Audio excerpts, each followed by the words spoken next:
which meets the aspirations of our peoples, which allow us to fulfill the pledges of the UN Charter in maintaining international peace and security, in saving succeeding generations from the scourge of war, in strengthening ties of cooperation and friendly relations among states, and upholding basic human rights.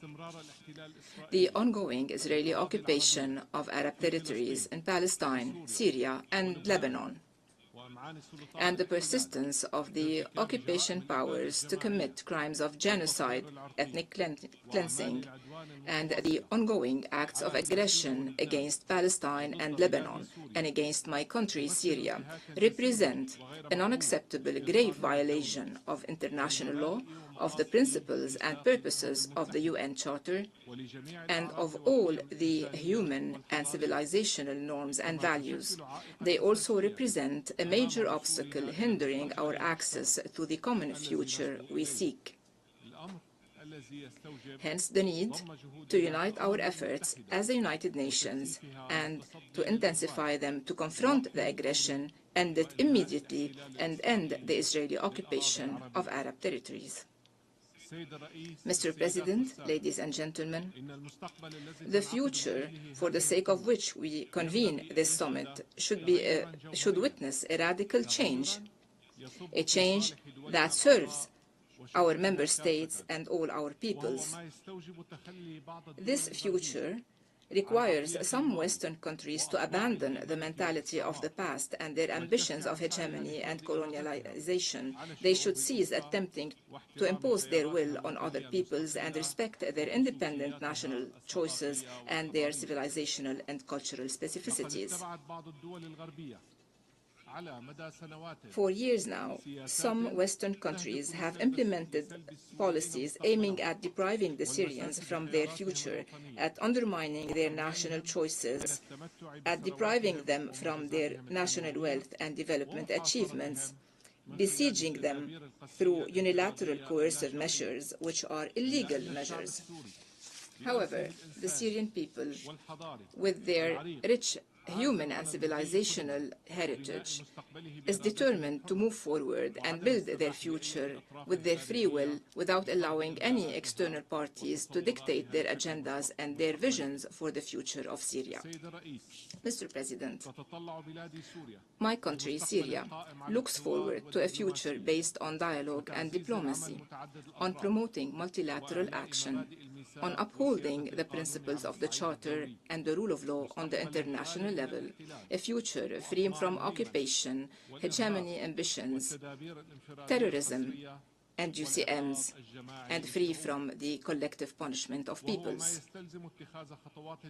Hence the need to take immediate, serious measures to develop multilateral mechanisms and structures, and to reinforce them to strengthen real participation away from the policies of exclusion and from the narrow interests of some Western states.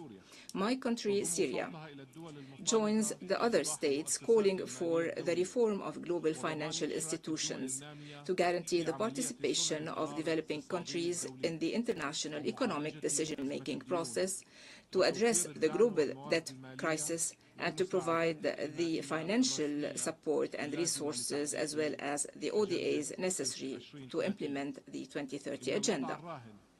The current status of the SDG indicators at the international level calls for strengthening our joint efforts and for promoting international development cooperation away from politicization to guarantee that developing countries can access modern technologies to achieve tangible results, to improve these indicators within the remaining timeline, and to fulfill the slogan of leaving no one behind. Thank you, President. I thank the distinguished representative of the Syrian Arab Republic, and I give the floor to the distinguished representative of the World Bank.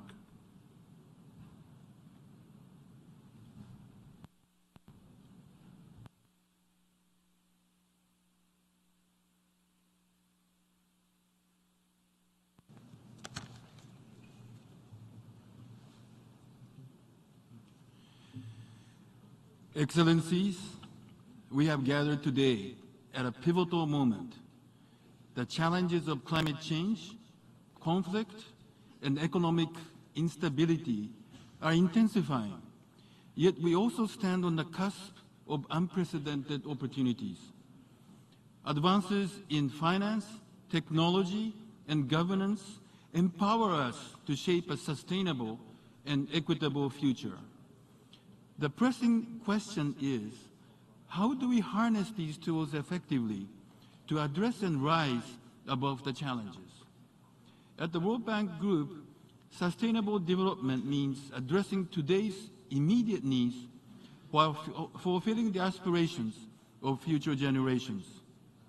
It's about building resilient systems and forging enduring partnerships. The International Development Association, or IDA, is central to this vision. It multiplies donor contributions nearly fourfold, channeling resources towards health systems, infrastructure, and job creation. In fiscal year 2024, IDA delivered $31 billion to countries that needed it most, directly contributing to poverty reduction and tackling global challenges like climate change. Consider our Mission 300 initiative, which aims to provide electricity to 300 million people in Africa by 2030. Electricity is foundational. Without it, progress in healthcare, education, and employment remains unattainable. This initiative isn't just about powering homes and businesses, it's about illuminating the future. But we cannot achieve these ambitious goals alone. Multilateral cooperation is essential to tackle global challenges which know no borders. Together, we can pool resources, share knowledge, and amplify our impact to create lasting solutions. We can think creatively, act boldly, and support one another. Our focus must be on the next generation. Over the next decade, an estimated 1.2 billion young people will reach working age in developing countries, yet only 420 million new jobs are projected to be created. We must change this trajectory by improving infrastructure, healthcare, and access to clean electricity. We can create future jobs and opportunities for our youth. Let's ensure our children have the tools they need for a healthy, successful future. The jobs of tomorrow will require innovation, adaptability, and a commitment to sustainability. The World Bank Group is committed to partnering with you to tackle today's challenges.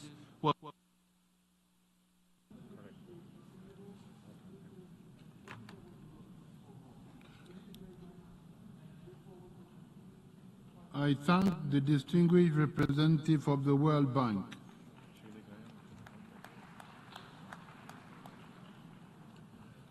We have heard the last speaker for this meeting. The next meeting of the Summit of the Future will continue immediately following the adjournment of this meeting to hear the speakers listed for that meeting.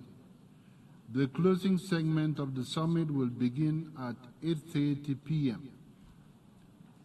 The meeting is adjourned.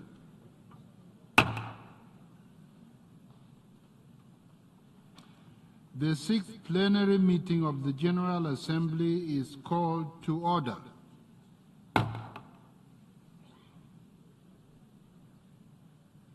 The General Assembly will continue the Summit of the Future under Agenda Item 123 entitled Strengthening of the United Nations System. I invite His Excellency Gabriel Boric Font, President of the Republic of Chile, to address the Assembly.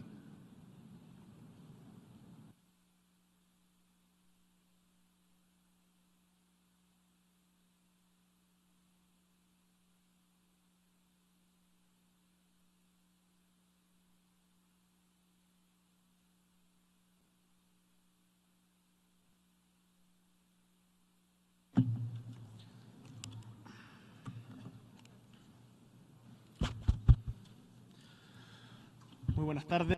Very good afternoon to all of you who are with us today.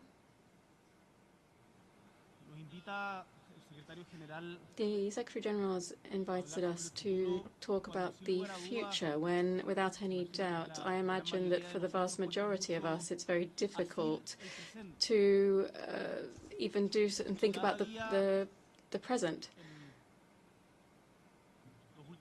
Every day over the last few years, it's become increasingly difficult to govern.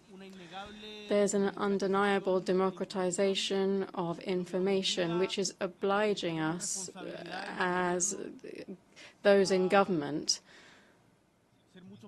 to be much more transparent to our citizens about how we take the decisions that we take. And there's a feeling of unease that's running around the world in various forms, in which it seems that we can't look ahead to the future optimistically. So we need to ask, as members of the government, what we need to do. What can we do to change this? Today, I think that there's an emerging consensus around the world that there are no longer, or there shouldn't be, privileged classes, and that the wealth that is created in the world should be distributed much more equally than it is today, both in the world between member states and nation states, and also within nation states. And we need to be careful in how we use the finite resources that we have on our planet, in which the climate crisis, which is particularly striking many of our countries, has to be a priority. This is in part addressed in the Sustainable Development Goals that we are seeking to achieve as member states of this organization. But President Lula recalled yesterday that if we continue at the same rhythm, only 17% of these goals will be met. So it's very worrisome that we all come here to repeat the same words over and over again and go to a bilateral meeting without really understanding the urgency of the commitments that we're making and that we're not keeping to. Distinguished member countries of the United Nations, from Chile, I'd like to say to you, with frustration but also with hope,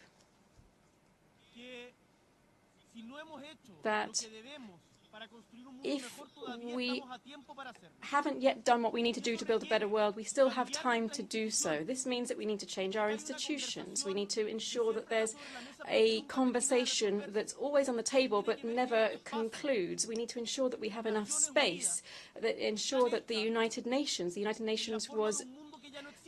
was made in a world that no longer exists. In 2024 is no longer 1945. We've seen this in various cases in which one or other country, depending on a different conflict, puts forward a resolution or vetoes a resolution. We have that in resolutions on Palestine and also on Ukraine. But yesterday's world is no longer today's. In the Security Council, for instance, today's world is no longer represented. Chile has always aimed to become a member of the Security Council, and we would like to demand that we change the rules of the Security Council to adapt to the world that we live in today. If we're not able to adapt all of this institution in which we have serious, reasonable people here on behalf of their countries, how can we then ask our own peoples to change? Distinguished guests, we have great challenges ahead. Without any doubt, the United Nations has been an important element in addressing challenges, but it needs more vitality. We need to give it that ourselves by changing the rules of play, the rules of the game here. The generation that I belong to and the future generations are looking ahead to that.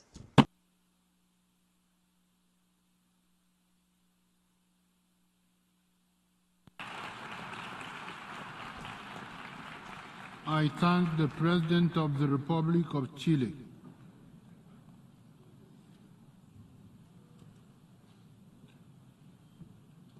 I invite His Excellency Mohamed Ilfan Ali, President of the Cooperative Republic of Guyana, to address the Assembly.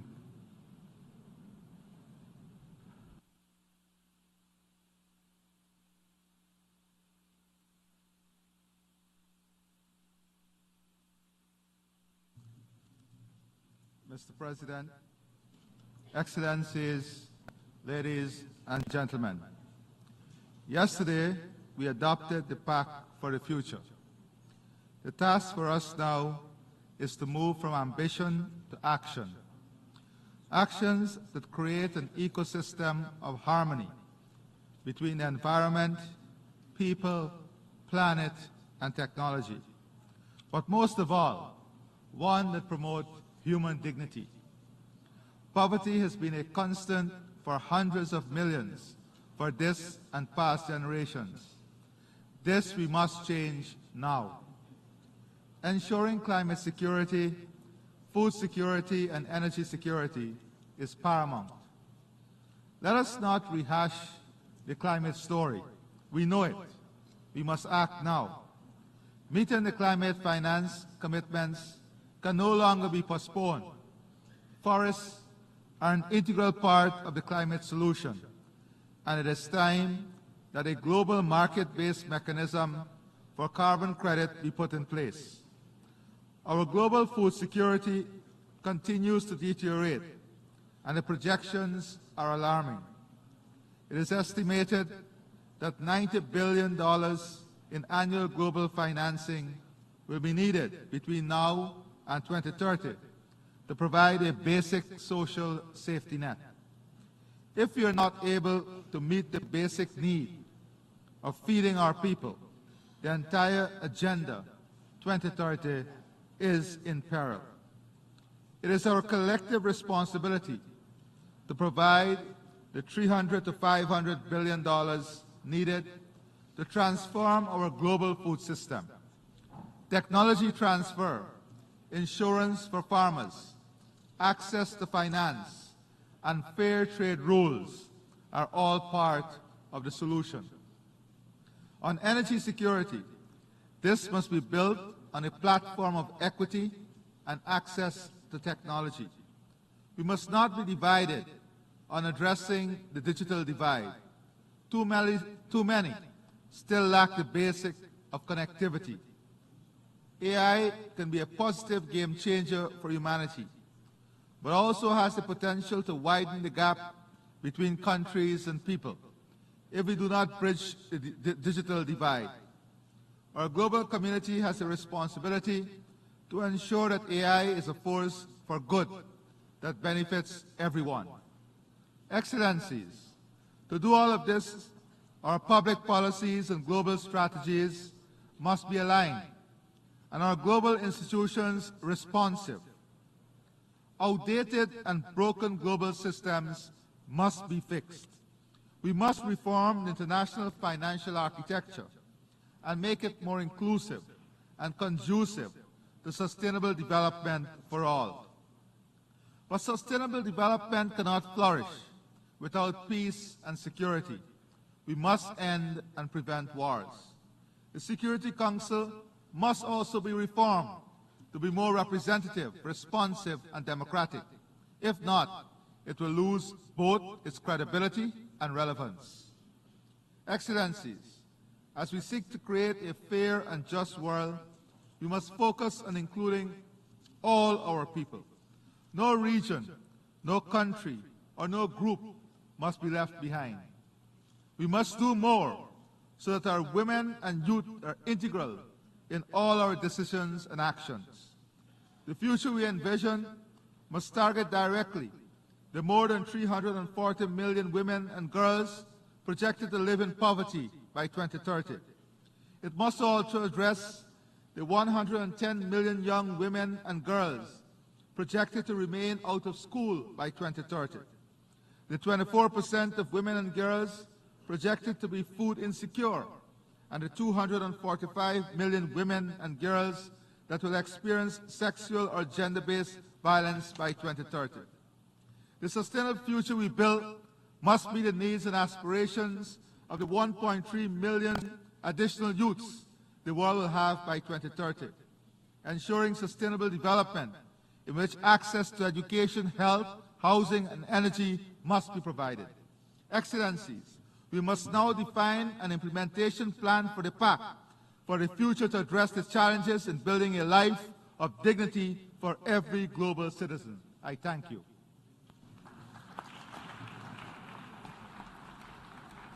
I thank the President of the Cooperative Republic of Guyana.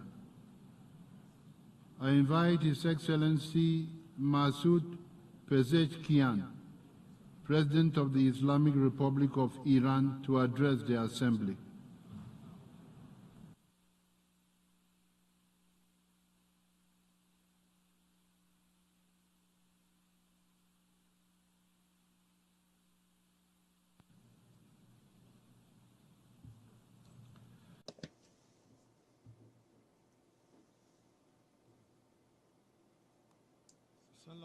In the name of God, the compassionate, the merciful. Mr. President, addressing today's and tomorrow's challenges demands collaboration rooted in justice and integrity. Let us build a just and thriving future for our children. The central focus of this joint effort is to highlight the role and status of the United Nations as a symbol of multilateralism and to promote respect for the goals and principles of its charter. The Islamic Republic of Iran has in the past expressed its views on the Pact for the future. Our collaborative efforts for the future should focus on reinforcing the multilateral system to effectively tackle fundamental challenges like war, discrimination, poverty, and hunger.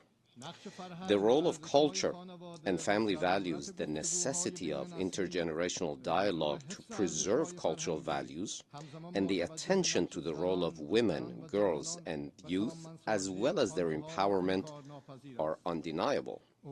The priorities of my administration at the national level include a focus on health, public education, public welfare, social security, creating equal opportunities, and reducing various forms of inequality, fair income distribution, strengthening and consolidating the family institution, reducing poverty and discrimination, expanding social justice, empowering women and youth, and fostering the enjoyment of a sustainable environment. Mr. President, achieving peace and development require respect for the right to development of nations, attention to their development priorities and cultural nuances, adherence to principles of fairness and solidarity, and the fulfillment of commitments by developed countries towards developing nations. Unilateral sanctions have hindered progress towards sustainable development goals and must be addressed in any document prepared for the future. I propose to the UN Secretary-General, in collaboration with countries affected by unilateral sanctions, present a comprehensive report on this matter to the General Assembly. We call for the urgent reforms in the governance structure of international financial institutions to ensure the participation of developing countries in decision-making and norm-setting, creating a fair and accountable framework to address the financial needs of developing nations. The Pact for the future of the Global Digital Compact should contribute to reducing the digital divide between the global North and South, particularly through the transfer of new technologies, capacity building, and removing barriers. Equal and effective participation of the Global South countries in the governance of the Internet and artificial intelligence, respect for national laws, and addressing monopolistic practices are essential imperatives. Dear colleagues, we call for a world free of nuclear weapons and a Middle East free of weapons of mass destruction without any preconditions. As a victim of terrorism, we have always been at the forefront of the fight against this vile phenomenon and are ready to cooperate with countries genuinely seeking to combat terrorism. Iran seeks a strong, secure, and stable region where the resources of the countries can be used for mutual benefit in advancing economic and social progress and addressing common challenges. In a world where civilians in Gaza are ruthlessly killed, state-sponsored terrorism brutally targets children and women, and genocide and assassination are supported, no document will guarantee peace and development. The end of occupation, the cessation of apartheid in Palestine, and an immediate ceasefire in Gaza are prerequisites for global development and peace. The Islamic Republic of Iran is prepared to work with other countries to achieve common global goals. Thank you.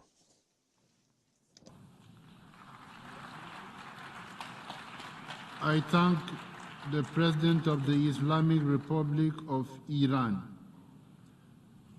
I invite His Excellency Santiago Pena Palacios, President of the Republic of Paraguay, to address the Assembly.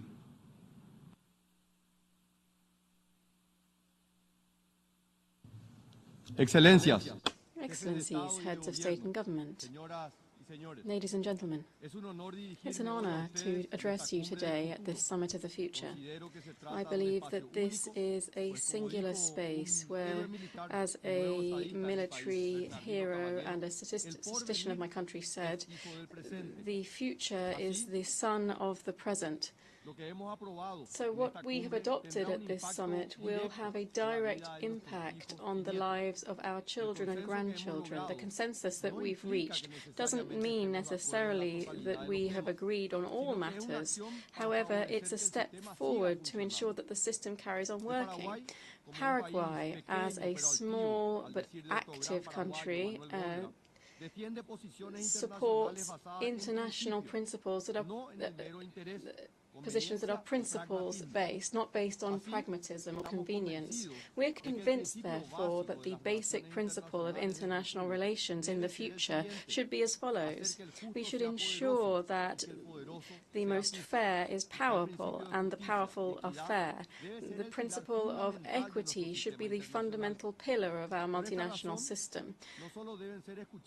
Therefore, we shouldn't only be listening to the most developed or powerful countries, but rather all countries, including those such as Paraguay, which with a rich history has much to contribute. Paraguay loves peace and renounces war. We're convinced that the future must be one of peace, removing further away from war and conquests. We can encapsulate this with the sentence, might does not make right. Therefore, we defend countries such as Ukraine, Israel, or Taiwan, which have the full right to be respected and treated in a dignified manner. We also defend the rights of countries such as Paraguay, due to geography, are landlocked. We need to ensure that we have true equality between nations. For Paraguay, the future should also be built on the basis of democracy and respect for human rights. Our history, which has been peppered with dictatorship and authoritarianism, gives us a special right to say here that this future has to be democratic. We believe in multilateralism as the most effective tool to address the challenges that cross the borders of our countries.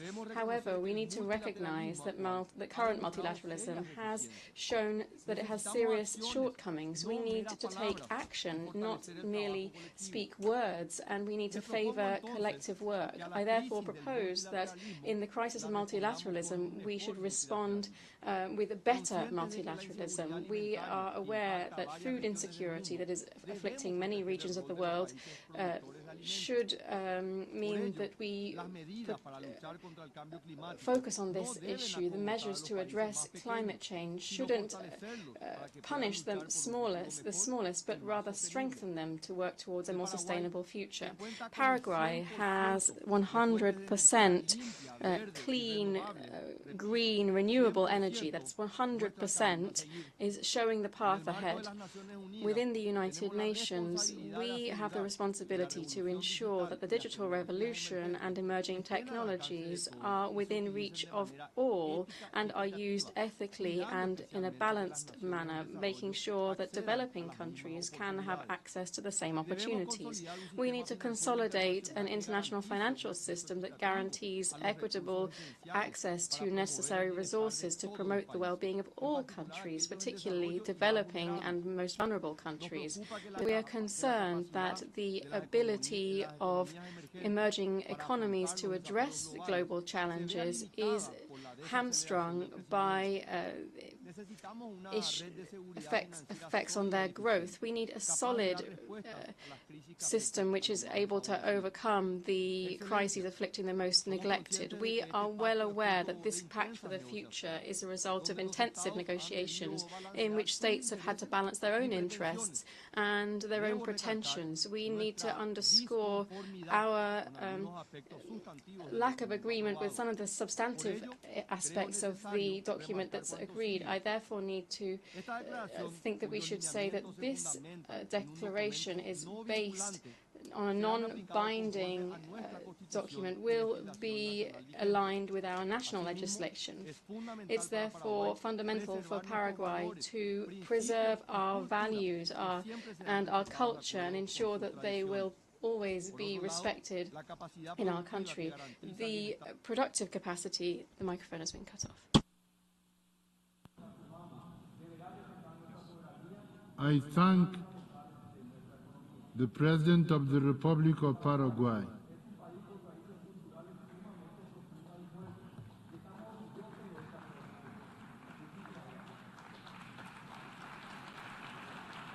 I invite His Excellency Volodymyr Zelensky, President of Ukraine, to address the Assembly.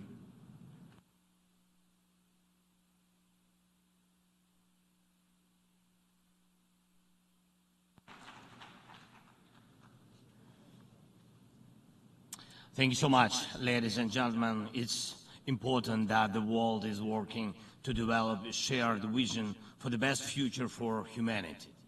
As soon as such collective efforts begin, true interests are always revealed. Ukraine supports efforts to keep all nations united, safe, and strictly adhere to the UN Charter. And you all can see who always not only stands against it, but also actively works to undermine global unity. This time during the work on the Pact for the Future, the same small group of 7 accomplices led by Russia has once again acted destructively, always opposing any global initiatives that strengthen the effectiveness of the UN Charter. This group has always behaved this way whenever the UN tried to do something that works for everyone's good. And you all see it. I thank Germany and Namibia for their co-facilitation of the Pact for the Future. And I'll also thank Zambia and Sweden for facilitating the negotiations on the Global Digital Compact. My thanks go to Jamaica and the Netherlands, who co-chaired the intergovernmental process on the Declaration for Future Generations. It's very, very important that we hear a united voice from Africa now. This common stance of African nations strengthens global efforts. And my sincere thanks to all the countries that have offered their helpful ideas for the future. The world needs a peaceful future and sustainable development.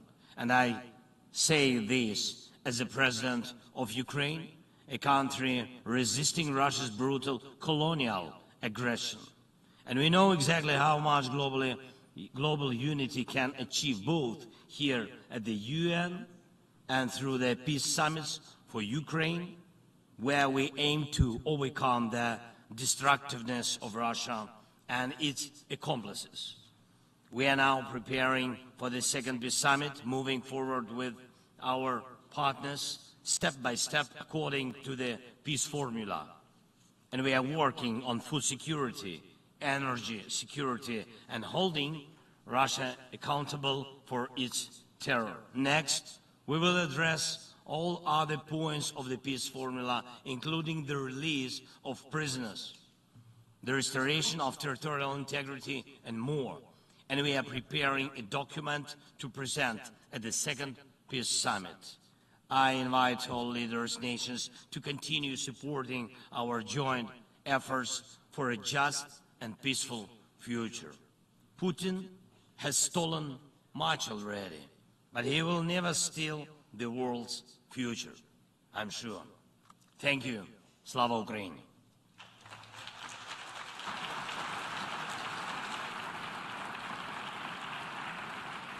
I thank the President of Ukraine. I invite His Excellency Luis Rodolfo Abinader Corona, President of the Dominican Republic, to address the Assembly.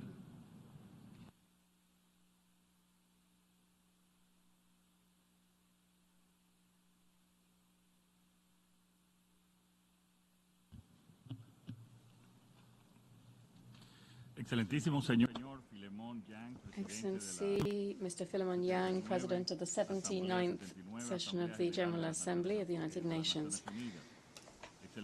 Your Excellency, Mr. Antonio Guterres, Secretary General of the United Nations. Distinguished colleagues, ladies and gentlemen, on behalf of the people and government of the Dominican Republic, I congratulate the Summit of the Future, for which we come together to create a tomorrow based on the pillars of knowledge, peace, inclusion, and sustainability.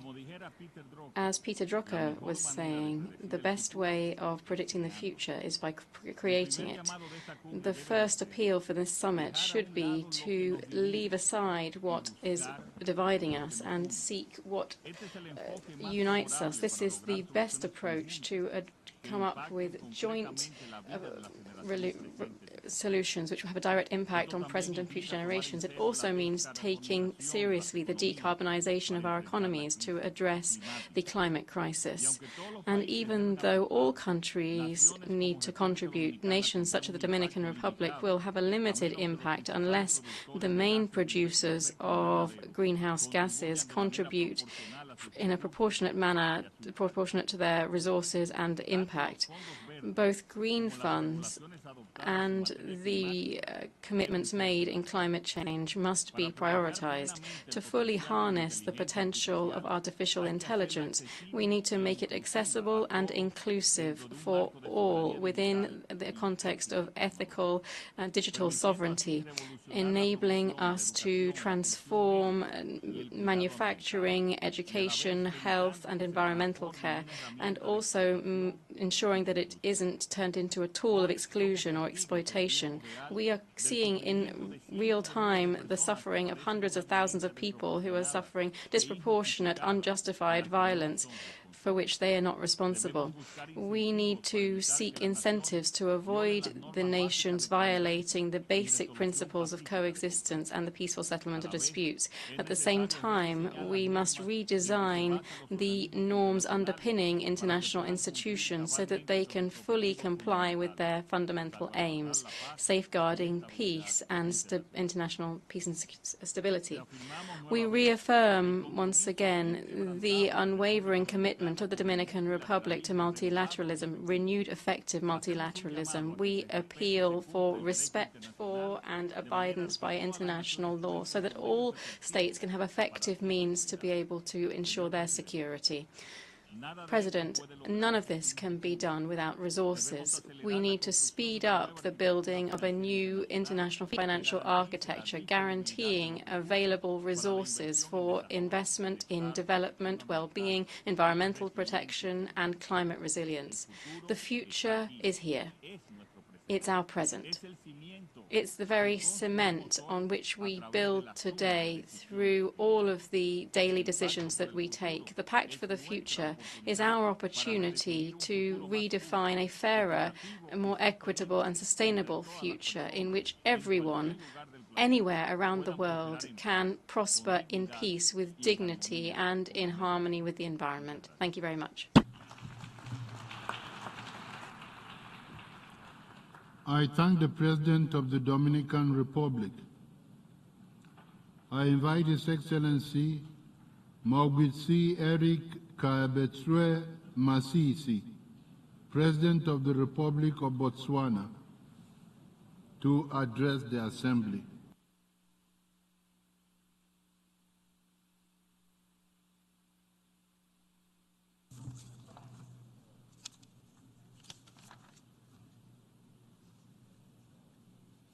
Your Excellency, Mr. Philip Minyang, President of the General Assembly, Excellencies, distinguished ladies and gentlemen.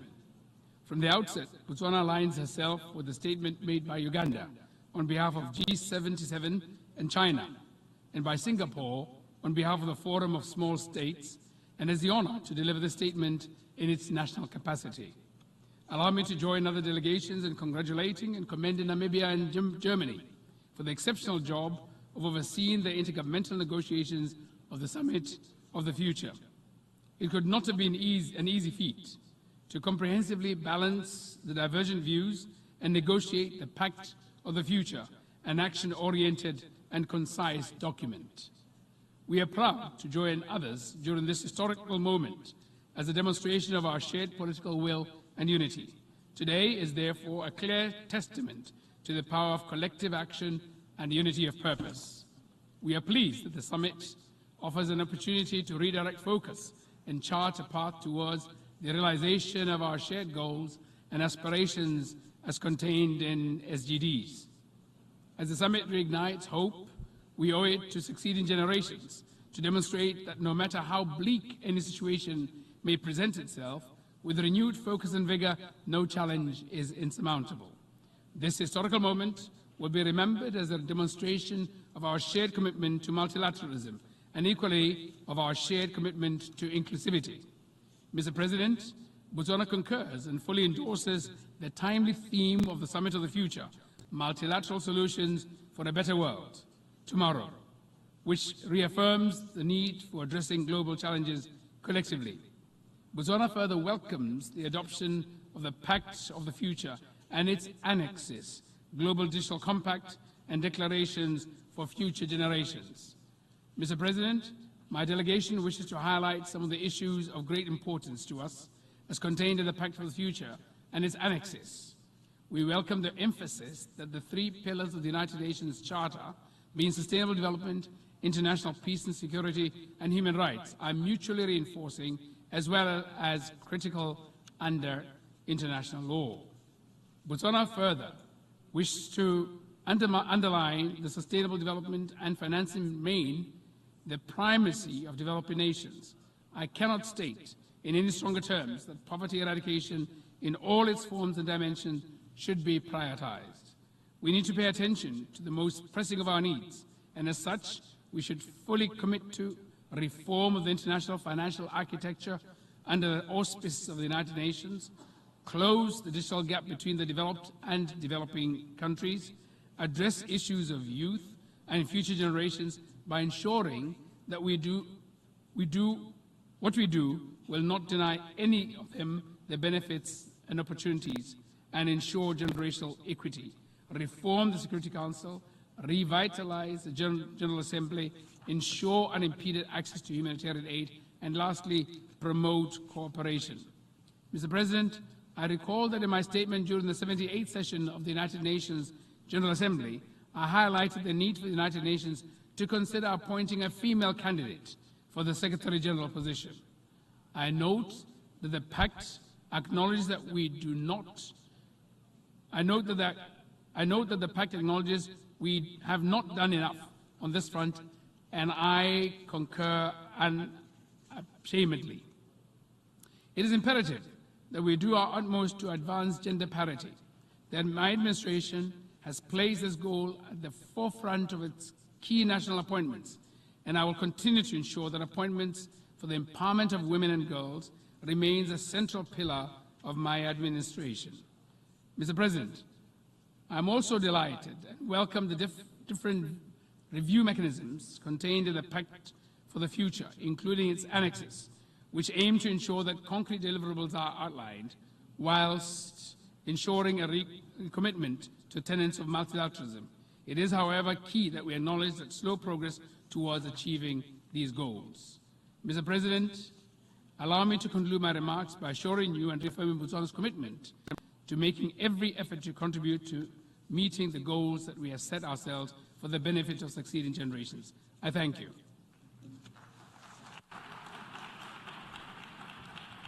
I thank the President of the Republic of Botswana.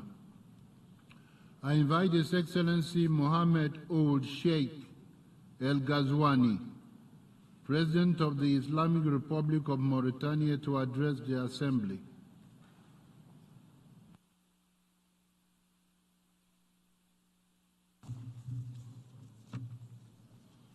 In the name of God, the most gracious, most merciful, may the peace and blessings of Allah be upon Prophet Muhammad. Mr. President, this summit for the future is a window of opportunity for all peoples and countries to provide a future for all nations. The crises faced by our world recently and the challenges present a challenge to our common future. If we continue to achieve the SDGs following the same track, using the same mechanisms, following the same pace, within the foreseeable future, we will not be able either to eradicate poverty or to achieve peace and security or to restore the environmental balance or create the sustainable development we want.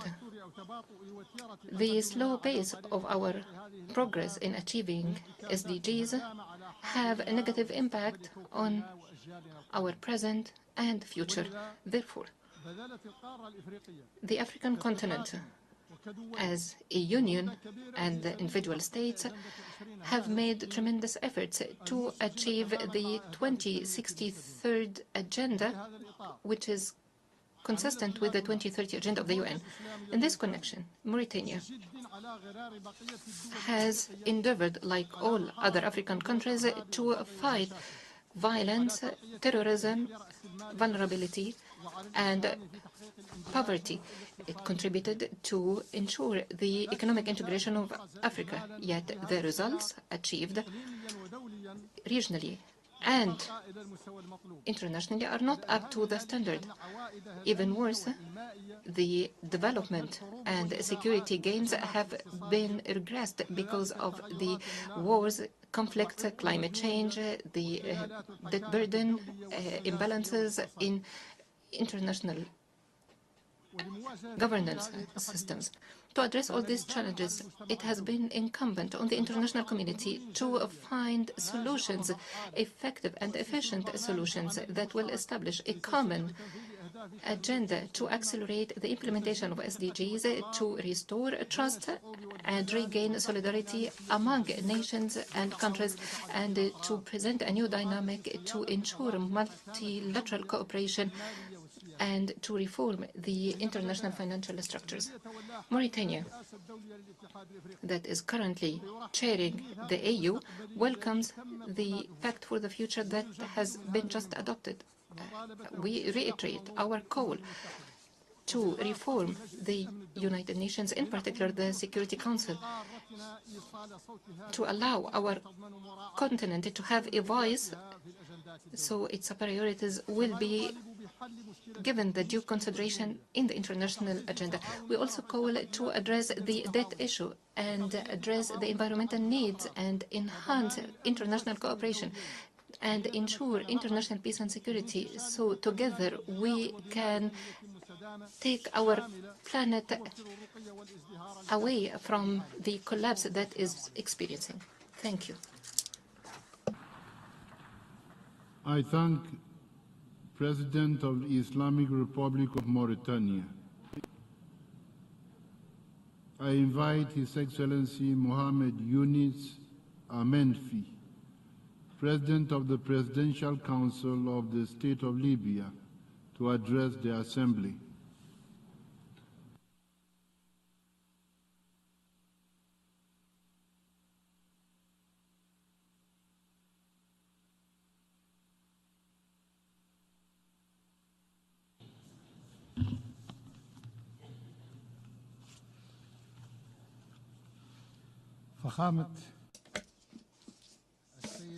Your Excellency, the President of the General Assembly of the United Nations, Your Highnesses, Excellencies, ladies and gentlemen, may the peace be upon you. At the outset, I would like to congratulate His Excellency Mr. Fleming Yang for his election to preside over this very important summit. I express also our greatest and deepest appreciation for the efforts and the endeavors in order to achieve the very important outcomes of the summits. Ladies and gentlemen, the summit represents an exceptional opportunity in order to take a deep look at the current challenges and to find innovative and comprehensive solutions. We need to work together in order to ensure a better future for the upcoming generations, and with putting due focus on the very important principles of this summit. The summit puts us before a great responsibility. We need to change our approaches while dealing with the upcoming challenges. The technological advancement, especially the digital ones, offers us new tools in order to come up with sustainable and innovative solutions. These solutions are not merely just technologies. They should be the result of a very strategic way of thinking with a forward-looking touch in upholding social responsibility. We need to be cognizant of the fact that these tools are not merely artificial intelligence. They are strategical developments in order to be able to bring about a positive change in the society. In addition, we reiterate the importance of the comprehensiveness and the fairness. The disparities economically and digitally between countries are still represent obstacles towards development. We need to bridge these gaps and guarantee equal chances and opportunities for all. Ladies and gentlemen, Libya works in order to uphold its regional and international role. It supports the principles, the same ones that this summit strives to achieve. We work in order to reinforce dialogue and cooperation in order to face our common challenges such as climate change, immigration, and terrorism. We are committed to work with our international partners in order to find innovative and sustainable solutions using the strategic experiences and expertise, and using also new technologies to face these challenges.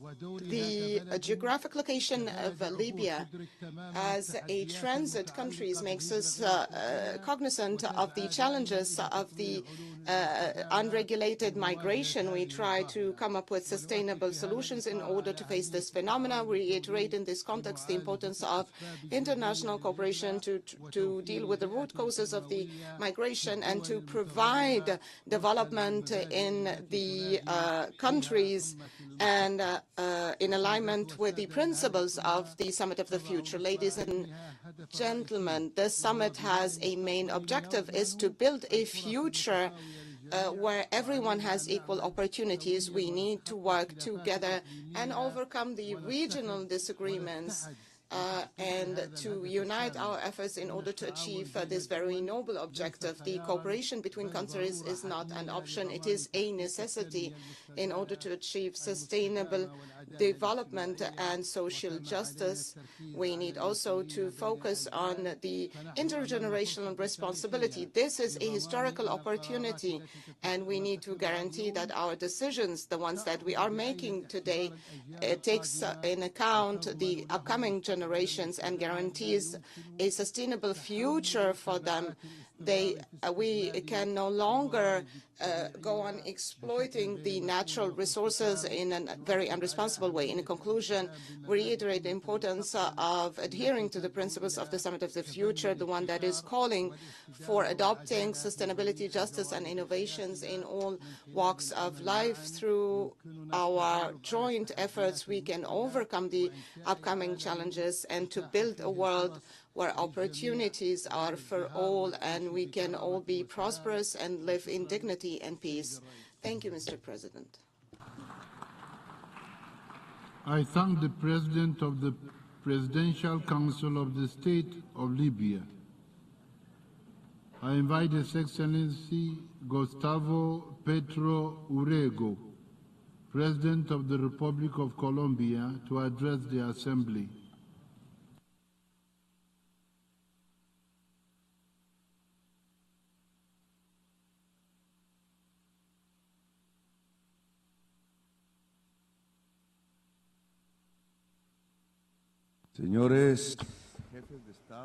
Heads of state and delegations. Stephen Hawking, the famous physician, was once asked what he thought were the causes of potential extinction of humanity in the contemporary world, and he mentioned two. Firstly, artificial intelligence, two, the climate crisis. I think if we're going to talk a little bit about the future, I think that we should be understanding the interlinkages between these two concepts, which were so dangerous in the view of Stephen Hawking. AI undoubtedly can be dangerous, or it could be dangerous where there is a confusion for human beings between reality and lack of reality, the dividing line between reality and no reality. It seems that we are currently moving towards that, and there's a danger, an immense danger for humanity, that this would mean that we lose our reference with reality. Secondly, artificial intelligence, I think, is here because it does substantially increase economic productivity, manufacturing on a per-hour basis, and it can also take away hundreds of millions of jobs, leading to even greater inequality than we have at the moment. Thirdly, artificial intelligence increases productivity. It's therefore highly energy consuming. Energy around the world is used to increase productivity, to produce more, to sell more, to earn more.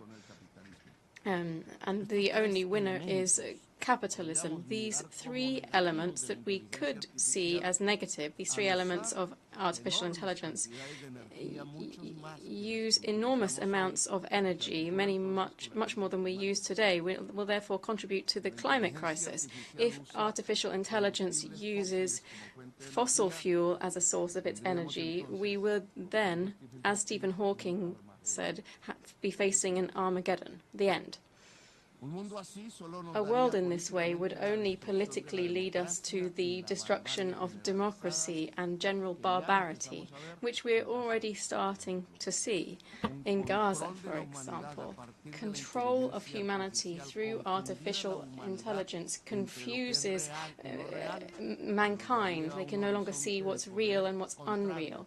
And this would be run fully counter to the democratic project that we have as a republic in Colombia. And if on top of this we have an explosion of demand for fossil fuels, we will have the extinction of life on Earth. Stephen Hawking, I think, was right. An alternative view, if we manage to move towards clean energy in an immediate future, to give clean energy to artificial intelligence, and if we transform our productivity, the free time of societies and of people might therefore mean that we see other keys to development in the future. Clean energy, high productivity, societies with free time. This would be true wealth for a nation. And then a nation would need to be built on the basis of global democracy, in which anyone around the world, wherever they are, in any nation around the world, could be equal to everyone else. A global world that we still have to build. But my vision of the future, therefore, would lead us to what the opposite of what Stephen Hawking saw as the threats, a global democracy which would plan the building of clean energy around the world, which would enable their growth, and they would allow for AI that elevates productivity, not on the basis of private earnings, which leads to much more unequal societies, but rather it would allow for emancipated workers with free time, and we would therefore live with greater wealth and happiness. Thank you. I thank the President of the Republic of Colombia. I invite His Excellency Bassirou Diomaye Diatta Faye, President of the Republic of Senegal, to address the Assembly.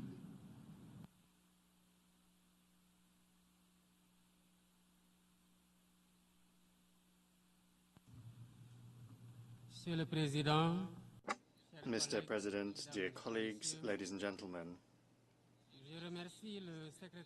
I thank the Secretary General for the initiative of organizing this summit, and I commend his efforts for a world of peace, a stable world where inclusive development reigns. The future we want requires us to leave no one behind. Faced with the challenges to peace and security, reducing inequalities, eradicating poverty, justice and equity. We can only bring this future about if we pursue joint solutions that are rooted in a multilateral framework, a framework that inspires confidence and buy-in and which serves everyone's interests.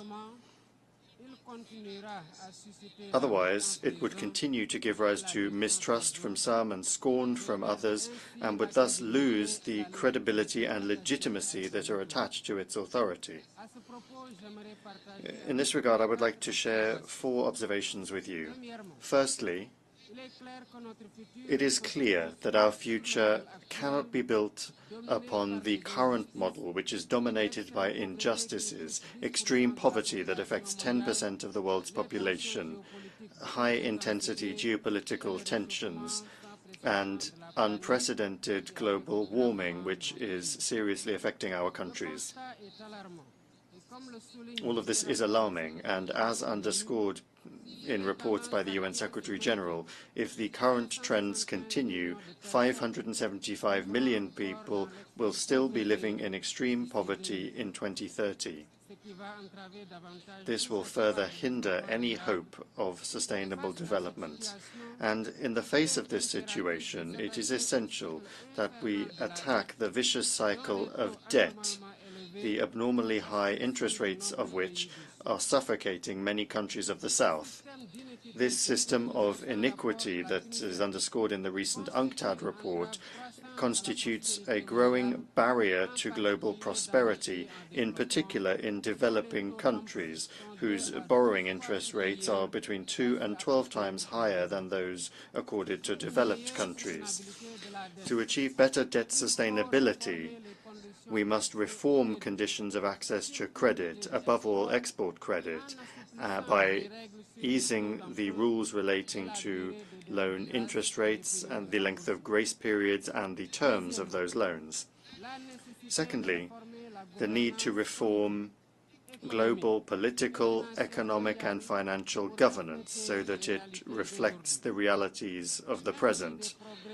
Although progress has been made recently, including the G20's decision to give a permanent seat to Africa and the decision by the member states of the IMF to give Africa a third seat on the executive board, a lot still needs to be done to guarantee the full inclusion of developing countries in those bodies. Thirdly, it is essential that we strengthen activities to promote education and vocational and technical training, to combat ignorance and indoctrination, and to provide young people with vocations and ways that they can flourish. Investing in this way would help to combat inequalities and would help achieve the Sustainable Development Goals.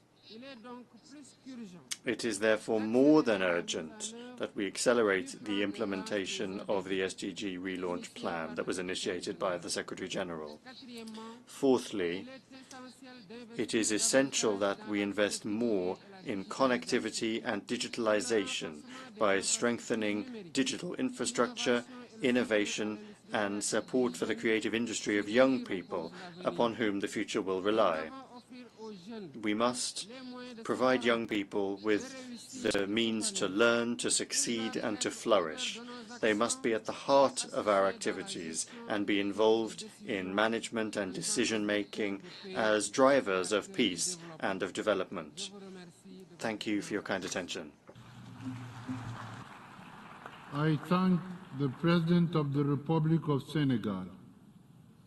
I invite His Excellency Privilaging Rupin, President of the Republic of Mauritius.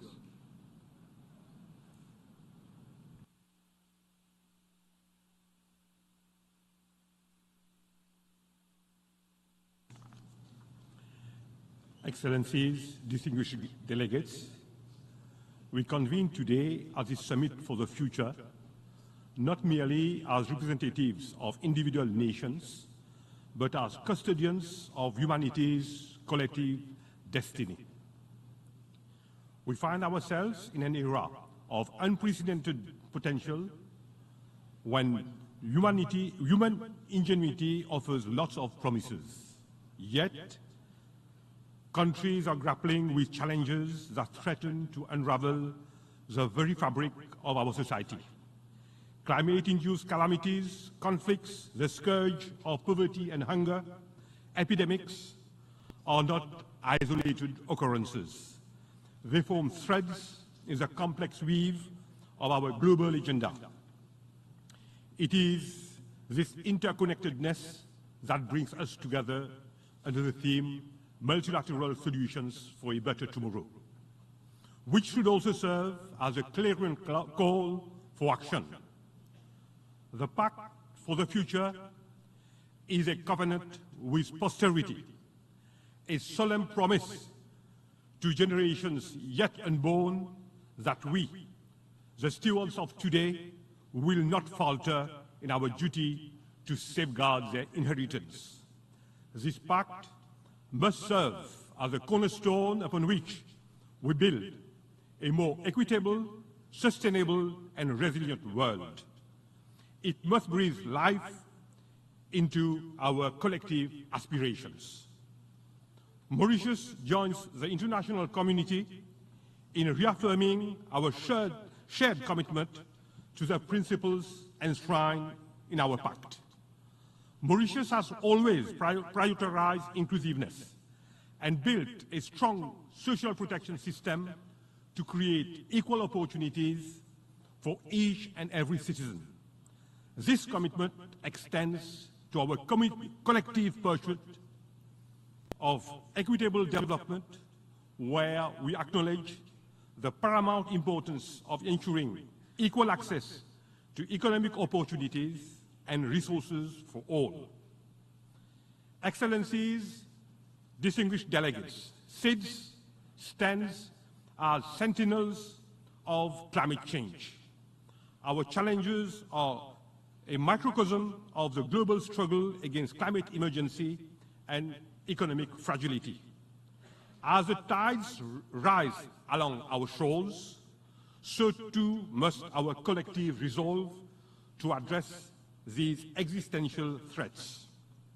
Similarly, while the international community strives towards these goals, we must commit to supporting initiatives that foster scientific and technological progress, wherein the inherent vulnerabilities and specific needs of developing countries are taken into account. While we embrace the dawn of the digital age with open arms, we should do so tempered by wisdom. This is why our Pact for the Future, along with the Global Digital Compact and the Declaration for Future Generations, are all crucial parts of our forward-looking strategy. They all provide a roadmap for revitalizing our commitment to the Sustainable Development Goals and shall stand as a testament to what can be achieved when we unite in purpose and action. Mauritius reaffirms its utmost conviction to the principle of multilateralism and for the realization of this pact. Excellencies, ladies and gentlemen, together we can and must craft a future that honors the dignity of every individual, harnesses the true potential of every nation, and preserve what remains from our planet's natural ecosystem. To the generations that will inherit the world we shape today, let our legacy be one of courage, foresight, and unwavering commitment. Let it be said that when faced with unprecedented tribulation, we responded with unprecedented solidarity. I thank you for your kind attention. I thank the President of the Republic of Mauritius. I invite His Excellency Ratu William Maivelili Katonivere, President of the Republic of Fiji, to address the Assembly.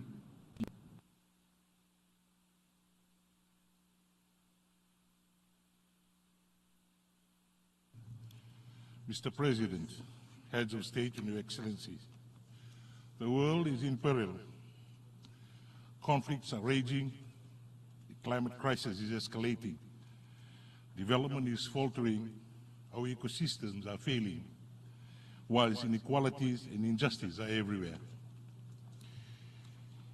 It is the most vulnerable who are suffering the consequences. Tomorrow, it will be our children, their children, and succeeding generations who will pay the price for our inaction. In the face of pressing global challenges, the values of multilateralism has never been more relevant and more urgent. Fiji acknowledges the Summit of the Future as an opportunity to strengthen our resolve and consensus on safeguarding the future of humanity. The Pact of the Future, which has been adopted at this summit, represents a collective commitment to do better together and leave no one behind. Mr. President, We have a common vision for sustainable future. How we achieve this vision will depend on the efforts we undertake. We have only 6 years until 2030 to progress the Sustainable Development Agenda. We must urgently recalibrate international cooperation and reform the multilateral system. We must be intentionally inclusive. We must work together as member states, supported by a multilateral system that is fit for purpose and in consideration of non-state actors, private sectors, and all members of society. We must choose peace over conflict and respect human rights of all as enshrined in the UN Charter. We must respect and protect our environment and its resources on land, in the sea, and in the air. We must trust each other, as trust is the foundation of strong partnership. We must be true to our word. Our legacy for the generations of tomorrow depends on the action we undertake today. We must do better for them. Mr. President, I thank you.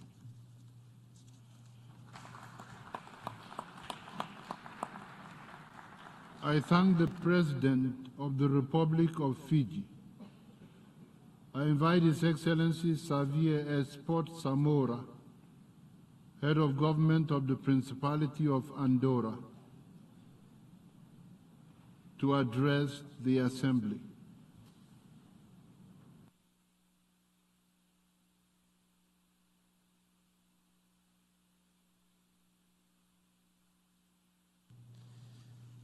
Monsieur le Président, Mesdames et Messieurs, Mr. President, ladies and gentlemen, we are here at the Summit of the Future, one of the most decisive moments in the history of humanity, not just to consider the current challenges, but also to together forge a path that will lead us to a more just, more sustainable, and more inclusive future.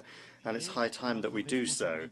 It is our responsibility as leaders to determinedly overcome the global challenges that are jeopardizing the well-being of future generations, our children and young people.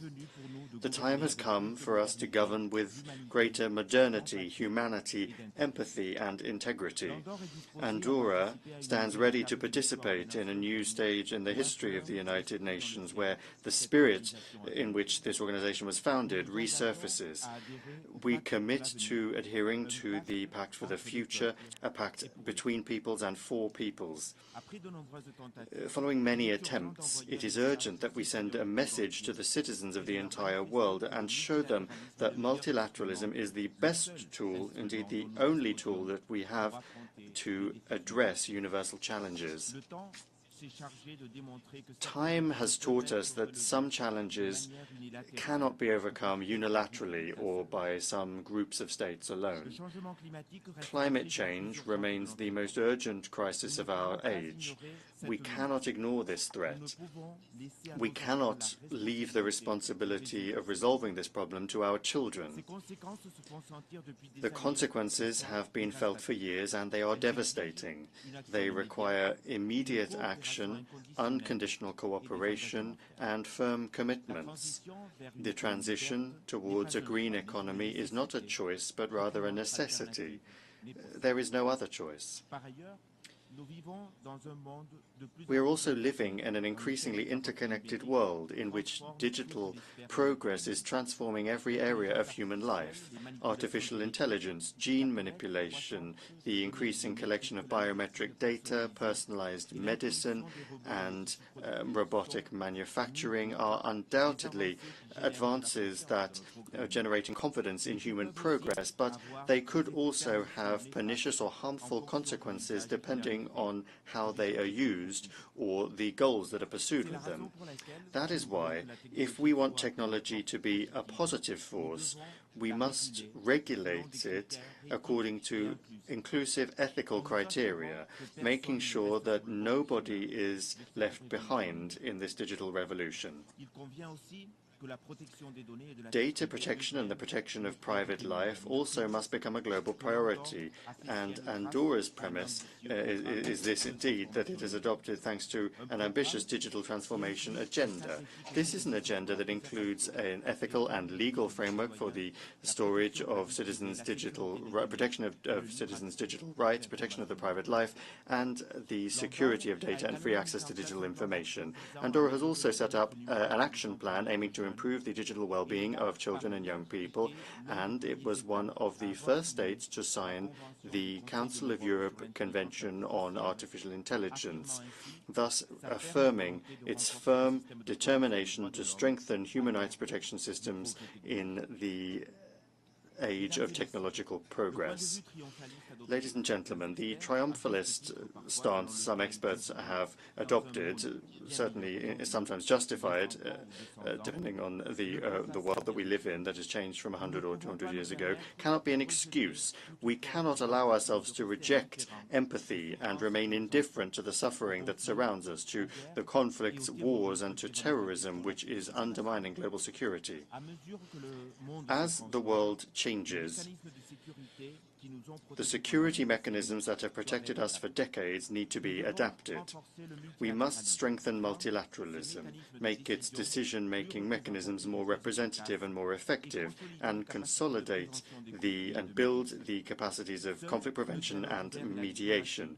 Only open dialogue and diplomacy can lead to peace. Lastly, let us not forget the fight against inequalities. We must together work to redistribute opportunities and resources. The line that we need to follow continues to be the one that was laid out in the 2030 agenda. Healthcare, education, decent work, gender equality, these must be our priorities. Allow me also to particularly focus on education, which is one of the most powerful tools that we have to transform our world. Andorra is convinced I thank the head of government of the Principality of Andorra. I invite His Excellency Siausos Ofiakafolo Savaleni, Prime Minister and Minister of Education and Training, Minister for Police, Fire Services and Emergency Services, and Minister for His Majesty's Armed Forces of the Kingdom of Tonga, to address the Assembly. Ladies and gentlemen, Malolele, warm greetings from the Blue Pacific continent. I address you in my role as Chair of the Pacific Islands Forum at this critical summit of the future. The challenges we face are many, they are urgent, and they are interconnected. The Pact for the Future offers a path forward. This is a beacon of hope we all need at a time of escalating uncertainties. The Pact is introduced at a moment when there is a global demand for a more equitable, secure, and sustainable world for our future generation. The Pact is a blueprint for how to get there. The Pact recognizes the importance of conducting science, technology, and innovation ethically by ensuring we safeguard human rights. The Pact commits to safeguarding our shared planet's resources and fostering an international order respecting human dignity and justice. The decision we make today will shape the future of our shared humanity. The 18 members of the Pacific Island Forum are determined to be proactive and will not leave our futures to chance. In 2022, the Pacific Island Forum launched the 2050 strategy for the Blue Pacific continent. The strategy is the result of our vision of peace, security, social inclusion, and prosperity. Vision alone does not suffice. This is our solemn commitment to our people and future generations to build our common resilience and prosperity.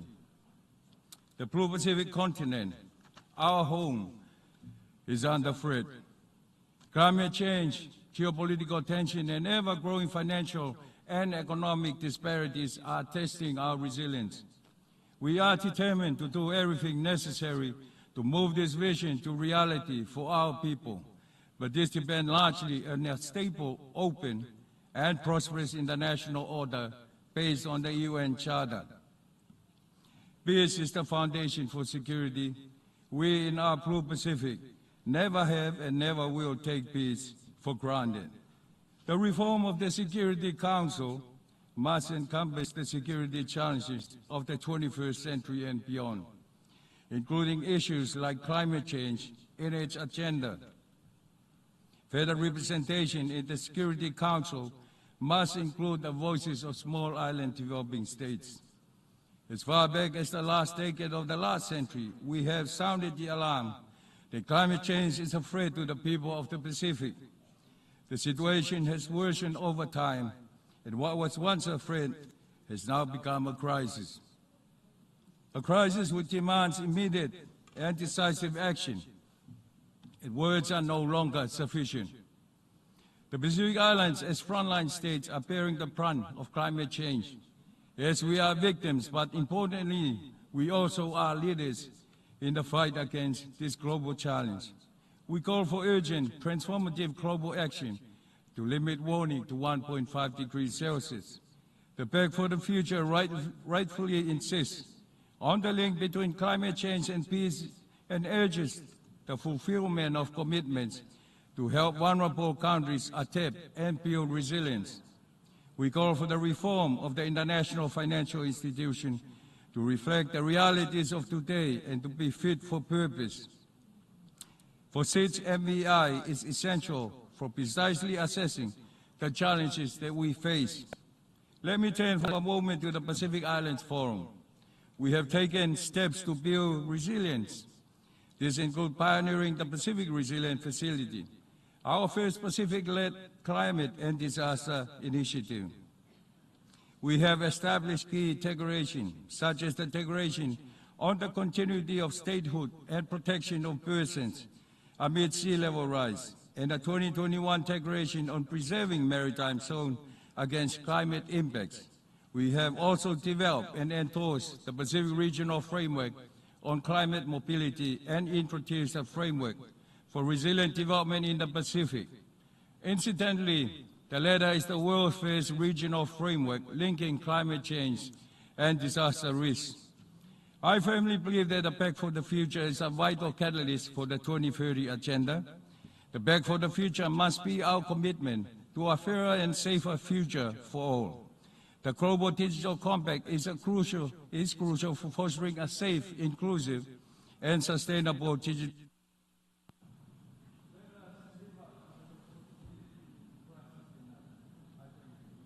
I thank the Prime Minister and Minister for Education and Training, Minister for Police, Fire Services and Emergency Services, and Minister for His Majesty's Armed Forces of the Kingdom of Tonga. I invite His Excellency Amadou Ouri Ba, Prime Minister, Head of Government of the Republic of Guinea, to address the Assembly.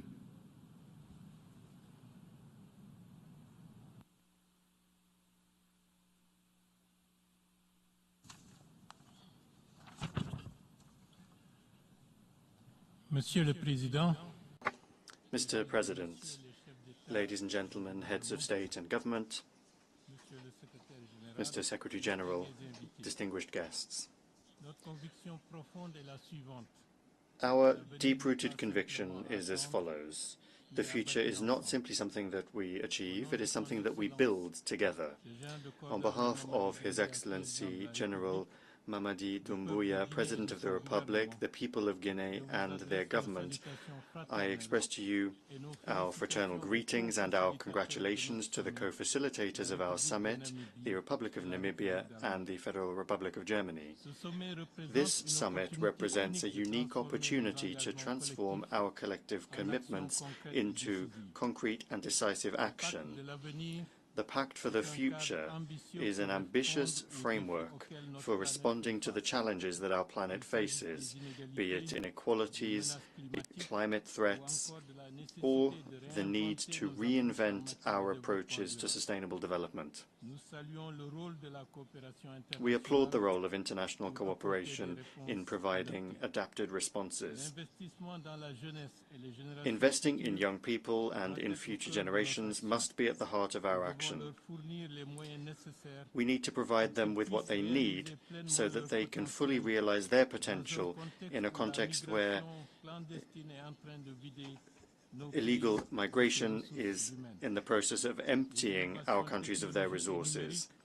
Technological and digital innovations must be used in the service of all of humanity, because technology and innovation can only be beneficial when they benefit everyone. That is why we advocate for equitable access to technology while stressing the ethical issues in their use. Peace and security are essential elements of global stability, and they are a vital prerequisite for any sustainable development. We therefore call for strengthened cooperation among states, aiming to prevent conflicts and promote international diplomacy. Sustainable development and the financing of development are essential pillars in this global transformation. It is essential that ambitious and inclusive measures be adopted to achieve the Sustainable Development Goals. As a country that is involved in this, my country hopes that the international financing mechanisms will be strengthened to allow all nations, particularly the most vulnerable, to make progress towards sustainable, resilient, and inclusive growth. In this vein, we cannot ignore the importance of preserving our environment, in particular sensitive ecosystems such as the Fouta Djallon Massif. This site, which is a genuine watershed for all of West Africa, is vital for the ecological balance in our region that affects 15 states. Protecting it is not just a national issue, but it is a collective responsibility. We firmly reiterate our commitment to getting it listed on the UNESCO Global Heritage List to ensure that it is conserved for current and future generations, and to strengthen global efforts for sustainable development and to anticipate and prevent water-related conflicts. Today we have a rare and precious opportunity to redefine our collective destiny. This summit must be much more than a simple meeting. It needs to mark a turning point where together we choose to build a tangible, inclusive and prosperous future for all. The Republic of Guinea is determined to contribute actively to the implementation of the Pact for the Future. We believe in the power of multilateralism and international cooperation to build a world where everyone can belong, a more just, more inclusive, more sustainable world. Long live international cooperation and long live multilateralism. Thank you. I thank the Prime Minister, Head of Government of the Republic of Guinea. I invite His Excellency Leslie Voltaire, Advisor to the President of the Transitional Presidential Council of the Republic of Haiti, to address the Assembly.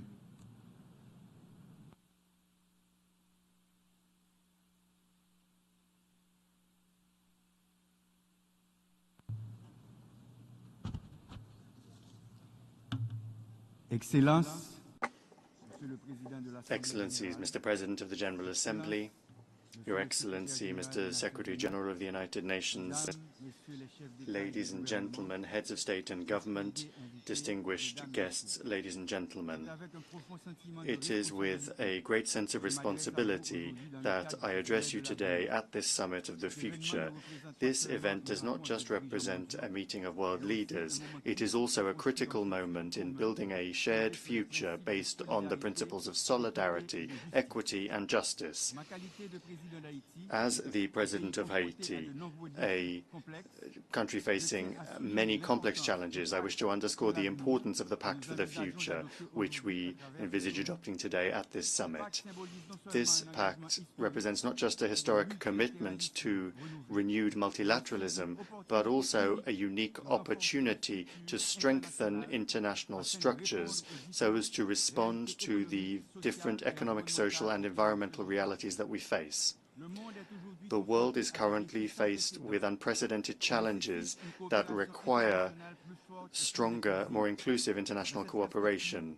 With this in mind, this summit offers an opportunity to revitalize multilateralism and to modernize the United Nations system so that it is more inclusive and representative of the present realities.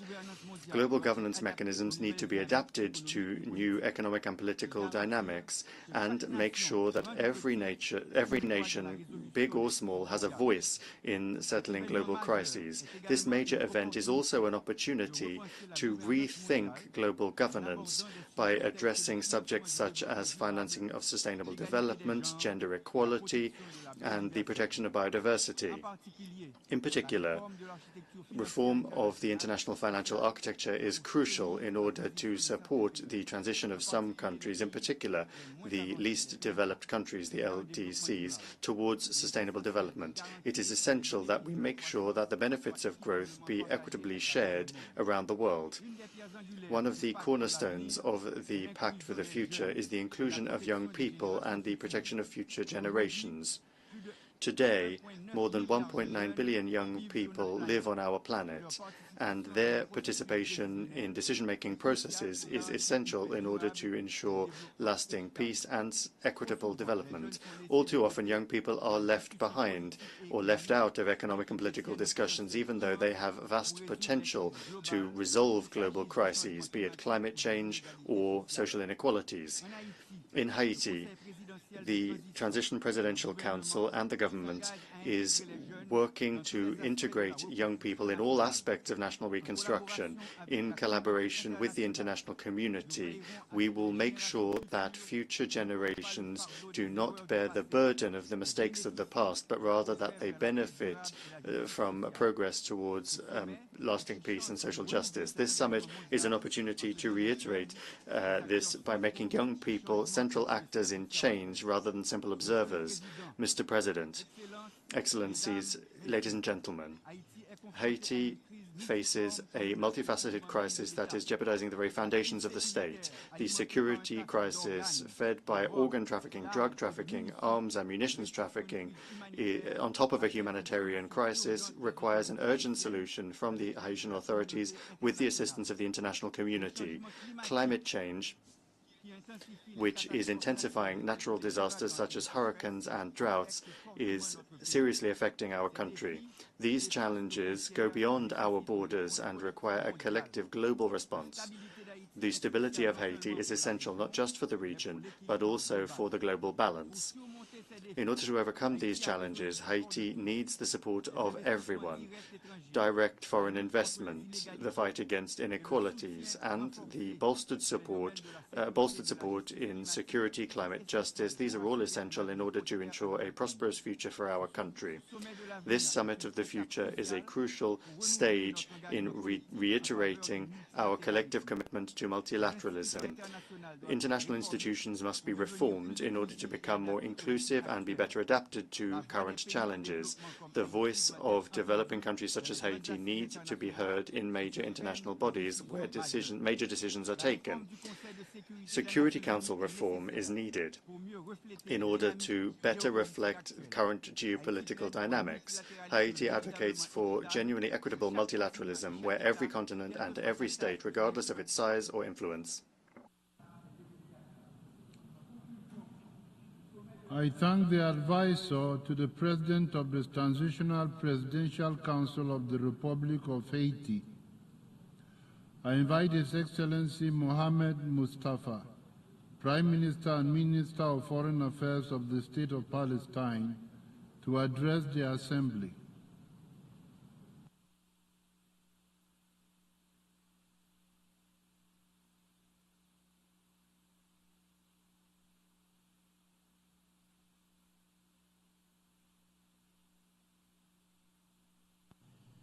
Good evening, Excellencies, ladies and gentlemen. In 2015, we gathered for the historic adoption of the 2030 Agenda for Sustainable Development, the most ambitious, transformative plan of action for building a prosperous, equitable, and sustainable world. More importantly, this agenda is centered on human dignity and shared prosperity in a just world where no one is left behind. Unfortunately, recent years have seen a surge in economic, political, climate, and humanitarian crises, deepening marginalization of vulnerable communities. If not addressed, these crises will undermine our multilateral systems and put us further away from realizing the goals of the 2030 Agenda. With the Pact of the Future, we have an opportunity to reverse this dangerous trajectory by rebuilding trust in international institutions and paving the way for a future of peace, justice, and sustainable future for all. Mr. President, in the state of Palestine, while striving to play a positive role in response to global challenges, we are regrettably further burdened by Israel's illegal occupation and aggressions in the Gaza Strip and the West Bank, including East Jerusalem. For over 76 years, our people have been forced to endure multiple man-made catastrophes that have directly undermined our efforts to achieve justice, peace, and prosperity.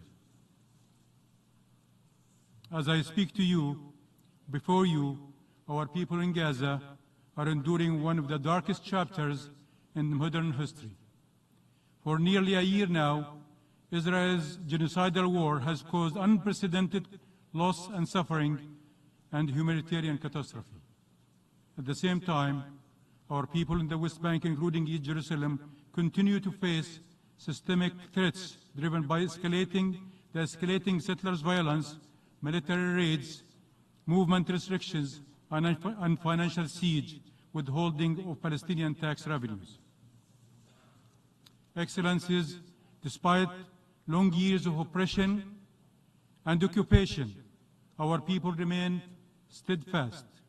We firmly believe that human capital is our greatest asset and are thus committed to enhancing the performance of our institutions, ensuring effective governance and service delivery to our people, and to creating an enabling environment where every Palestinian has the means to survive and thrive in peace and stability. The remarkable resilience of our people, even in the face of ongoing atrocities, renews our confidence that they will heal and rise from this tragedy. Palestine has demonstrated social resilience at the national level, with our commitment standing strong in unity and perseverance.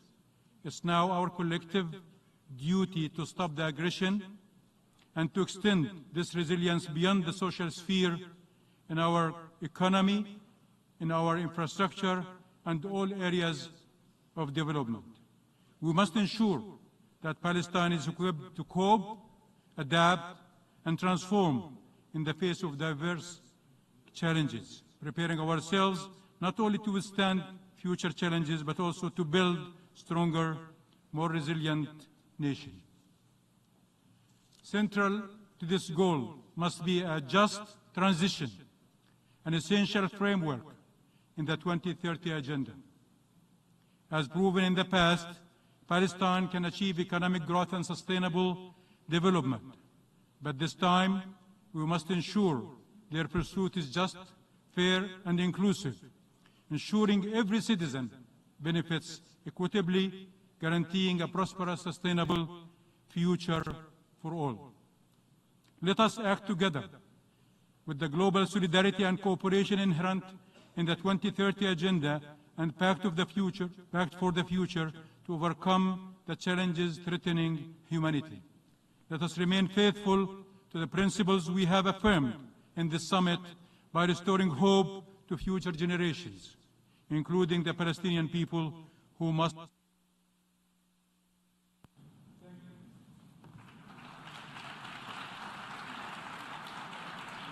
I thank the Prime Minister and Minister for Foreign Affairs of the State of Palestine. I now give the floor to His Excellency Filip Ivanovic, Deputy Prime Minister of Montenegro.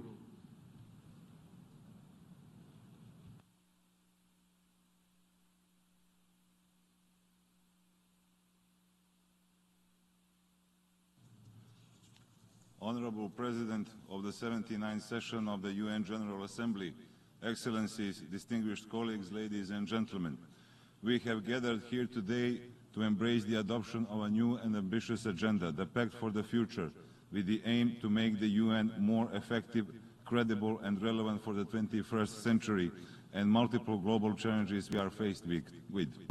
To achieve this goal, one of the main steps ahead of us is to reform decades-old institutions, bearing in mind that the world has been changed significantly from the moment of the creation of the United Nations.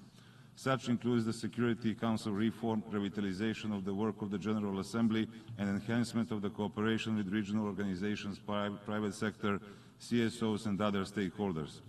In this context, Montenegro welcomes the consensus reached on the outcome documents of the summit and firmly believes that the Pact, along with its two annexes, will make a meaningful impact, paving the way to a brighter future for both present and future generations.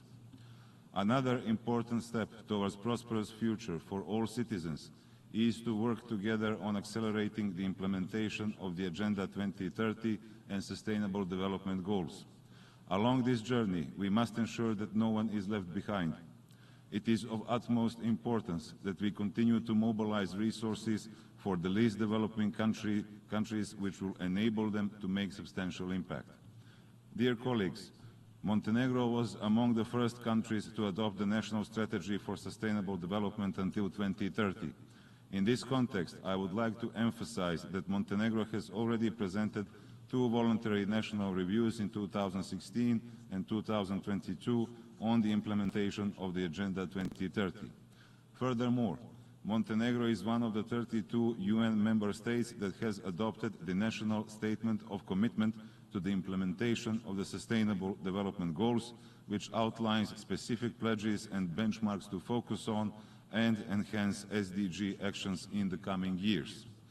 As an EU candidate country, Montenegro places great importance on complementarity and synergy between our EU agenda and SDGs and remains fully committed to making progress and achieving success in both processes.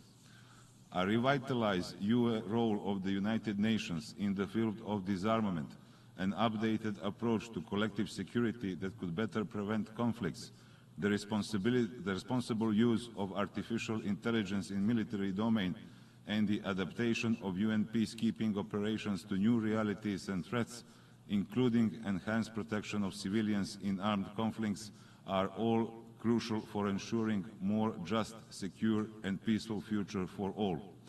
In this regard, we welcome the UN Secretary-General's new agenda for peace and his recommendations. Excellencies, distinguished partners, we welcome the adoption of the Global Digital Compact, included as an annex to the Action-Oriented Pact, which aims to ensure that technology serves in the best interest of humanity, along with the efforts to bridge the global digital divide. Additionally, we support increased use of science in policy making in order to ensure that more people could benefit from advancements in science, technology and innovation. We also welcome the adoption of the second annex to the Pact, Declaration on Future Generation, which reinforces our commitment to the meaningful participation of youth in the United Nations processes. Dear colleagues, we firmly believe that global challenges could only be effectively addressed through the joint cooperation of all international actors, ensuring a more inclusive, accountable and effective global governance framework.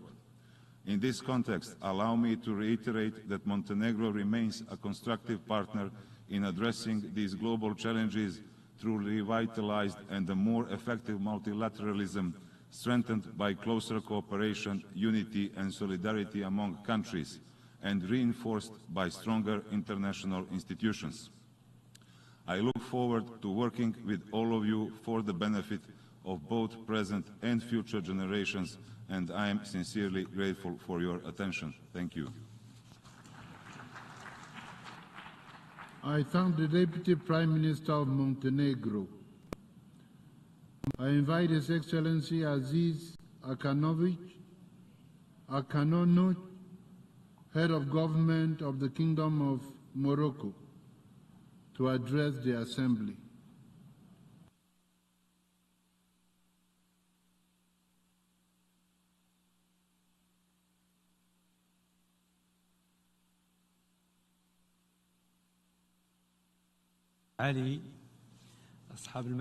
Your Excellencies, ladies and gentlemen, at the outset, I'd like to convey to you the greetings of His Majesty King Mohammed VI to those participating in this important summit.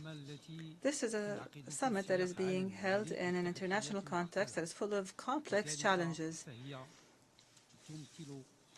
It is a summit that provides us with a unique opportunity to renew our commitment to the United Nations Charter and to renew our collective commitment to establishing a new dynamism in multilateralism so that we can achieve a better and more sustainable future for generations present and future. Ladies and gentlemen, Morocco is committed firmly towards the Charter of the Pact for the Future, and we believe that implementing it will rely on 5 main conditions. First, we must establish peace and stability and development as the foundation of our work, because we cannot establish sustainable development without peace, and peace cannot be achieved without economic progress and social progress. Therefore, we stress the need to develop a global approach that is inclusive and that is based on mutual respect and trust and dialogue. Second, we must renew multilateralism based on true and genuine political will to work collectively. We are required to enhance our work that is based on legitimacy and solidarity. And here, His Majesty King Mohammed VI, in his letter to those participating in the annual meetings of the IMF that were held in Marrakesh, in that His Majesty stated that economic and social and political developments that have taken place over the past years require us to reform the institutions and the policies of multilateralism. Third, we must place Africa in the heart of the United Nations works and all measures that are taken here. And here we ask, is Africa not a good indicator to evaluate our collective efforts to establish the highest aspirations of peace and stability throughout the world? We are thus required, more than any time before, to help Africa transform its current challenges into opportunities to achieve development. Fourth, we must translate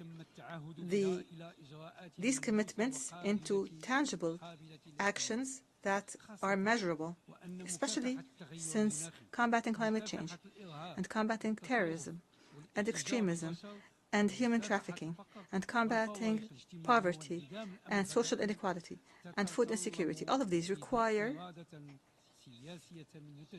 renewed and active political will. As for the climate, it is worth noting that Morocco has raised the level of its expectations in setting a new goal to lower greenhouse gases by 45.5% by 2030.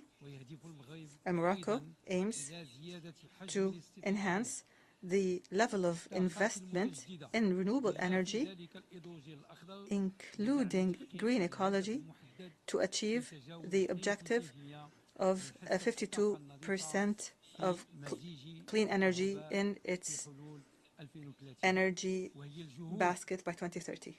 These are the same efforts that are being exerted in terms of social protection, as well as enhancing nutritional and health sovereignty, as has been confirmed by the latest comments by His Majesty the King in the speech from the throne, in which he said, "What we have achieved makes us believe in ourselves and have hope for the future." I thank you. I thank the head of government of the Kingdom of Morocco. I now give the floor to His Excellency Ian Borg, Deputy Prime Minister and Minister of Foreign and European Affairs and Trade of Malta. Excellencies, I will begin with 4 overarching ideas. First, global challenges require global solutions. We gather at this summit for a common purpose, to make the world a better place for present and future generations. Together, there is nothing we cannot achieve. Second, to create a better future, we must accelerate action right here, right now. Achieving the SDGs by 2030 or net zero by 2050 requires immediate action. Number 3, this summit is not a final destination, but a stepping stone, a journey. We celebrate the positive elements in the Pact for the Future, and we encourage member states to be even bolder in their vision and use this occasion as a springboard towards even more ambitious action. And fourth, we must recognize the interconnectedness and harness the synergies across the 3 pillars of the United Nations: sustainable development, peace and security, and human rights. The UN stands tall when these 3 pillars are strong. On international peace and security, a comprehensive approach encompassing these 3 pillars is essential in a world where conflict and crisis are becoming increasingly complex and interconnected. We support the Secretary-General's call, now reflected in the Pact, for a greater focus on conflict prevention. The participation of women and youth in peace processes is crucial to prevent and resolve conflict, build and sustain peace. And we must address the adverse impacts of climate change on international peace and security. On sustainable development, holistic action across its economic, social, and environmental dimensions yields the best results. It's unacceptable that extreme poverty and hunger continue to persist in today's world. In this pact, we recommit to eradicating them. We must turn climate and environmental challenges into opportunities for a cleaner, greener world by scaling up renewable energy, transitioning away from fossil fuels, and achieving net zero. We must also work to ensure our oceans' health, resilience, and sustainability, and take action to address sea level rise, which disproportionately impacts small island developing states. Let us harness the benefits of science, technology, innovation, and digital cooperation to improve every aspect of our lives, while keeping a watchful eye on potential threats. In an era of globalization and rapid change, governments should act as catalysts and facilitators, creating enabling environments for collaboration and dynamism, while also embracing the power of multi-stakeholder action. We highlight the importance of investing in young persons, providing them with the ample opportunities of quality education to reach their full potential, empowering them and ensuring their engagement and participation. They are the innovators, entrepreneurs, dreamers, and creators who shape this world. Through this pact, we also acknowledge that children are very much our present. We are committed to their protection from armed conflict and violence, to work towards the eradication of poverty and hunger, and to put more children in schools and invest in their education. We must respect, protect, and fulfill the human rights and fundamental freedoms of every person on this planet, regardless of their nationality, race, skin color, ethnicity, religion, gender, or sexual orientation. We reiterate the need to reduce inequality and leave no one, anywhere in the world, behind. Gender equality, the empowerment of all women and girls, and their full, equal, and meaningful participation in the decision-making processes are essential prerequisites to sustainable development. Together we are stronger. We join hands at this Summit of the Future to support efforts towards transforming global governance and a strengthened multilateral system, with the UN at its heart, embracing structural and systematic reform towards a system that is more effective.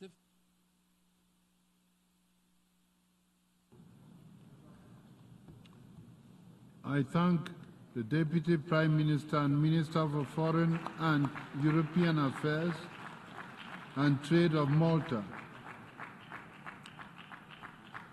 I now give the floor to His Excellency Vivian Balakrishnanan, Minister of Foreign Affairs of Singapore.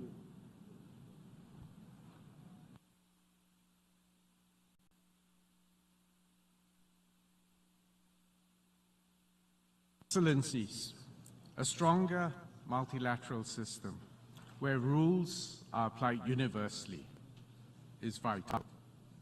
Peace and security depend on adherence to international law and the UN Charter. We strongly support the Pact for the Future and the accompanying Global Digital Compact and the Declaration on Future Generations. These are critical building blocks for a stronger, future-ready multilateral system. First, we reaffirm our commitment to international law and the UN Charter.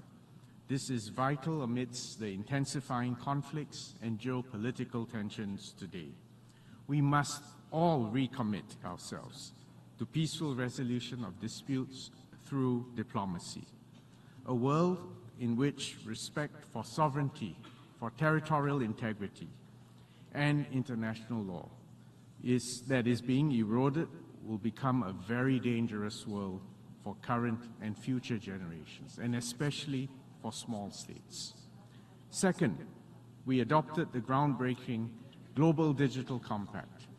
As digital technologies continue to shape our lives in all-encompassing ways, we need to establish common rules to unlock its transformative potential whilst mitigating the risk. More than 2/3 of the UN's targets for sustainable development can benefit directly from digital innovations. Singapore has worked with Rwanda to launch an AI playbook for small states. Together with our capacity building efforts under the Digital Forum of Small States, this AI playbook will empower all of us to leverage AI for public good. Third, we are glad that the Declaration on Future Generations emphasizes youth engagement. Young people have an even bigger stake in the future that they will inherit. The emphasis on incorporating anticipatory planning and foresight in our work is most timely.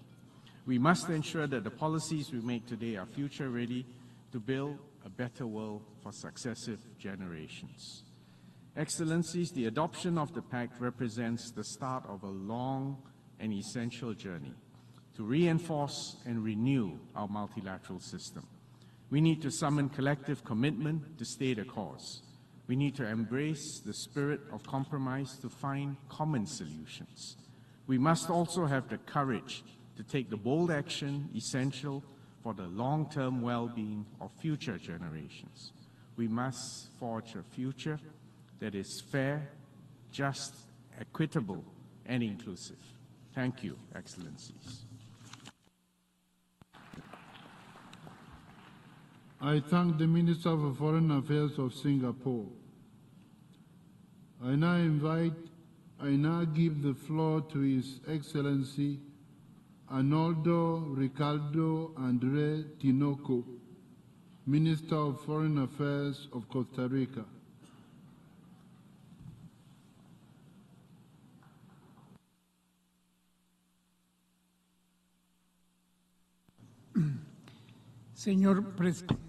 Mr. President, Excellencies, the Pact of the Future is not only a vision, but actually an urgent call to collective action. The call is to put dialogue over arms, negotiation over coercion, and cooperation over competition. The pact that we adopted yesterday puts prevention at the heart and urges us to invest politically and financially in it. Because prevention not only saves lives, but it also protects the progress made in development. The pact reiterates our profound disappointment at the lack of progress in nuclear disarmament. However, it falls short in establishing specific deadlines for nuclear weapon states to destroy their enormous arsenals. It doesn't even mention the Treaty on the Prohibition of Nuclear Weapons, which is our compass here. Nuclear weapons threaten our present and our future. The Pact recognizes climate change as the greatest threat for future generations and underscores that collective action is essential to address this, in particular for the greatest emitters. Costa Rica welcomes the stress put on climate action and the conservation of biodiversity, and we appeal to all states to speed up efforts to comply with obligations under the Paris Agreement and the Global Biodiversity Kunming-Montreal Framework, and thus curb the loss of biodiversity by 2030. The Pact calls on us to lift up our ambition levels for the ocean. To have a vital planet, we need a healthy ocean.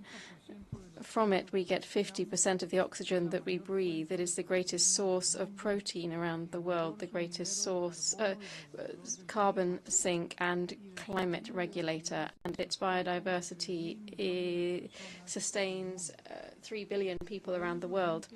Hence, it's urgent that as soon as possible the Treaty of the High Seas, the VBNJ, enters into force, and that we conclude the Treaty on Plastics and do not begin mining of the deep ocean until we can prove that it will not have harmful effects on the marine environment. I invite you to participate in the 3rd UN Conference for the Oceans with Costa Rica and France as co-hosts.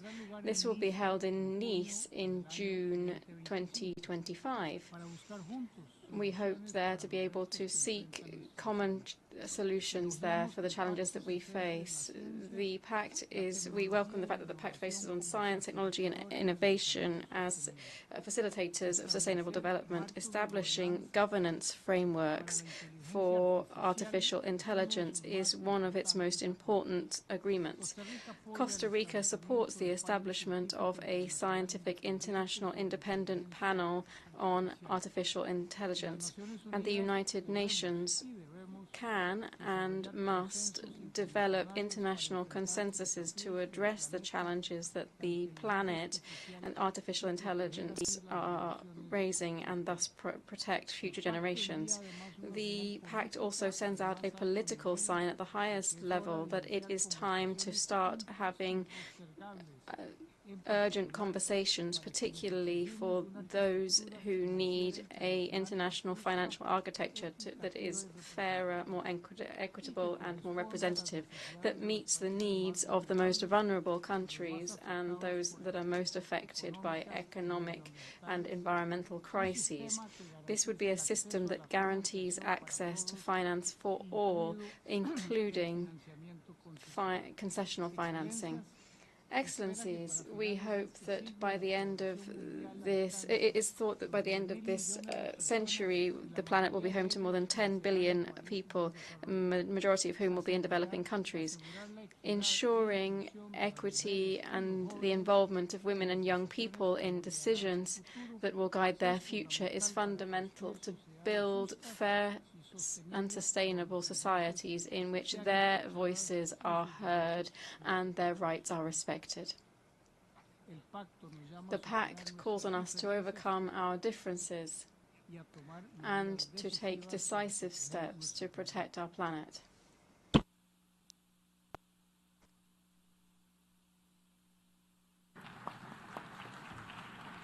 I thank the Minister for Foreign Affairs of Costa Rica.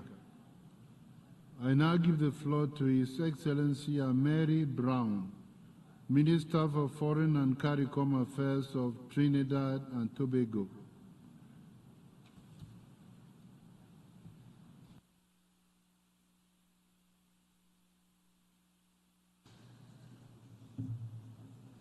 Mr. President, the convening of this summit is crucial to renew global solidarity, to meet our existing commitments, to take advantage of new opportunities, and to effectively identify a clear path to address contemporary challenges. In our quest to achieve sustainable development, we must ensure that all member states are on a level playing field. Those who are particularly in unique circumstances must be afforded the necessary support through international cooperation in order to truly ensure that none are left behind. Accordingly, we must not renege on our commitments to LDCs, LLDCs, and SIDS. Therefore, Mr. President, Trinidad and Tobago underscores the importance of the reform of the international financial architecture and emphasizes that official development assistance should be guided by the multidimensional vulnerability index. Mr. President, it is truly regrettable that at this time the international community is failing at the maintenance of peace and security globally. The unprecedented escalation in the number and scale of conflicts contradicts the very purpose for which the United Nations was built. We must act boldly and decisively to effectively bring an end to these conflicts and to achieve sustainable peace for all. The ease of access to illegal firearms in the Caribbean countries continues to harm our societies with unacceptable consequences.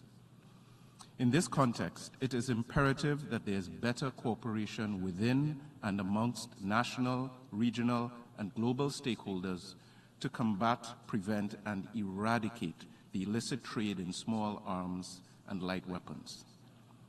Mr. President, Trinidad and Tobago recognizes the role of science, technology, and innovation for us to achieve sustainable development. However, as we progress into an era of high dependence on technology and rapid advancements in artificial intelligence, we must also acknowledge the magnitude of the associated risks. Therefore, as a small developing state, we are not only advocating for cooperation aimed at bridging the digital divide, but also for strengthening our capacity in cybersecurity to address those risks. Mr. President, our young people are key stakeholders in our pursuit of sustainable development. Consequently, we must ensure that they are equipped with the necessary tools and provided with opportunities to reach their full potential. Additionally, our policies and programs must include provisions to ensure the well-being of future generations. In this context, Trinidad and Tobago remains unswerving in our commitment to enhance the quality of life of our youth population and that of future generations.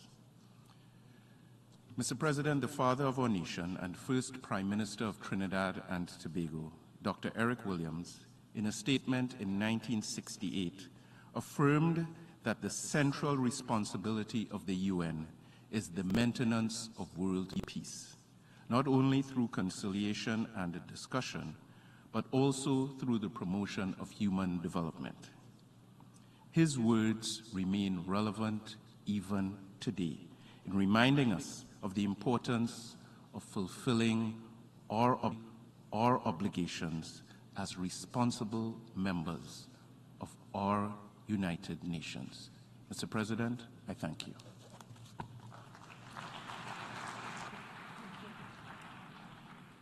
I thank the Minister of Foreign and CARICOM Affairs of Trinidad and Tobago. I now give the floor to His Excellency Ceyhun Aziz Oglu Bayramov, Minister of Foreign Affairs of Azerbaijan.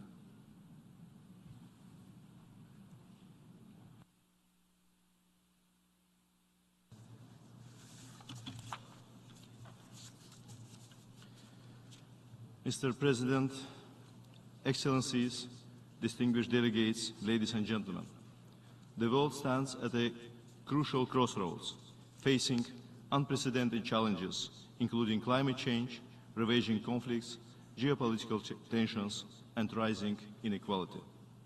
At this critical juncture, the Summit of the Future is an opportunity to address pressing challenges, bridge the gaps, and show that a multilateral system can deliver with a unified voice.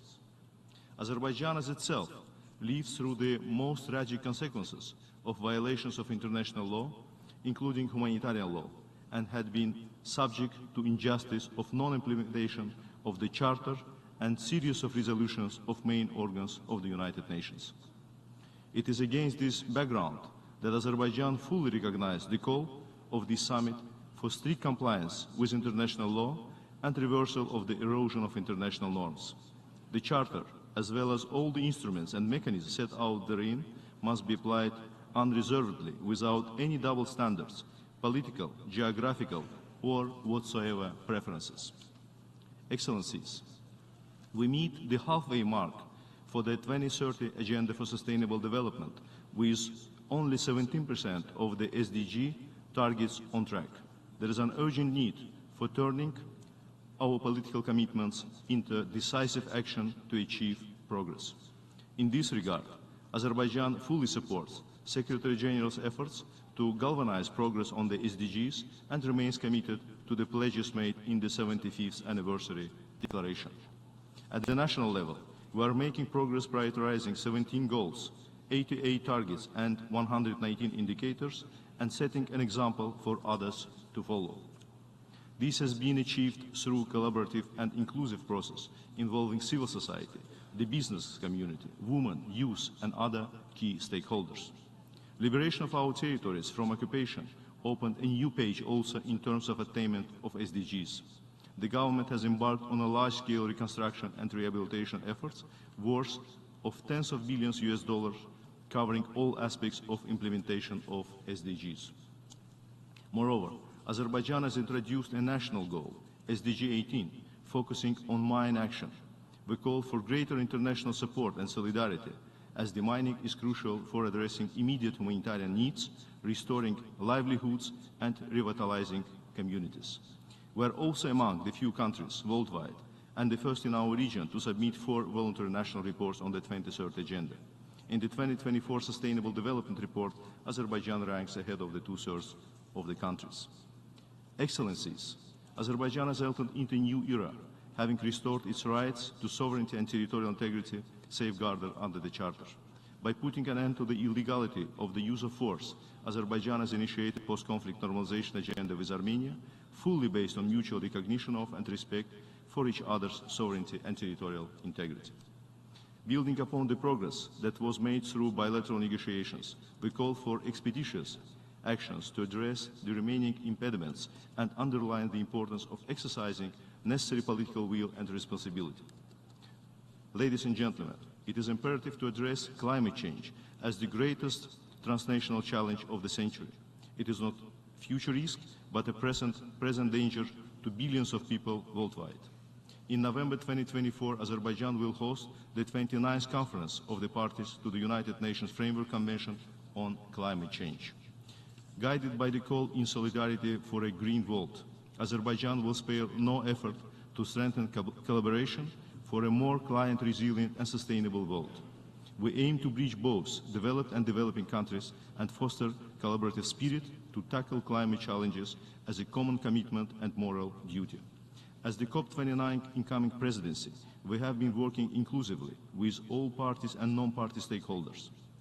COP29 Azerbaijani presidency's overarching and inclusive strategy is anchored in two mutually reinforcing pillars: enhance ambition and enable action, with establishing a new climate finance goal as a key priority this year. COP29 will also be an opportunity to contribute to both global peace and climate agenda. Given the intersection of conflicts and climate crisis, Azerbaijan has introduced a flagship COP29 Truth Initiative embedded in joint solemn appeal announced a few days ago. We call for unity and respect for the truth during the months of COP. I thank the Minister of Foreign Affairs of Azerbaijan. I now give the floor to Her Excellency Selinda Sosa Lunda, Minister of Foreign Affairs of the plurinational state of Bolivia.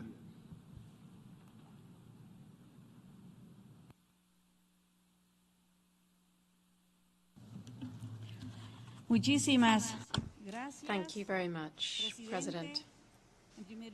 I'd like to begin by conveying the brotherly greetings on behalf of the Bolivian people and our President, Luis Arce Catacora. President, distinguished colleagues, humanity and our planet are facing the effects of the multi-dimensional crisis of the capitalist system. This is reflected in a rise in poverty, in inequality, in food insecurity, the climate crisis, war, among other scourges. If we're not able to address global problems with collective solutions, we will be facing the possibility of the collapse of the whole of mankind. For this reason, cooperation, solidarity, complementarity, peace, a balance with nature, respect for sovereignty and the self-determination of peoples must be the common values that guide the decisions that we take and the new paths that through which we will build. In this context, the Pact for the Future, the Global Digital Compact, and the Declaration on Future Generations are important instruments that allow us to look ahead to a better future for present and future generations. This pact has the great aim of correcting profound inequalities created by centuries of economic, political, and social domination. Regrettably, we must also recognize that the Sustainable Development Goals will not be attained as was planned by 2030. However, we believe that the Pact for the Future must serve as impetus to speed up the implementation of the 2030 Agenda. President, colleagues, allow me to share 3 principles that we deem important for the implementation of the Pact for the Future. Firstly, equity in global governance. In the modern world, from the global south, which is home to the highest number of countries and people around the world, multilateral decisions must be collective. They must be taken on an equal footing with respect for sovereignty and the sovereignty enjoyed by all states. This involves undertaking real and deep-rooted reform of the UN Security Council, of international financial organizations, and other multilateral fora. Secondly, climate justice and sustainable development. Our nations are the ones that have been most affected by the climate crisis, despite the fact that they are the least responsible for it. The commitments that have been made under the Pact for the Future must guarantee common but differentiated responsibilities among developed and developing countries, ensuring the funding that has been pledged for adaptation and mitigation. It is not acceptable for those countries that are most responsible for climate change to now attempt to renegotiate the content of the Paris Agreement. Once and for all, we must build a development model based on respect for Mother Earth and the rights of all our peoples. Thirdly, capacity building. In a world in which technology is advancing quickly with artificial intelligence and already forming a part of our daily lives, it's important for developing countries to be able to achieve the same technological development for health, education, among other areas, so that our societies can have the necessary ability to address the challenges of the future. Women and young people of the Global South are the greatest drivers in our society. For this reason, it's fundamental that we invest in their development so that they can lead the change that we need. Furthermore, we recognize the inclusion of and the reference to the most vulnerable sectors in our societies. These include indigenous peoples and women. However, their inclusion continues to be insufficient. Bolivia believes it's important to progress to undertake further deep-rooted reform. We propose promoting decolonization and dismantling the patriarchy.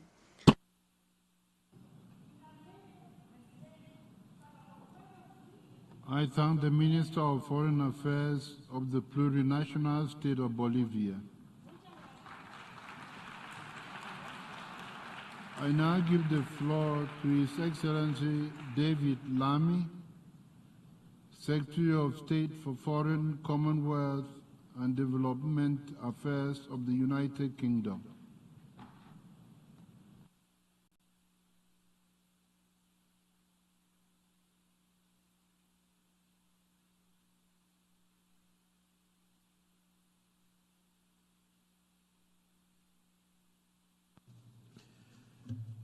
Mr. President,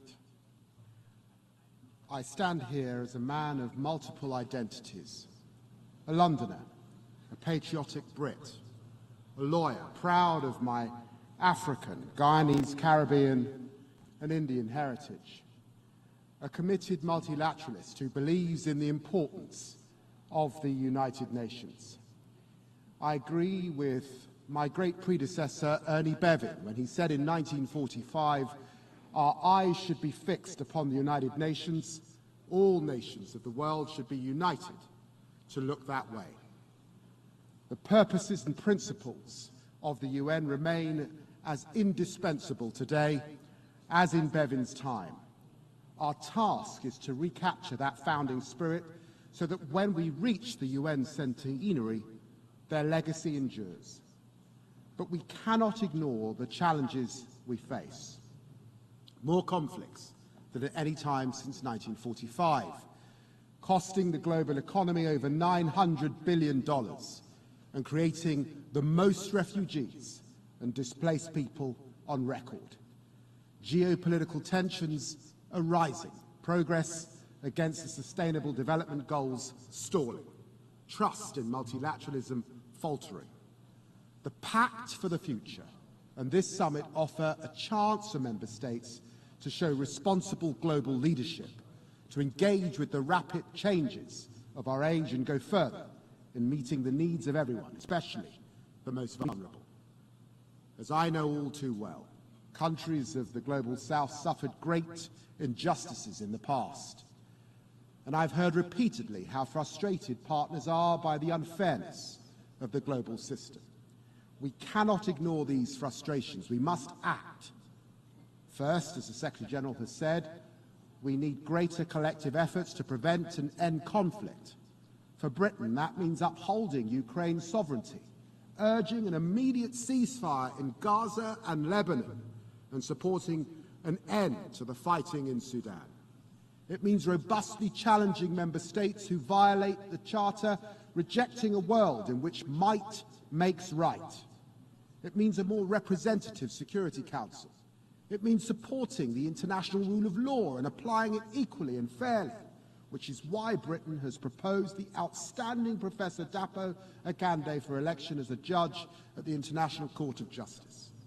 Second, we need urgent action on the climate and nature crisis. With this new government, Britain is renewing our ambitions at home, aiming to deliver clean power by 2030.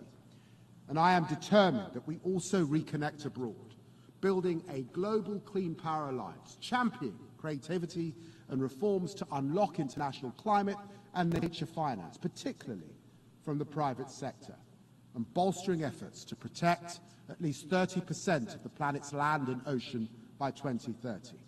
Third, countries like Britain must modernize our approach to development.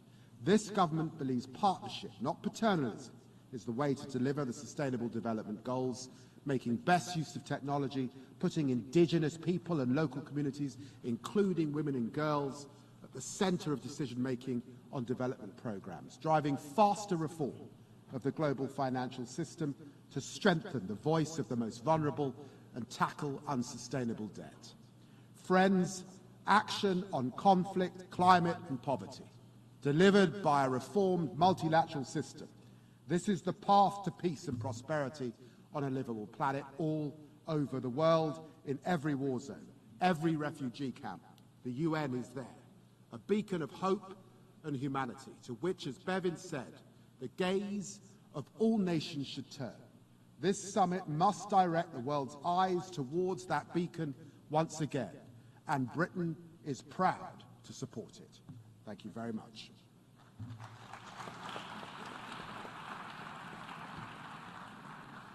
I thank the Secretary of State for Foreign, Commonwealth and Development Affairs of the United Kingdom.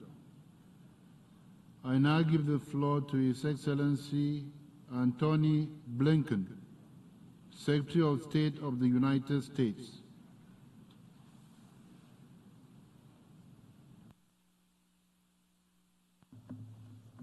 Good afternoon. At this summit, Secretary General Guterres and many world leaders have argued powerfully that to fulfill the crucial purpose of the United Nations, we urgently need support, reform, and revitalization. The United States fully agrees. That's why we joined fellow member states in shaping and committing to a broad range of priorities in the Pact for the Future. Forging the Digital Global Compact, signing on to the Declaration on Future Generations, enabling the United Nations and international institutions to better respond to shocks like pandemics and natural disasters, made more severe by the climate crisis.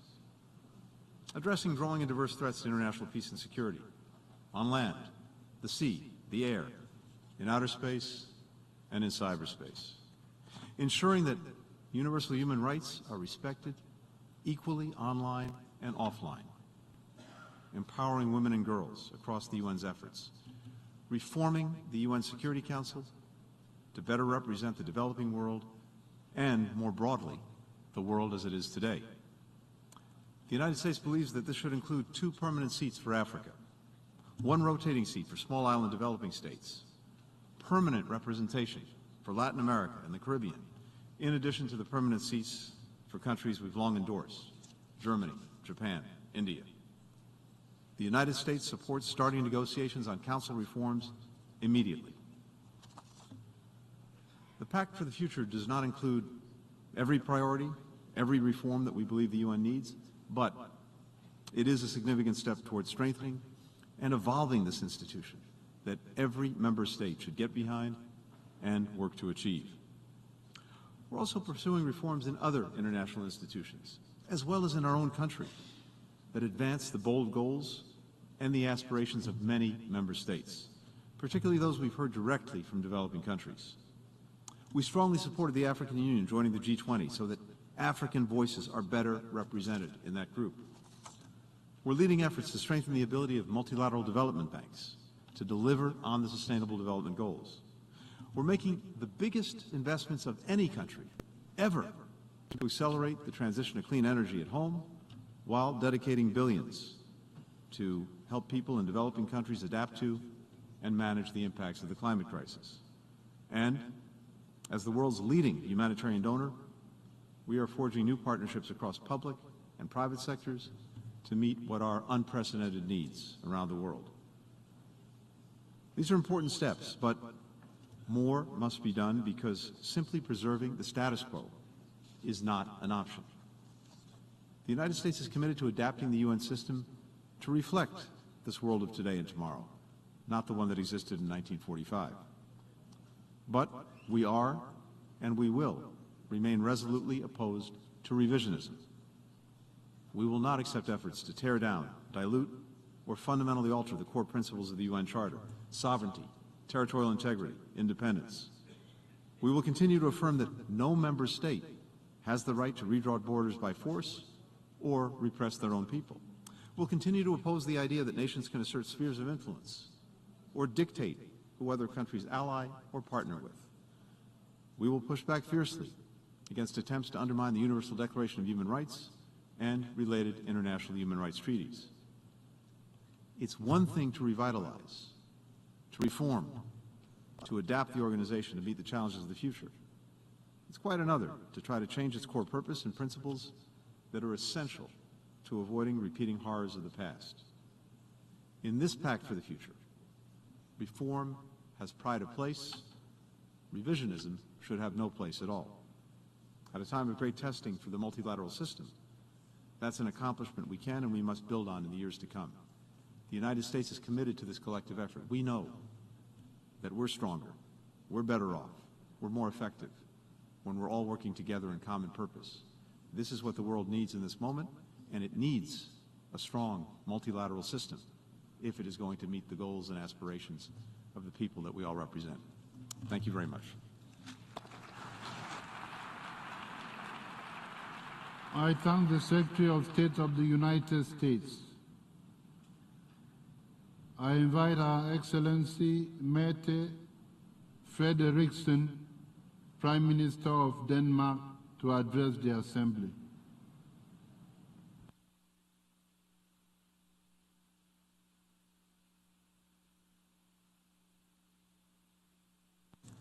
Dear colleagues, to give everyone the opportunity to live good lives in freedom and in dignity, that is our most noble task. A task that can only be achieved if we truly commit ourselves to work together. Right now, we see brutal and tragic wars around the world, in Africa, in Middle East, and in Europe. And as a world community, we are faced with human disasters, poverty, hunger, climate change. If we do nothing, it will only get worse. The decisions we make today will define the future for generations to come. This is why the Pact for the Future is such an important step forward for the United Nations. Thank you, Namibia and Germany, for your lead for the Pact and for the commitment of Secretary General Guterres. It has not always been easy, but it has been a great example of successful cooperation. The negotiations have focused on concrete and action-oriented results with the necessary willingness to find workable compromises. It is truly significant that we have been able to adopt the Pact by consensus. We need a global system that is far more equal, that promotes solidarity and fair representation for its future with more equality, where we ensure fair representation, especially of the African countries. We have discussed this for decades. Now it is time to make it happen. We must also face a truth that can be a bit difficult for all of us, that our current international financial system is outdated. Right now, it cannot respond to the challenges we face. Old patterns and power structures stand in the way of the necessary progress. We have to reform to make it fair, to make it just and more responsive. so that we will be able together to mobilize finance at the scale we need to, when we need to, and invest in sustainable development, education for all kids, health for all human beings, and not least climate solutions. Denmark already gives a good contribution to the International Development Association, and I am proud today to announce that we intend to increase it with 40%. Next year, Denmark will join the UN Security Council. We know that it is a huge responsibility. We will do our very best to ensure implementation of the Pact, and we look forward to work with all other members to promote, hopefully, a constructive cooperation and push for a more accountable, effective, and representative Security Council. Dear colleagues, I think we stand at the crossroads. If it's what we do that really matters now, we need to set a better course for our world, to make it more fair and to make it more just. So all people all over the world have the opportunity to live good lives in freedom and in dignity. Thank you.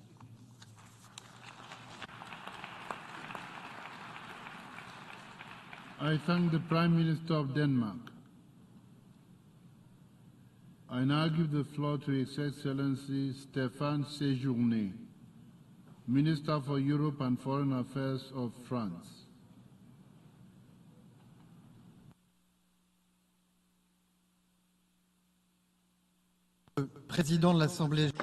Mr. President of the General Assembly, Deputy Secretary General, ladies and gentlemen, heads of state and government, ladies and gentlemen, ministers, ladies and gentlemen, ambassadors, dear colleagues, we are here today to reaffirm our commitment to an ambitious, effective, and representative multilateralism to address the challenges of tomorrow.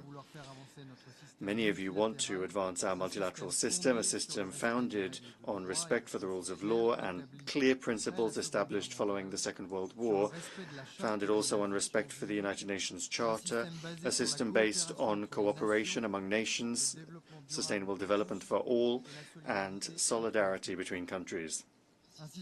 A system which today must be reformed because global governance must be both more representative and collectively more effective. Everyone has to contribute to this, and everyone has to shoulder their share of the responsibility. I thank the Secretary General for allowing us to make headway on this essential task for future generations, which France firmly and determinedly supports. Mr. Secretary General, this summit of the future must allow for the achievement of the 2030 agenda and achieving the Sustainable Development Goals on schedule. We need to accelerate our efforts to respond to climate challenges. In line with its historic engagement within the United Nations, France has worked to make sure that the Pact for the Future lives up to Member States' expectations when it comes to reform of the Security Council.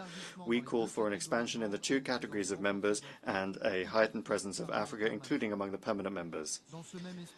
In the same vein, we have a joint initiative with Mexico to limit the veto in the case of mass atrocities, which is already supported by 106 states from every region of the world. France is also innovative in terms of its proposals for reform of the international financial architecture in the spirit of the Paris Pact for Peoples and the Planet, launched by the President of the Republic at the Paris Summit in June 2023. The new agenda for peace must allow us to modernize the United Nations tools for international peace and security. We need to make sure that peace operations, which have changed a great deal, allow us to respond to new challenges. I commend the work of Blue Helmets. Each day they work for peace and security around the world. I'm thinking of the men and women of UNIFIL in Lebanon and the French contingent there. I'm thinking of the Lebanese people, as Israeli strikes have just killed hundreds of civilians, including dozens of children. These strikes, conducted on both sides of the Blue Line and in the region more broadly, must immediately end. France once again calls upon the parties and those that support them to de-escalate and avoid a regional conflagration that would be devastating for everyone, first and foremost the civilian population. For that reason, I have asked for an emergency meeting of the Security Council on Lebanon this week. In Lebanon, as elsewhere, France will remain fully mobilized to resolve major crises that are disrupting the international agenda. France will take initiatives and will continue to condemn Russia's war of aggression against Ukraine and demand peace in respect of the law. We will continue to demand the release of all hostages, respect for international humanitarian law, and a ceasefire in Gaza. France considers that all human lives are equal in dignity. France will never turn its gaze away from any armed conflict and will continue its initiatives to support Sudan together with its partners. Mr. Secretary General, Deputy Secretary General, you've asked us to look to the future, and this future will be marked by great progress in the digital sphere, first and foremost in artificial intelligence. The Global Digital Compact records the commitment of all of the international community to coordinate on these new challenges. The digital revolution should not further increase the digital divide and must serve the Sustainable Development Goals. This priority will be at the heart of the Artificial Intelligence Action Summit, which will take place in France on the 10th and 11th of February.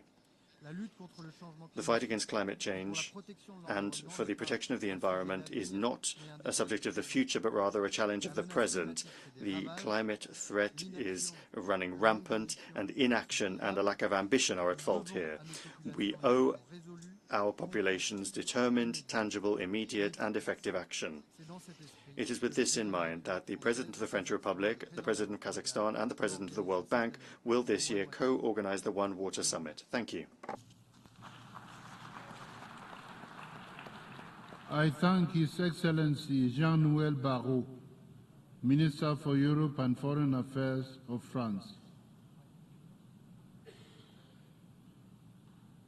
I now give the floor to His Excellency Rexon Ramofafia, Minister for National Planning and Development Coordination of the Solomon Islands.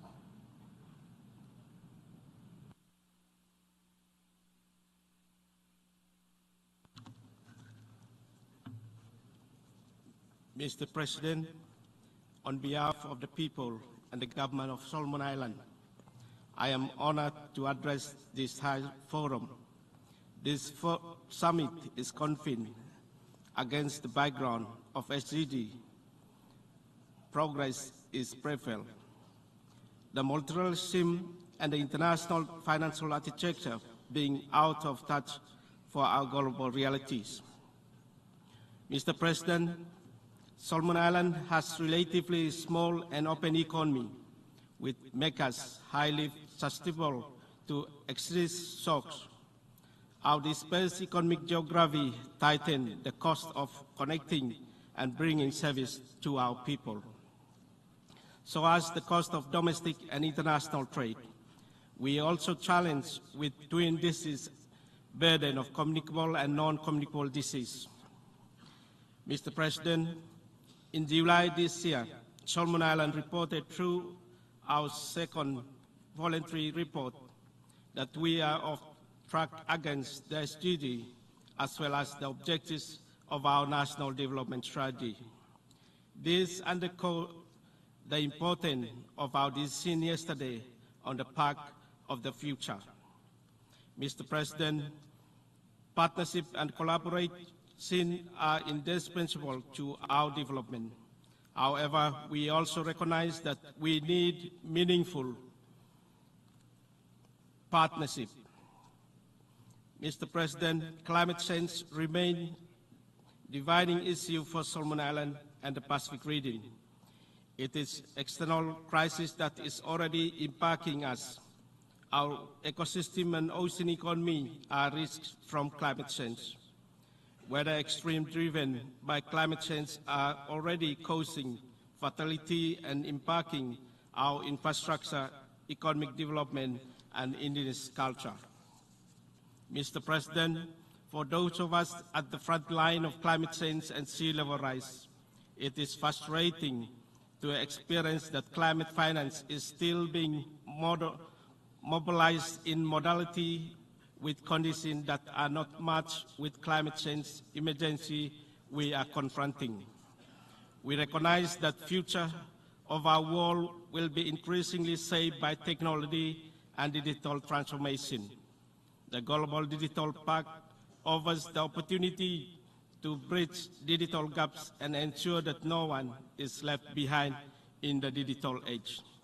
Mr. President, my country's access to available digital technology is still limited, despite recent efforts including expansion of our telecommunication network and use of digital technology for financial inclusion.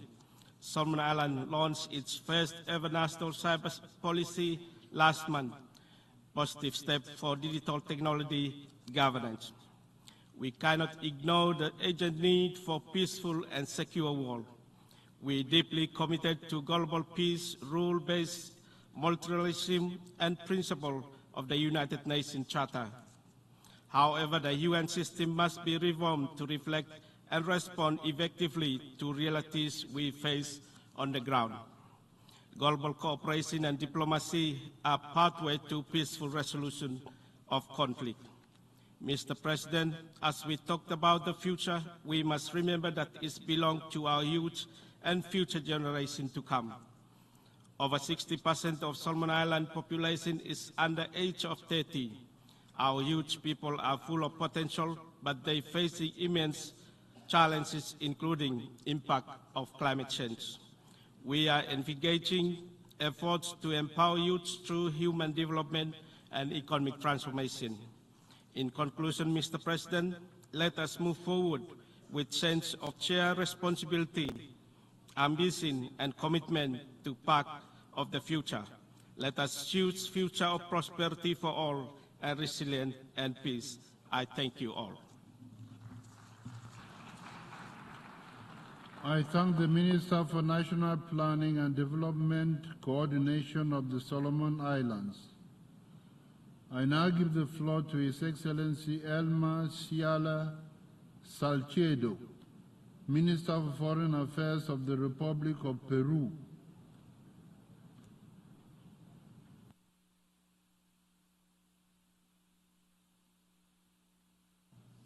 Señor Presidente, Mr. President,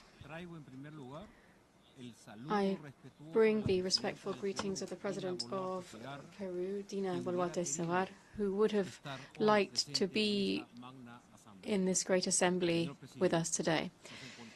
Mr. President, we stand at a time of profound global transformation, and we are living through times marked by unprecedented challenges which call on us to work together to forge a fairer and more sustainable future for all. What we need is clear to all of us, that is new global governance, which is more inclusive and equitable. In light of this, Peru has been working hard to reduce social divides and to include sectors of the population that have historically been left behind. This objective includes higher ambitions in our national and collective action, as well as financial commitments that are sustainable on the part of the international community, that enable appropriate resources for developing countries. An important outcome from this summit is the commitment to begin an intergovernmental process for the adoption of multidimensional indicators, poverty indicators, and progress indicators that go beyond measuring the progress made by countries and their consequent needs in cooperation and finance, beyond the cold figures of their GNI. Therefore, I welcome the establishment of a high-level group which will be working on developing these new indicators. We trust that this work will be essential to best channel, in the most inclusive way, international cooperation, including middle-income countries, in which we continue to see pockets of poverty and exclusion. We also welcome the fact that during this Summit of the Future we are addressing emerging impactful challenges for future generations, such as digitalization and artificial intelligence. Peru believes it's crucial to forge ahead towards building a global governance system that promotes the transfer of knowledge and technology and that establishes parameters for the correct use of artificial intelligence. President, Peru understands the Pact for the Future as a tool that must respect the sovereignty of states and that further must promote cooperation based on solidarity, mutual respect and equity. For us, this pact is not and will never be an imposition nor an agenda which erodes our traditions or our domestic legal order. Rather, we see it as a platform that allows us to work together with other nations to address the challenges that we share, such as combating poverty, protecting the environment, and ensuring a fairer and more equitable global economic order for developing countries. In essence, it is an appeal to build a future in which sustainable development, peace, and prosperity are accessible to all, without implying giving up our identity, values, or our autonomy as a nation. Thank you very much, President.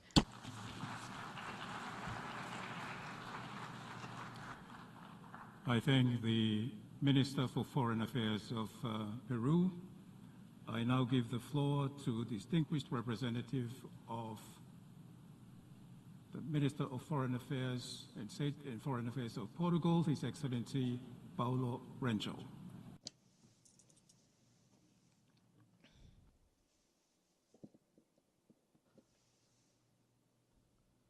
Thank you, Mr. President. Excellencies, is with hope and responsibility that I assume the word in this Summit of the Future in representation of Portugal as well of the first Prime Minister of Portugal that cannot be here today due to the terrible fires that have made our country in a tragedy for the last few days. We are here for the future of the world, for the future of our nations.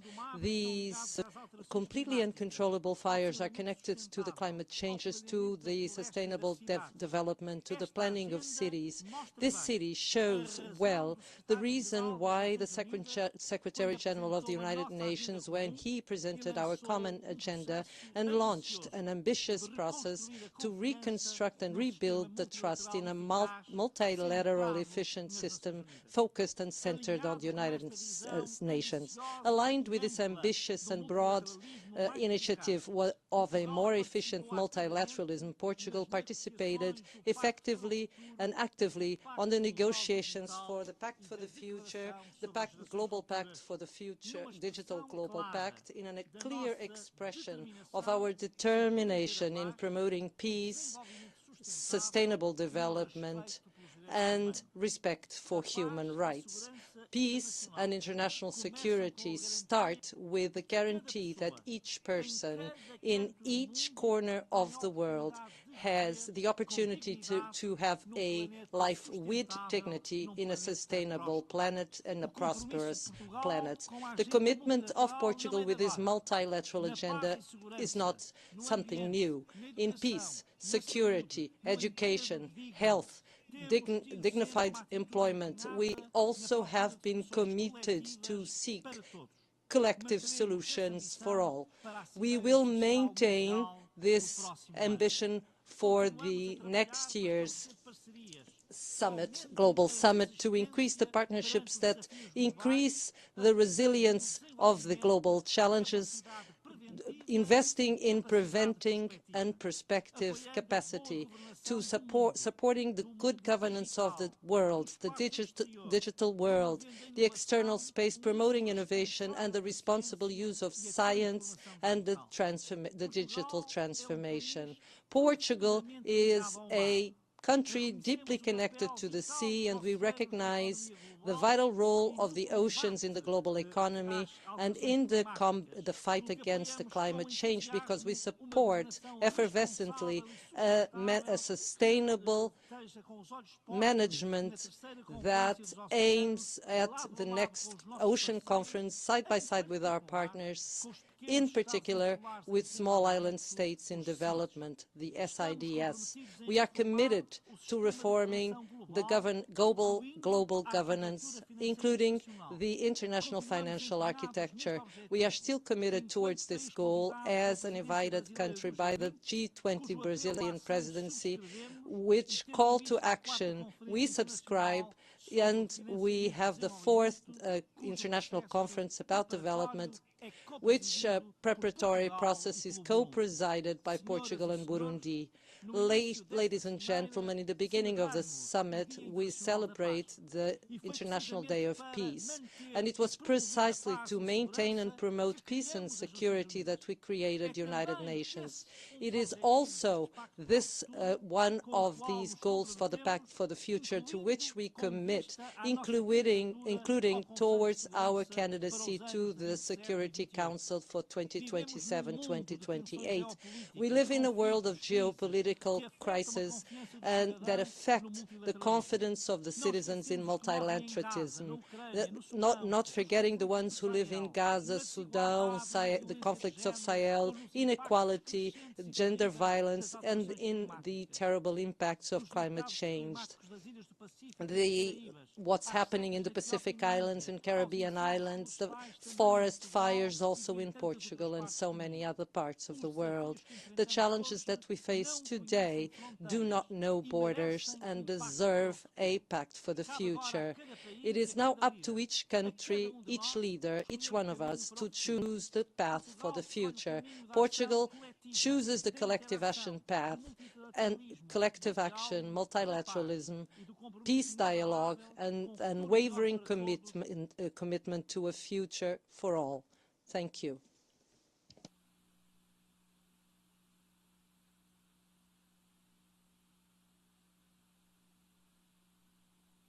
Khawaja Mohammed Asif, Federal Minister for Defense of Pakistan.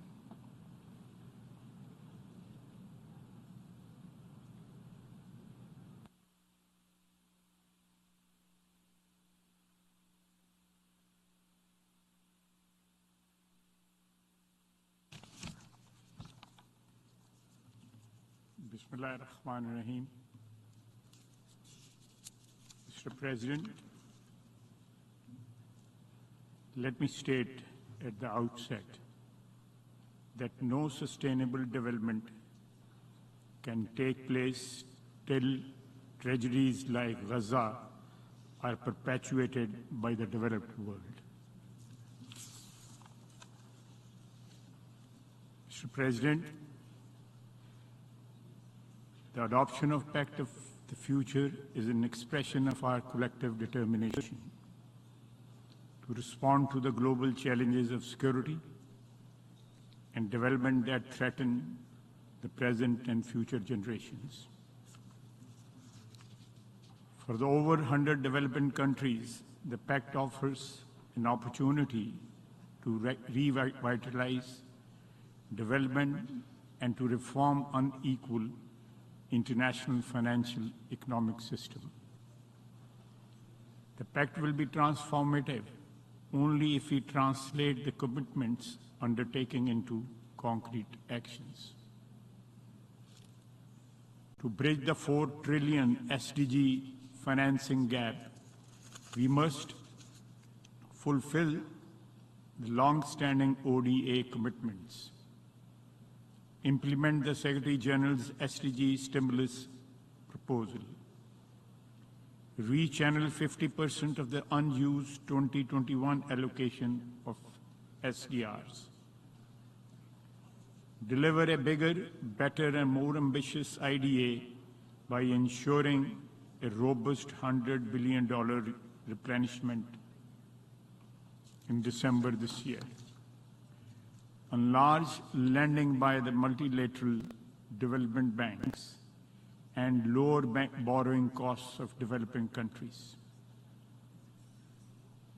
improve the representation of developing countries in international financial institutions, review the sovereign debt architecture to make it more equitable, adopt an equitable international tax regime, and reform the WTO to serve as a vehicle for export expansion and development through preferential treatment for developing countries and avoidance of new environmental protectionism.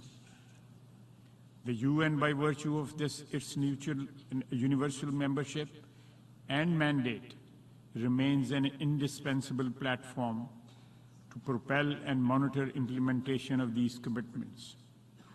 Excellencies, bridging the digital divide is key for an equitable future. Pakistan welcomes the outcome of Global Digital Compact in this regard. We must bridge the North-South divide and prevent an East-West fragmentation of the digital space. We must ensure equitable data governance, and we must capture and control the power of artificial intelligence. Thank you very much.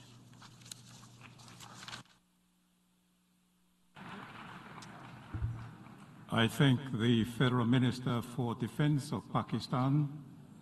I now give the floor to His Excellency Bakari Bachi, Minister of Youth and Sport of Gambia.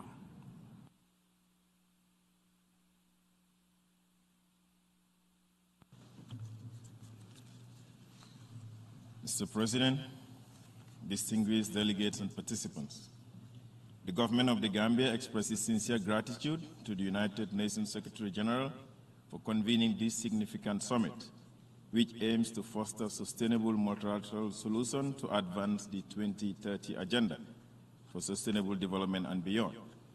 We also extend deep appreciation to the co-facilitators from Namibia and Germany for their tireless efforts in facilitating the negotiation process, an invaluable contribution to the preparation and execution of this summit.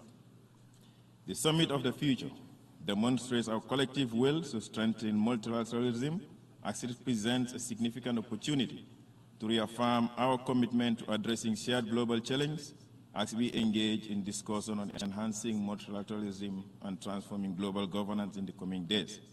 Let us accelerate our commitment to reinforcing our sacred multilateral principles of upholding human rights, sustaining peace, and driving sustainable development.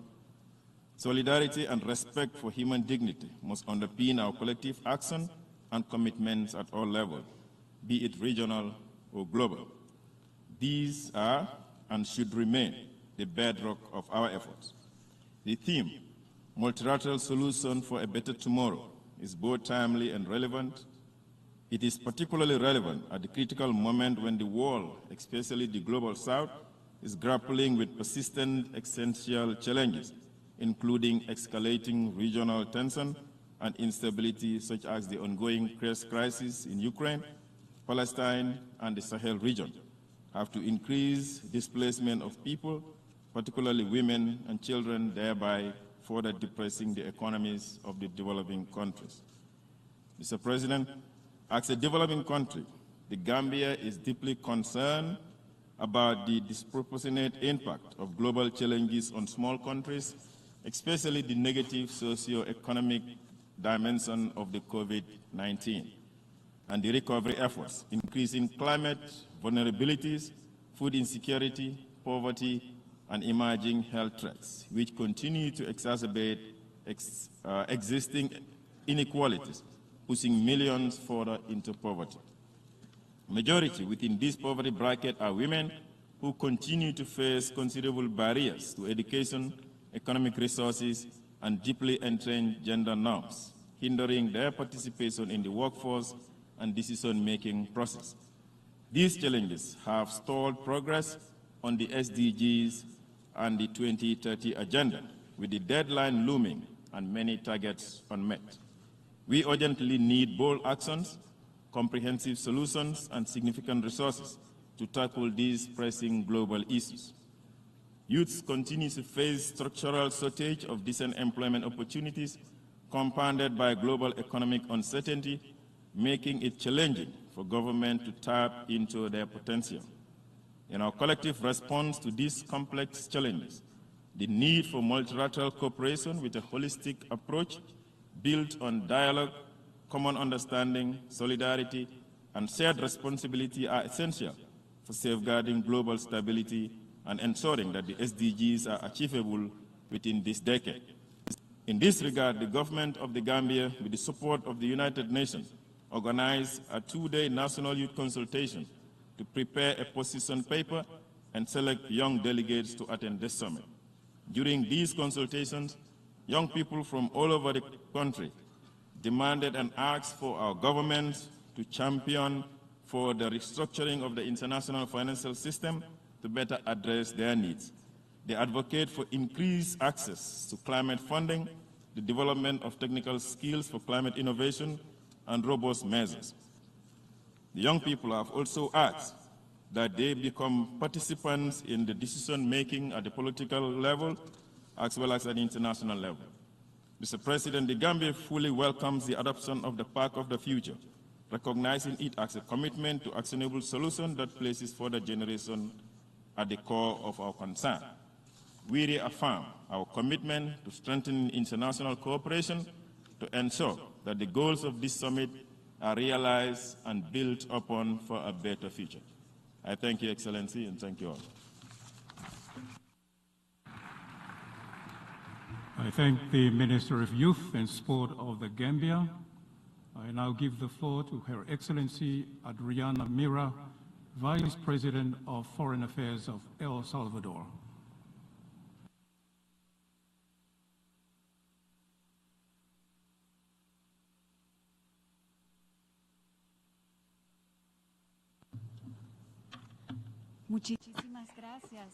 Thank you very much, Mr. President.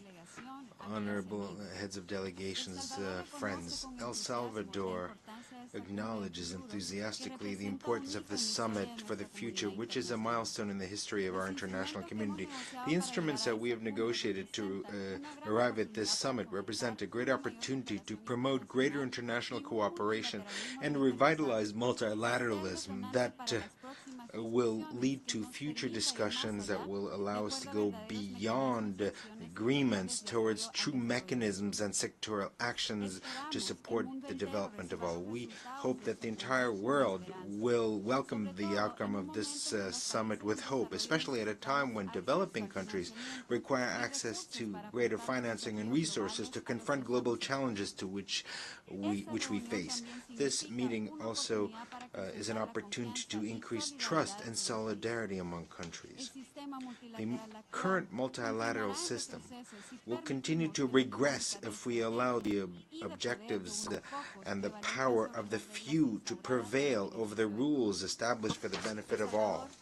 El Salvador is not alone. Many of the countries of the global south are raising their voices with greater force and are offering their visions of development based on their own reality. During the negotiations of the Pact for the Future, El Salvador reiterated the urgent need to reform the Security Council so that it is transformed into a more representative, democratic, legitimate, effective, and transparent organ.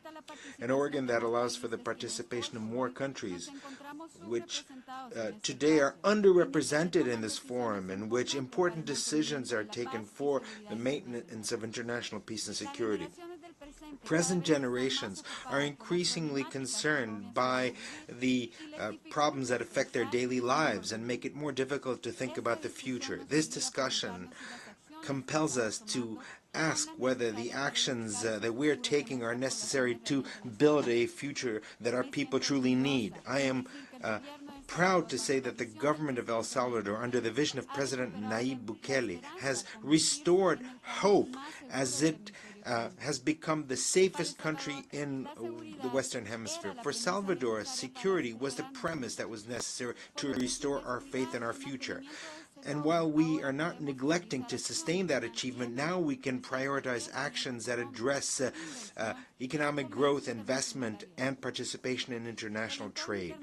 The international environment forces us to invest and design policies geared towards technology, adaptation to climate change, and the transition towards green energy. Aware of the potential of technological innovation, El Salvador has taken important steps to transform the country in the technological hub of the region by implementing policies of digital governance and enacting legal instruments to better take advantage of technologies and investment flows. My country is laying the groundwork to achieve the goal of a digital future that is inclusive, open, just, and secure. We have a commitment to eliminating the digital divide by increasing levels of connectivity and access to the internet. Our partnership with Google and the inauguration of the first commercial data center rated Tier 3 in El Salvador is a reflection of the commitment of the government to the appropriate use of technological innovation. The seeds that we are sowing today through these instruments promise a better future for all, and especially for young people and future generations. During the event called Imagining the Future, Jobs, Youth, and Opportunities, promoted by the United Nations system and organized in my country, we reached the conclusion that it is fundamental to heed the voice of young people and generate opportunities for dialogue that allow us to connect with their perspectives, so that within our respective agendas we can take concrete action for our young people. We trust that through the coordinated efforts of the United Nations country team and other strategic partners for development, we will continue investing in our youth. In conclusion, I would like to express the commitment of El Salvador to advance in implementing the outcomes of this summit, with the hope that together we will achieve the goals that together we identified today for a better future. Thank you very much.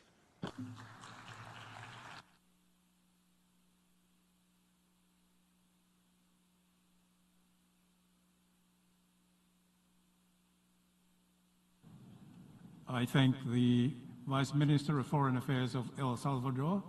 I now give the floor to the distinguished representative of the International Criminal Police Organization.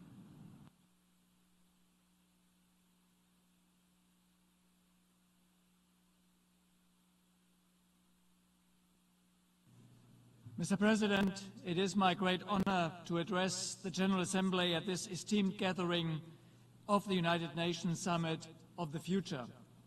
The summit represents a moment of reflection and a moment of action as we reaffirm our commitment to building a resilient, equitable, and safer world. In an era marked by profound changes, from rapid technological advancements to environmental crisis, global security and sustainable development are inherently linked. Interpol recognizes the crucial role that law enforcement plays in ensuring the security and the prosperity of communities around the world. By securing the streets, police strengthen the foundations for development. By protecting communities, police empower them to reach further. This is why Interpol launched the Global Policing Goals back in 2017. These offer a blueprint for law enforcement to advance Agenda 2030 in complementarity to the UN Sustainable Development Goals. Later this year, the UN General Assembly will also seek to adopt the fourth review of its resolution on the cooperation between Interpol and the UN. Through previous reviews, the international community reinforced this complementarity and affirmed Interpol's position as a key implementing partner. In achieving the objectives of the SDGs, we must also recognize that no country and no organization can act on its own. Criminal networks are being built around the world. Ties are being created, actions coordinated. To counter them, we need to be more innovative and more agile. As Interpol Secretary General, it is my conviction that a safer future hinges on a single, strong global architecture of security, on one that avoids silos and duplication, one that ensures inclusivity of information, of networks, and of access to technology, and one that prevents gaps and loss of critical information. Interpol stands ready to continue building this with member states, regional, and global partners. Excellency, this summit calls on us to build opportunities for tomorrow's generations, founded on multilateralism and a strong integrated security system. To fulfill this mission, we must restore and maintain trust in the institutions designed to protect peace, security, and prosperity. This means evolving our approaches to address emerging challenges responsibly, ethically, and with integrity in making the world a safer place. I thank you very much. I thank the distinguished representative of the International Criminal Police Organization.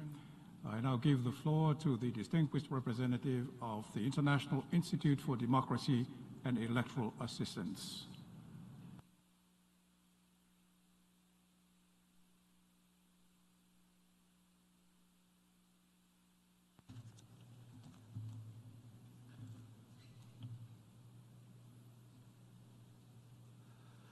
Mr. President, Mr. Secretary General, Excellencies, I stand before you as Secretary General of International IDEA to speak on the future of our planet and the pact we need to make it viable. For me, the future has faces. I have two children, Annalena and Simon, ages 15 and 12. The pact we have forged here is about the world we will bequeath them.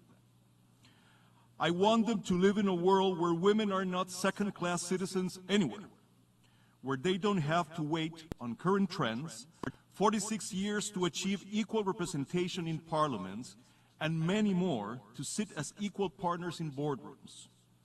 If this pact does not advance this human right, which is the best opportunity for our future, we are wasting our time. I want them to live in a world that no longer accepts that 81 people own as much wealth as 50% of humanity combined. If this pact does not open the door to a fundamental reform of capitalism, to make it fairer, so that our political processes and the possibility of a sustainable future are not captured by the obscenely rich, we are wasting our time. I want them to live in a world where nations are truly able to collaborate to solve the great problems of our time. If this pact does not help us to bring international governance structures closer to the realities of power in the world, starting with the UN Security Council, we are wasting our time. I want them to live in a world that cherishes democracy as one of the pinnacles of the human journey. And I use the word democracy deliberately, not governance, not institutions, not all the euphemisms that many governments use to disguise simple truths. That democracy is the only political system that fully respects the UN covenants on civil and political rights and social and economic rights, which nearly every country present here has signed up to. That democracy is the best defense against the emergence of the killing fields in Ukraine and the Middle East, in Sudan and Myanmar, and hence protects global peace. If this pact does not advance democracy, we are wasting our time. Mr. President, the British writer Aldous Huxley once asked if the world was another planet's hell. I do not know. What I do know is that we have the obligation not to turn it into hell for Annalena and Simon's generation. This pact may be our best chance. I thank the distinguished representative of the International Institute for Democracy and Electoral Assistance. I now give the floor to the distinguished representative of the United Nations Educational, Scientific, and Cultural Organization.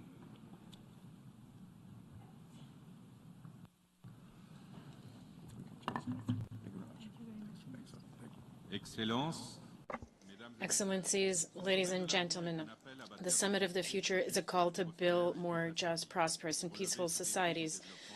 To meet this challenge of sustainable development, UNESCO's mandate is focused on education, science, and culture, and it is essential. This was just recalled by the Pact for the Future that has just been adopted. First, there can be no viable future where more than 250 million people are still deprived of the fundamental right of education.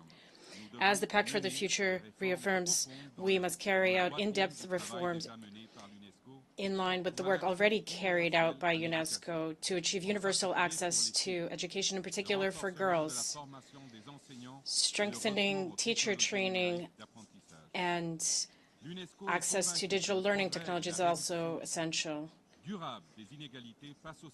UNESCO is convinced that sustainably reducing inequalities also requires innovation and knowledge, and yet we are all aware of the gap that remains in the world in this sense. That is why it is essential that the Pact for the Future enshrines the need to promote international scientific cooperation in line with UNESCO's recommendations on open science. Thus, we will promote the transfer of technologies and making sure that all talents can flourish and that risks are managed responsibly. And finally, culture in all of its diverse expressions, it is our global common good that is one of the most powerful. The preservation of World Heritage is a vibrant example of this. These World Heritage sites not only testify to the richness of human history and the beauty of nature, but preserving them is also essential for local populations that are exposed to the risks of climate change, illicit trafficking, and pressure of tourism. Our organization also stands by creators and all culture professionals who, through their talents and imaginations, bring us together and create millions of jobs, which is a powerful driver for inclusion for youth and women in particular. Article 11 of the Pact for the Future recognizes this crucial role played by culture in our societies, a role of bringing people together, of ensuring well-being, which must play its rightful role in public policies. This is a major step forward today, together, but we can go even further by ensuring that culture is finally subject to its own goal of the post-2030 development agenda, which has yet to be built. Only culture can open up peoples to one another while nourishing the best among us all. Thank you very much. I thank the distinguished representative of the United Nations Educational, Scientific and Cultural Organization and give the floor to the distinguished representative of the International Atomic Energy Agency.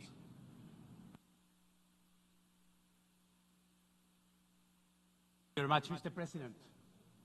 Mr. President, somebody said that to predict the future, we should build it. And this is what is happening now with the adoption of the Pact of the Future and the recommitment to the goals that it entails.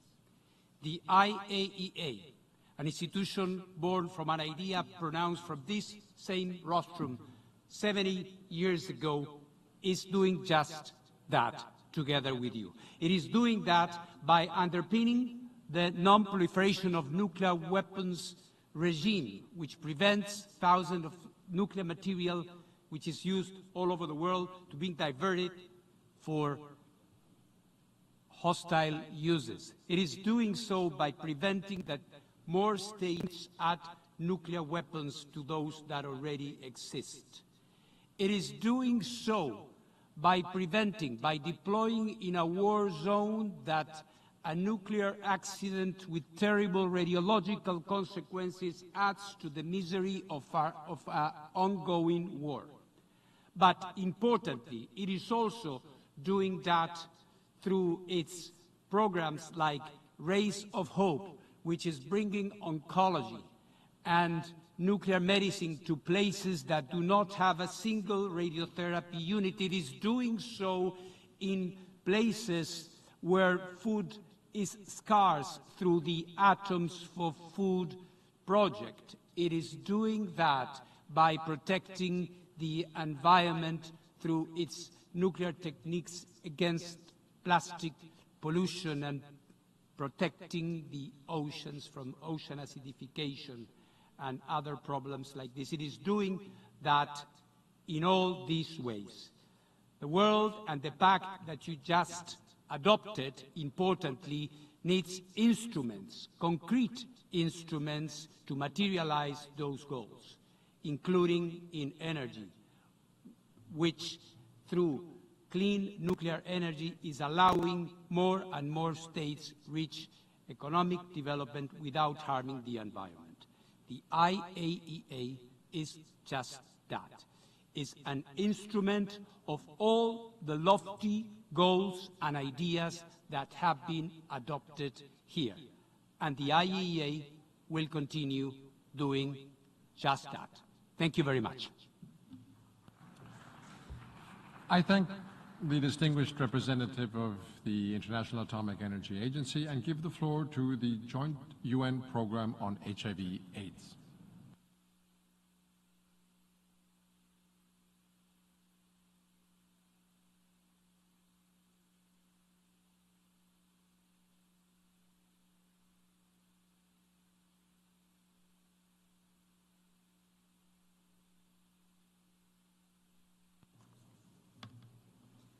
Your Excellency, President of the General Assembly, Excellencies, distinguished delegates, we gather at a time when global crises threaten to overwhelm us.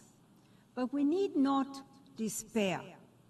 I come to you with a proven path, a path through which the world can overcome all challenges. Over 25 years ago, governments came together with civil society, with the private sector, with the philanthropists, here at the United Nations, to fight a disease, HIV/AIDS. They set up institutions such as the United Nations Joint Program on HIV/AIDS. That is a program I lead. They set up a fund, the Global Fund. They set targets and they worked together, collaborated to fight a disease. Today, almost 31 million people living with HIV around the world are on treatment and living healthy lives. The AIDS response defines the path to success, a path of multilateralism. Key elements of this success are, first, shared responsibility and global solidarity. No single country or entity can ever solve global problems. Second, ensuring that the benefits of scientific innovation are shared by all countries. Third, putting human rights at the heart of all plans, ensuring that the vulnerable, marginalized people are reached first, and that there is no stigma and discrimination, fighting that. Fourth, sharing financial resources. Today, we face the challenge that the most vulnerable countries to HIV/AIDS with the highest burden are being choked by debt. The issue of restructuring debt is critical today. Resources should be shared. Lastly, the example of the HIV response, the coming together of countries, should inspire us to reaffirm our commitment to multilateralism. We have done it before. In 25 years, we fought this disease. I thank the distinguished representative of the Joint UN Program on HIV/AIDS, and I give the floor to the distinguished representative of the International Committee of the Red Cross.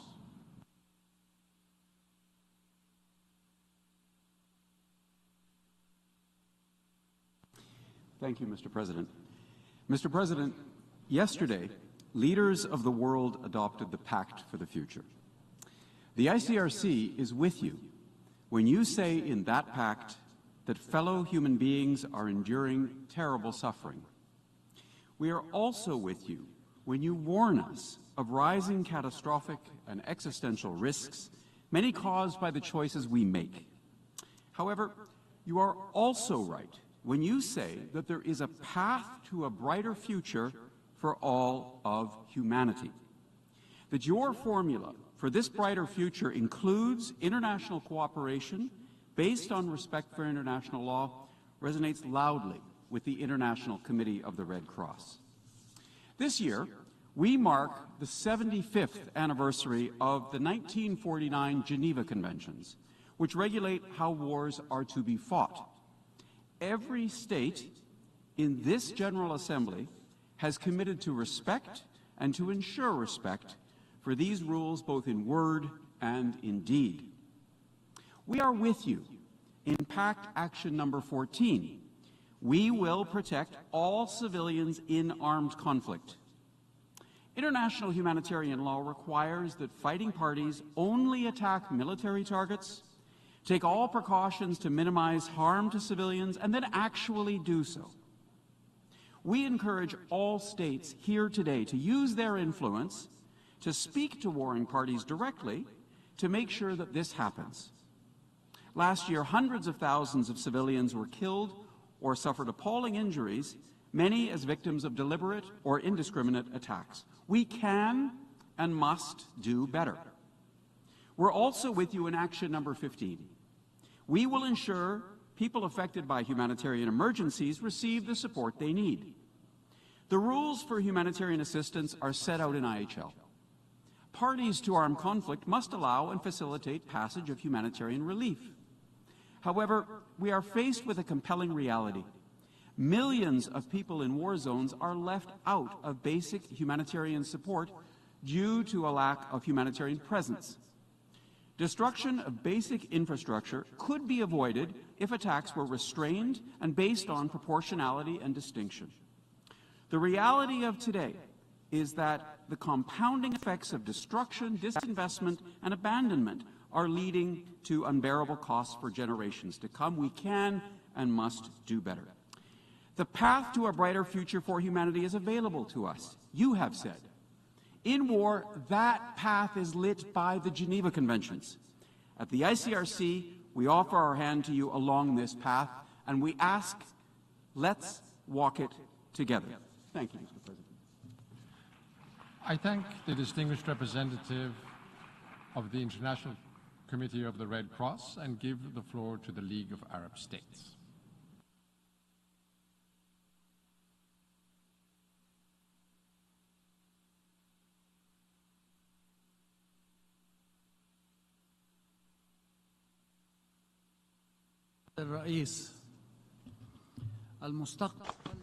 Thank you, Mr. President. We are writing the future today. Every decision that we adopt, the path that we're taking will have an impact on future generations.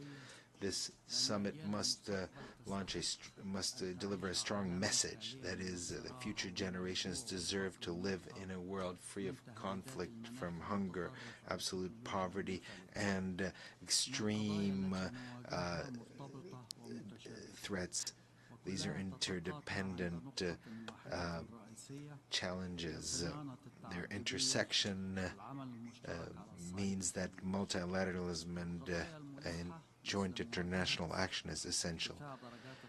Indeed, urgent action is needed to counter global warming, climate change, the gaps between the rich and the developing world, especially in terms of climate financing and the sharing of the benefits of climate adaptation in a fair way, the debt crisis and the challenges of new technologies, especially artificial intelligence. All these challenges can only be addressed through multilateralism and by a global organization. In spite of all these challenges, I am convinced that the essential duty of this universal organization is maintaining international peace and security.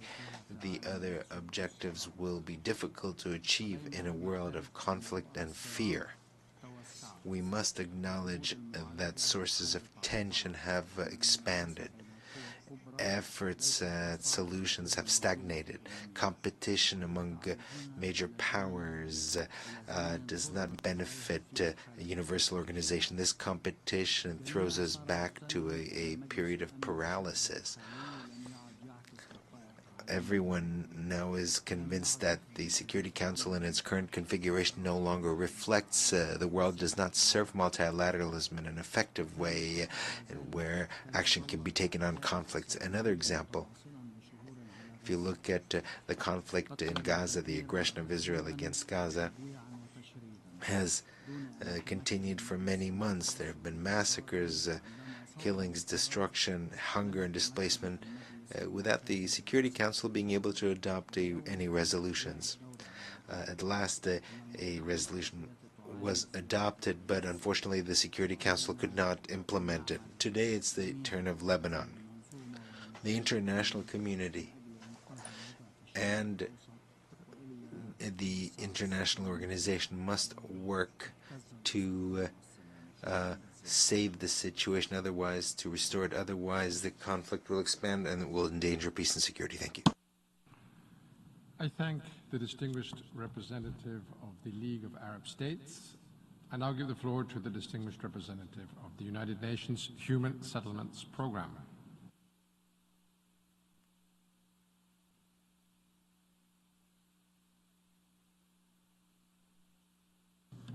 Excellencies, I'm honored to address you in this plenary of the Summit of the Future on behalf of UN Habitat and the new urban agenda that UN Habitat is mandated to lead.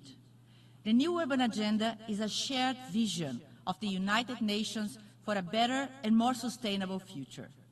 As we commence on planning for the implementation of the Pact for the Future, UN Habitat encourages the member states to recall that it is in our cities and towns where 2/3 of the people in the world are projected to live by 2050. This shift towards urbanization is driven by various factors, including economic opportunities, better access to services, and increasingly by involuntary displacement, disasters, and conflicts.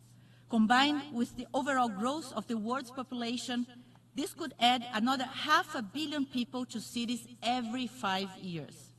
Against this projection, UN Habitat stands ready to support member states in the commitment of the Pact for the Future to ensure access for all to adequate, safe, and affordable housing, and support developing countries to plan and implement just, safe, healthy, accessible, resilient, and sustainable cities, as well as commitments in support of access to sustainable essential services in cities and the integration of disaster risk reduction into policies and programs. Well-planned urban infrastructure, housing, and services can transform the lives of people in cities towards more sustainable and resilient.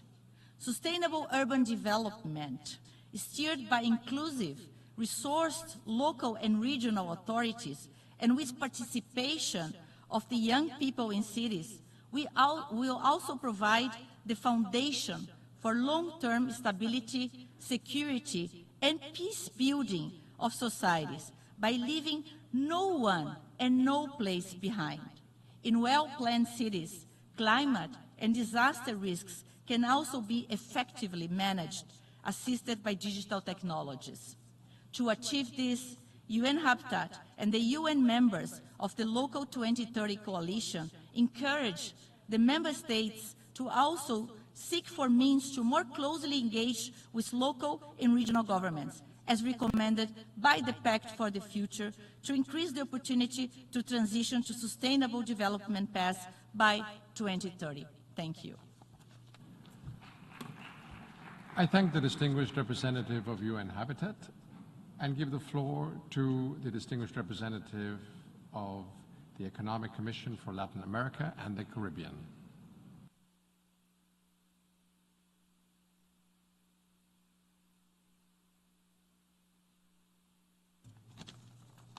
Excelentísimo señor presidente. Mr. President, the General Assembly, Your Excellencies, ladies and gentlemen, the Summit for the Future gives us a unique opportunity to show to the world that it is possible to restore trust in the multilateral system and demonstrate that international and regional cooperation can respond to the huge challenges that we confront and also serve to build a more peaceful, just, productive, inclusive, and sustainable future through collective action. The process that led us to the Pact for the Future and the Global Digital Compact and the Declaration for Future Generations has given us important lessons. Beyond the agreements that we reach, the most important added value of these lessons is that it is essential to think about the future. And because the topics that will be important for the future are already important. It's important for policies of countries to be fully aware of what kind of future they are building. Unfortunately, as societies, we tend to live in the short term. This is a trend that was aggravated by social gaps, and this replaces analytical thinking. Thinking of the future requires forums to examine this, to analyze it. The Pact for the Future is a major step in the right direction to restore a multilateral system that was designed over 60 years ago and which, as the Secretary General mentioned, requires urgent reforms, such as the international financial architecture, which is not commensurate to the challenges of development of today.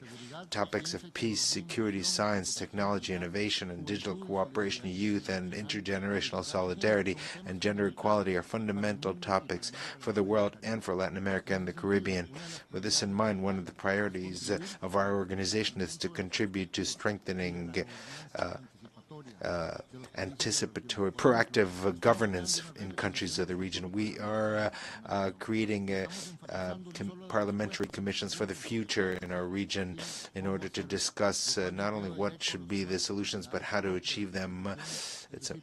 We're discussing prospective policies as well as the possibilities for social dialogue to manage essential transformations. The world and Latin America need and would benefit from a world in peace, from a multilateral system that is strong, a global commercial system regulated by rules, focusing on sustainable development to achieve SDGs and make progress on climate change. In the next session of our organization in Peru in October, we will have an opportunity to discuss the implementation of the commitments of the Summit for the Future in Latin America and the Caribbean. Thank you. Distinguished representative of the Economic Commission for Latin America and the Caribbean, and give the floor to the representative of the Interparliamentary Union.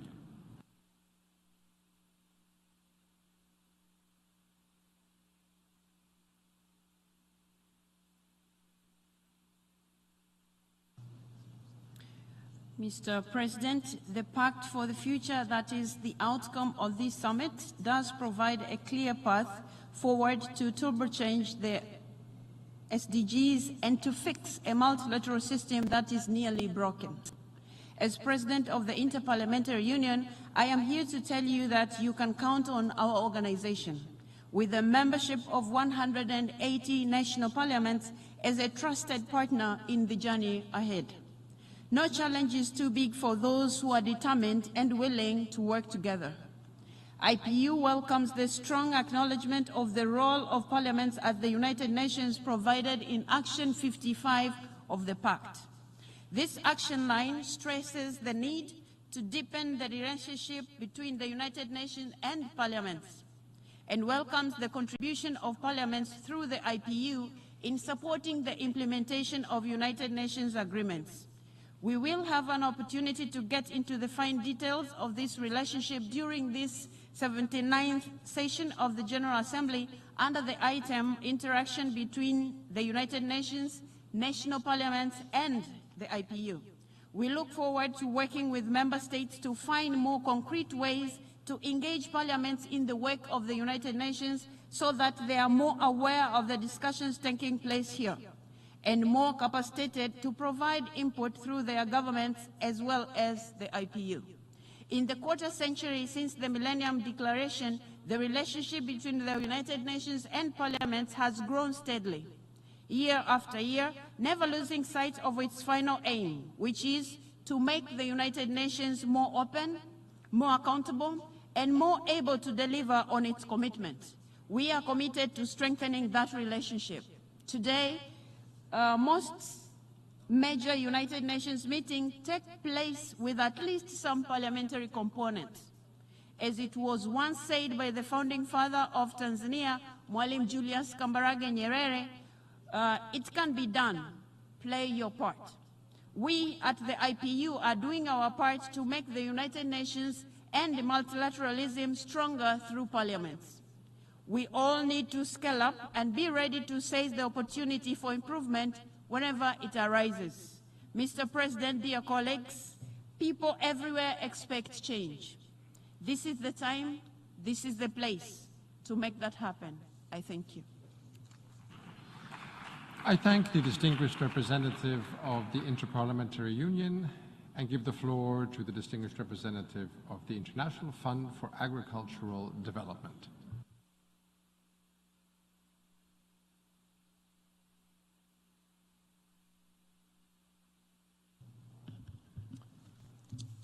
Excellencies, distinguished delegates, IFAD, the International Fund for Agricultural Development, welcomes and supports the outcome of the Summit of the Future. And today I want to reconfirm our commitment to ensure leaving no one behind. In just 7 decades from the creation of the United Nations to 2020, we witnessed a remarkable progress. The prevalence of hunger dropped from 2/3 of the world's population to less than 1 in 10. But for some years now, progress has stalled. Unless we take urgent and drastic action, as many as 600 million people will remain chronically undernourished by 2030. Let us recall the simple commitment at the heart of the 2030 agenda. We will leave no one behind. This also includes the 3.4 billion people living in rural areas. Most rural people in the world depend on small farms for their livelihood. Half of our food comes from these small farms. Yet, hunger and poverty remains concentrated in the rural areas. Rural communities are the stewards of our land and of our water. In our fight against hunger, poverty, and climate change, they must also be part of our first line of action. Esteemed delegates, we must seize the momentum offered by the Summit of the Future to increase and scale up the investments in these rural areas where poverty is concentrated. And we need more than just the financing. We need investments that are targeted and that are effective. We need especially to reach the people and the countries that are most in need. Today, less than 1/3 of development finance for food systems reaches the least developed countries. Equally concerning, less than 1% of climate finance reaches the small farm holders who are at the forefront of our fight against climate change. Looking ahead to next year's International Conference on Financing for Development, we need targeted investments that respond to individual countries' realities and that drive long-term sustainable impact. This will require an increase in concessional resources, especially for the poorest and most indebted countries, as well as catalyzing private sector investments. IFAD is the only United Nations specialized agency, an international financial institution with the clear mandate to invest in rural people. And we stand ready to play our part. Thank you very much. I thank the distinguished representative of the International Fund for Agricultural Development. And I now give the floor to the distinguished representative of l'Organisation Internationale de la Francophonie.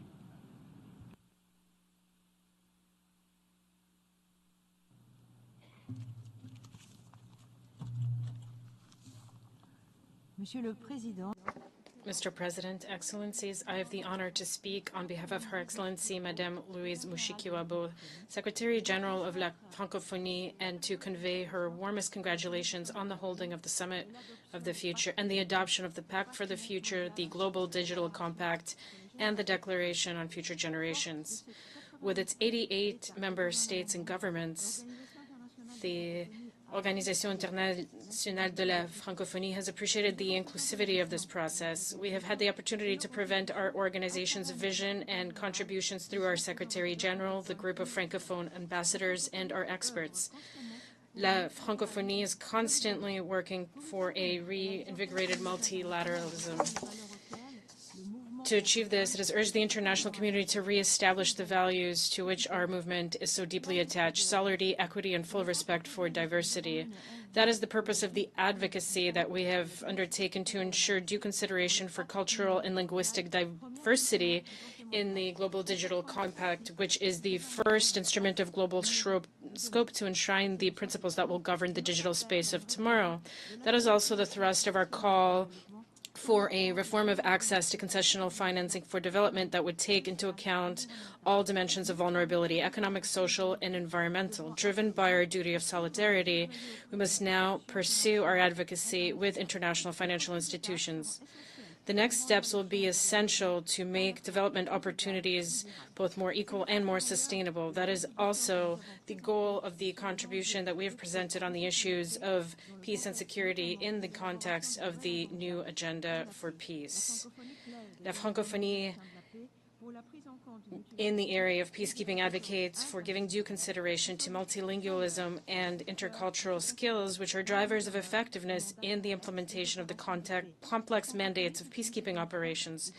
Finally, La Francophonie welcomes the consensus that was reached on the need to honor, preserve, and promote cultural and linguistic diversity to benefit future generations. We are also pleased that the Pact for the Future provides for actions aimed at protecting and promoting culture as an integral component of sustainable development.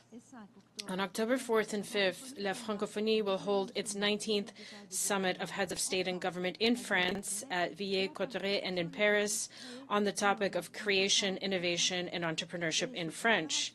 It will focus on the common efforts that we must undertake in order to achieve a renewed multilateralism. Our vast Francophone community will ensure that the outcomes of this Summit of the Future bear fruit. By drawing from our common language, French, a lever for sincere listening and dialogue which we so need, we will continue to play our full role in the development of a culture of peace. Merci. I thank the distinguished representative of l'Organisation Internationale de la Francophonie, and I give the floor to the distinguished representative of the Cooperation Council for the Arab States of the Gulf.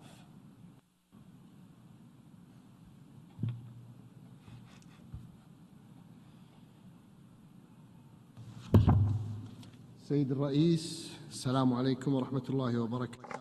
Mr. President, I convey my greetings and would like to begin by highlighting the importance of the Summit of the Future, which brings us here today, as well as the urgent need for such a summit at this time. We are facing an opportunity to reaffirm common principles and strengthen international cooperation to address current challenges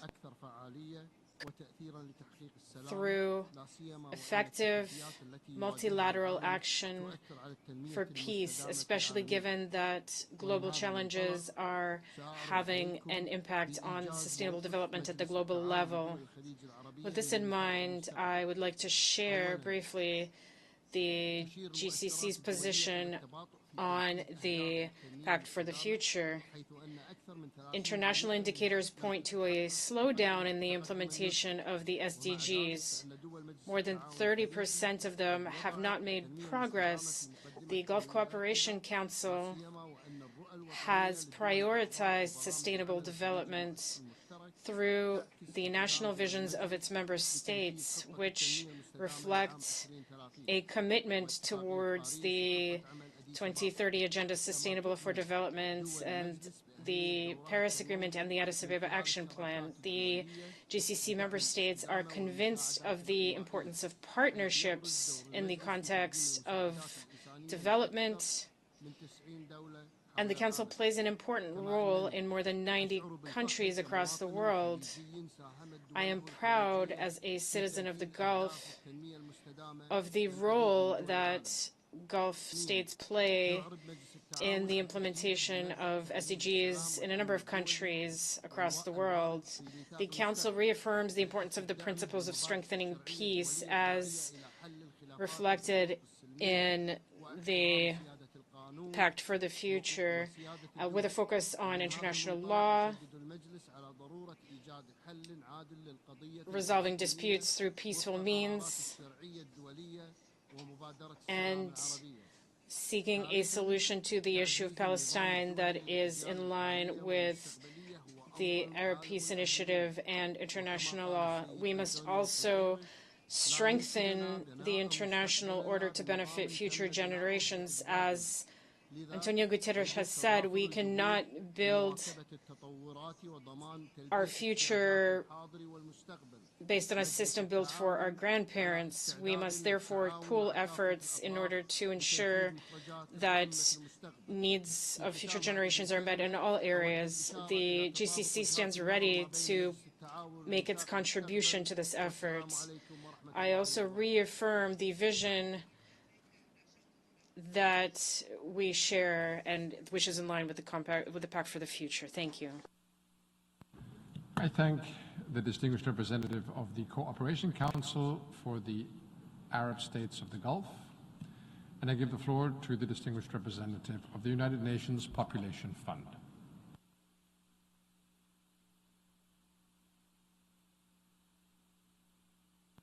Mr. President of the General Assembly, Excellencies, distinguished delegates, I greet you in peace, so desperately needed in our turbulent world. The United Nations Population Fund stands with you to forge a path to a better, more sustainable future of peace and prosperity for all. Demographic shifts, population growth, aging, migration are reshaping our world and our future. In an ever-changing world of 8 billion, our focus must be on people. This means ensuring that population dynamics are factored into development plans with an emphasis on rights, choices, dignity, and equality. It means investing in human capital, in health, education, and the empowerment of women and young people. We know this yields significant returns with ripple effect across generations. Our commitment to individual dignity, rights, and choices is the foundation for a resilient and sustainable future. Our 1.9 billion young people have the power to transform our world. Let's invest in their potential and support their leadership. They have a fundamental right to participate in sustainable development, humanitarian action, and sustaining peace. By leveraging science, data, statistics, combined with strategic foresight, we can ensure that we are thinking about the present and preparing for the future. Let's embrace and shape the technology that is transforming our world and our work. As we work to bridge the digital divide, our task is to ensure technology fosters empowerment and gender equality rather than perpetuating violence. Excellencies, 3 decades on from the groundbreaking International Conference on Population and Development in Cairo, and as the end of our ICPD 30 review process draws near, UNFPA remains laser-focused on sustainable human development. This requires rallying new allies, new partners, harnessing innovation, exploring new forms of financing, and embracing the power of technology to advance rights and choices for her and for everyone in line with the objective of this summit. We congratulate Member States for their consensus on the Pact of the Future, the Declaration on Future Generation, and the Global Digital Compact. These important outcomes offer some solution, yet we know much more remains to be done to translate commitment into action.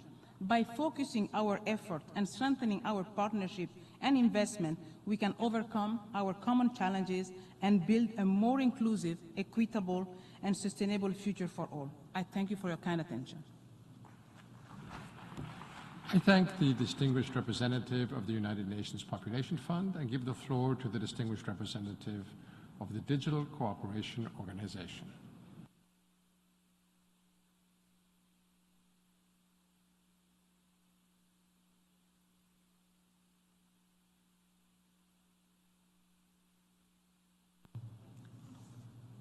Mr. President, Excellencies, ladies and gentlemen, I would like to express my gratitude to Secretary General His Excellency Antonio Guterres and the co-facilitators for their efforts in bringing us to this pivotal moment.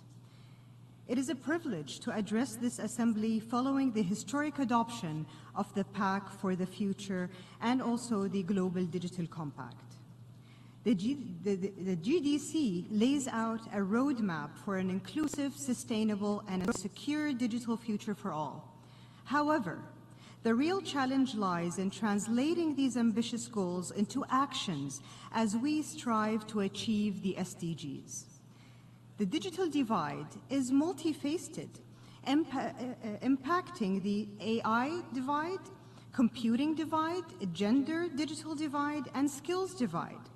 The AI and computing divide create barriers as some nations rapidly innovate while others struggle to keep up. The gender digital divide limits women access to technology, and the skills divide leaves many without essential digital competencies. If we do not address these interconnected challenges, we risk leaving entire communities behind. Today, I represent the Digital Cooperation Organization, an organization dedicated to accelerating the inclusive growth of the digital economy. Our 16 member states across Asia, Europe, Africa, and the Middle East represent over 800 million people, 10% of the global population, with 75% under the age of 30. We're committed to empowering our member states to transition from consumers to producers and innovators in the digital age. As a connector and facilitator and advisor, we ensure that everyone is equipped with the tools to succeed in the digital age. It is here, at the Summit of the Future, that we launch the Digital Economy Navigator, an innovative tool providing insights on digital economy performance across 50 countries. This initiative is just one of the ways where we are turning the GDC in principles into action. But while DEN is a vital resource, it is only the beginning. We just started. We must foster collective efforts to the GDC's ambitious goals, objectives, and commitments. I call upon every country, every individual, every organization to foster this digital navigator and to join forces in this critical endeavor. Let us create a future where everyone, everywhere can thrive. I thank the distinguished representative of the Digital Cooperation Organization and give the floor to the distinguished representative of the Organization of Ibero-American States for Education, Science, and Culture.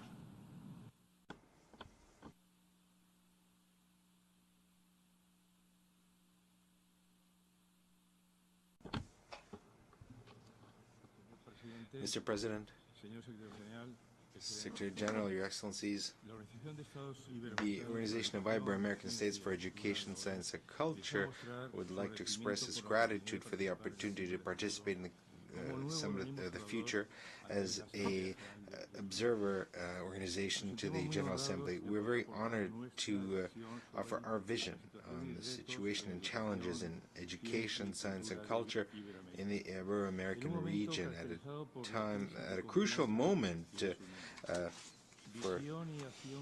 We have been active and developed our vision over the past 75 years. We are the oldest Ibero-American system with the greatest presence and activity in the region. Ibero-America is not what it used to be after the crisis in 2018 and then the pandemic, which obviously requires a profound digital transformation.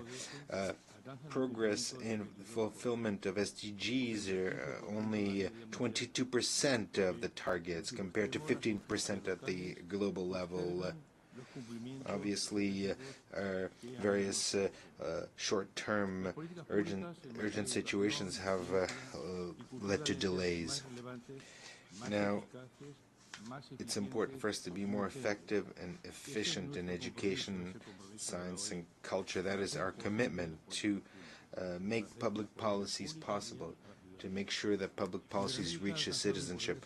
Ibero-America has reached significant goals. For example, almost universal coverage in primary and secondary education, significant increase in higher education, but the quality of education and other public services are still insufficient. We need to obviously mobilize resources, financial ones, and as an example, we can consider that compared to countries of the OECD, they spend 3 times more on education. And in culture only represents 1% of GDP. So we not only have to spend more, but to be more effective and efficient. This is why we need to take advantage of a unique opportunity represented by the benefits of the fourth industrial revolution. There are many challenges, including in basic education and vocational education, higher education, defending human rights and democracy, as well as science and culture. The future requires us to pool our efforts. This is why we will focus particular attention on the digital transformation and artificial intelligence, both in Spanish and in Portuguese. Soon we will offer to the governments of the region a strategic program. Microphone is switched off. I thank the distinguished representative of the Organization of Ibero-American States for Education, Science and Culture, and give the floor to the distinguished representative of the International Union for Conservation of Nature.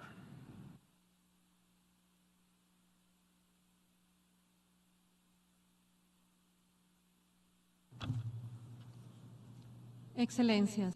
Your Excellencies, the world is changing. There is an urgent need to respond to global crises of the loss of biodiversity and climate change that lead us to poverty and insecurity. Science has demonstrated that we're rapidly exceeding planetary limits that allow for conditions of life that are sufficient for the human species, the increase in the consumption of resources, persistent inequalities, and the acceleration of climate change are subjecting the planet to an unprecedented pressure. Humans have already extinguished the life of many species, and we have led to the verge of extinction 1/4 of the remaining species. If we want to ensure the future of our planet, we must trigger a transformative change for nature and for people. We're talking about the survival of the human species and of our home, planet Earth. A ray of hope comes from the recent successes in multilateral action for nature and climate. The Kunming-Montreal global framework for biodiversity, and the Treaty for the High Seas are significant achievements that demonstrate the international community and the multilateral system function, and then we can achieve radical change that we need. It is essential to implement these and other key agreements. We must situate nature at the heart of global social and economic systems, change the relationship between people and nature in a way that nature offers solutions to people, and so that people enjoy the benefits offered by nature in an equitable and effective way. We have to transition towards a circular global economy that takes into account the true cost of ecosystemic services that are necessary for the production of goods and services. We must implement policies aimed at achieving a future free from fossil fuels, and one that is a positive for nature.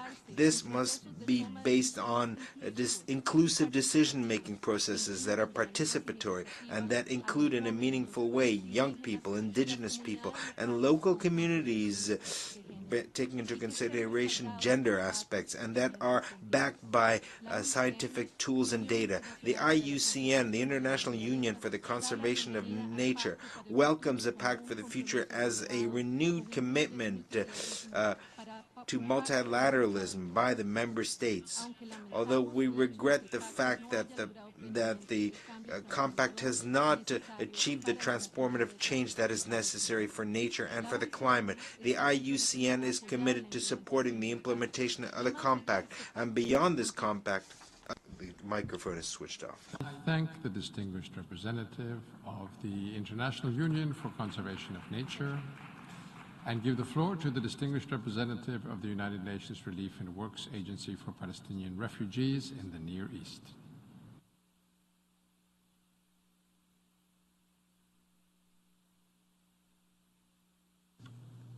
Mr. Chair, Excellencies, we have gathered here to shape our collective future. We do so amid seismic geopolitical shifts that are fiercely testing the international institutions and instruments we have relied on for 3/4 of a century. We have an opportunity to reaffirm the values and principles that have served us well and to pursue meaningful reform where needed. The United Nations Relief and Works Agency for Palestinian Refugees, UNRWA, confronts daily the challenges this summit seeks to address. For 75 years, UNRWA has provided human development services for generations of Palestinian refugees in the occupied Palestinian territories, Lebanon, Syria, and Jordan. Millions of children have been educated in our schools, which equip them with the values, knowledge, and skill they need to thrive. Our education program has reached gender parity and teaches value of human rights and tolerance. UNRWA's education outcomes are among the best in the region and at the lowest cost per student. Our health program provides primary health care to millions, achieving universal vaccination in Palestinian refugees communities. Today, however, our decades-long investment in the future of Palestinian refugees is at risk. Excellencies, the blatant disregard for international humanitarian law in Gaza should alarm us all. The scale of human suffering is immense and our ability to respond is severely constrained. 222 UNRWA staff have been killed. 2/3 of our buildings have been damaged and destroyed, killing hundreds of people seeking United Nations protection. Legislative efforts are on the way to evict UNRWA from East Jerusalem, remove its privileges and immunities, and designate it as a terrorist organization. Failing to push back against violation of international law and failing to push back against efforts to intimidate and undermine the United Nations sets a dangerous precedent. It will compromise the future of humanitarian work and erode the rule of law. Excellencies, the international response to the war in Gaza, escalating violence in the West Bank, and the spillover of conflict into Lebanon and across the region is highly concerning.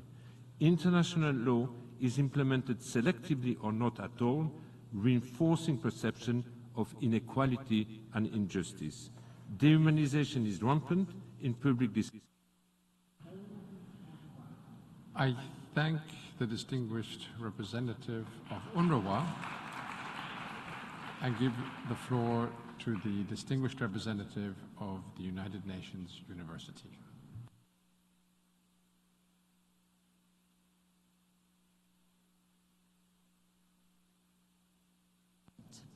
Excellencies, distinguished delegates, we find ourselves at a critical moment in history, an intensifying climate crisis, growing inequality, endemic violence, and the emergence of new technologies are entrenching old divisions and creating new fault lines that threaten the cohesion of our societies.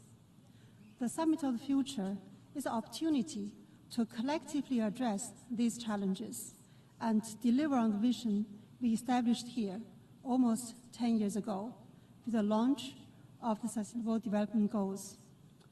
The summit and the Pact for the Future is a defining moment for current and future generations. Decades from now, I hope that our children will look back and acknowledge the summit as a momentous occasion, and that they will agree that we have been good ancestors who laid the foundations of a more just, sustainable, and peaceful world. The Secretary General has argued that we can't build a future for our grandchildren with a system that was built for our grandparents. Our future will be defined by the collective commitments we make today to transition away from fossil fuels, strengthen the governance of new technologies, build peace, and reform the international financial architecture. Science and research will be a critical facilitator of this shift, informing the development of policies and solutions and ensuring they will have real impact. The United Nations University, through its collaborative research and education, is a source of impartial knowledge, evidence, and policy solutions. We have been committed to the development of the Pact for the Future, and we are committed to its successful implementation. We offer you a bridge to the scientific community. We offer you a neutral space to test ideas and build new coalitions around bold policy solutions. We offer you our expertise and our networks in service of a reinvigorated multilateralism.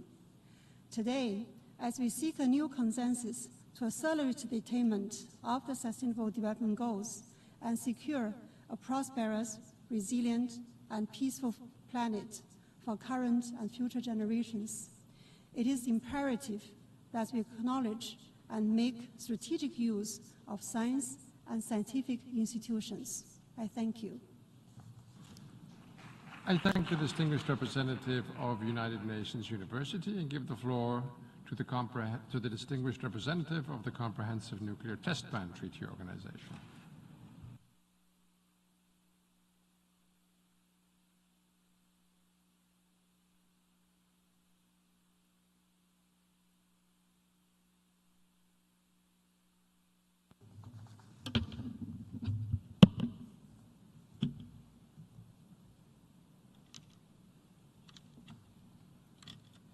Chairperson, Excellencies, distinguished delegates, the future is a big place. Where will we live in it? The good areas or the bad areas? That's up to us. But one thing for sure is that if there is a return to nuclear weapon testing, our shared future will not be bright.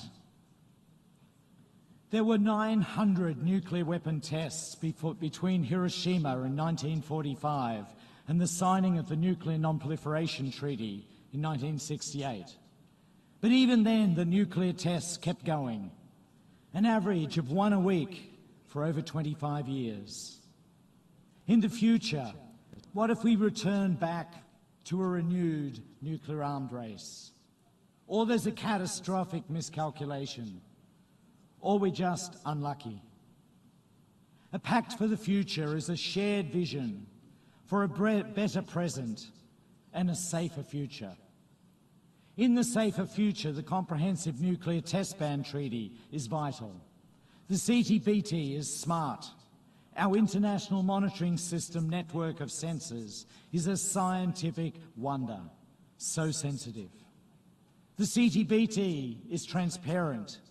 States know that we'll detect any test and fast. We'll know where it has happened. And the CTBT has worked. Under the CTBT, there's been only a handful of nuclear tests this century. Remarkably, all this when the treaty has not yet entered into force.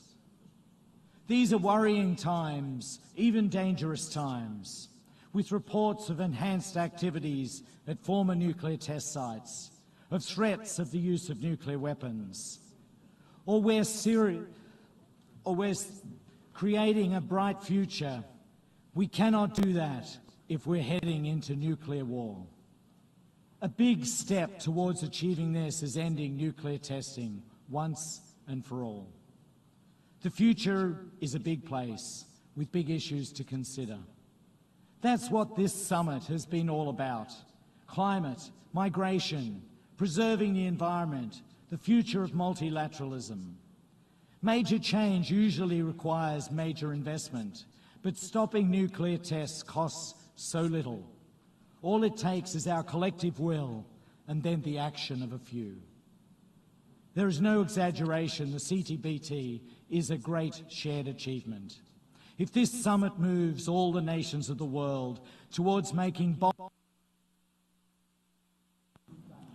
I thank the distinguished representative of the Comprehensive Nuclear Test Ban Treaty Organization, and I give the floor to the distinguished representative of the International Trade Center.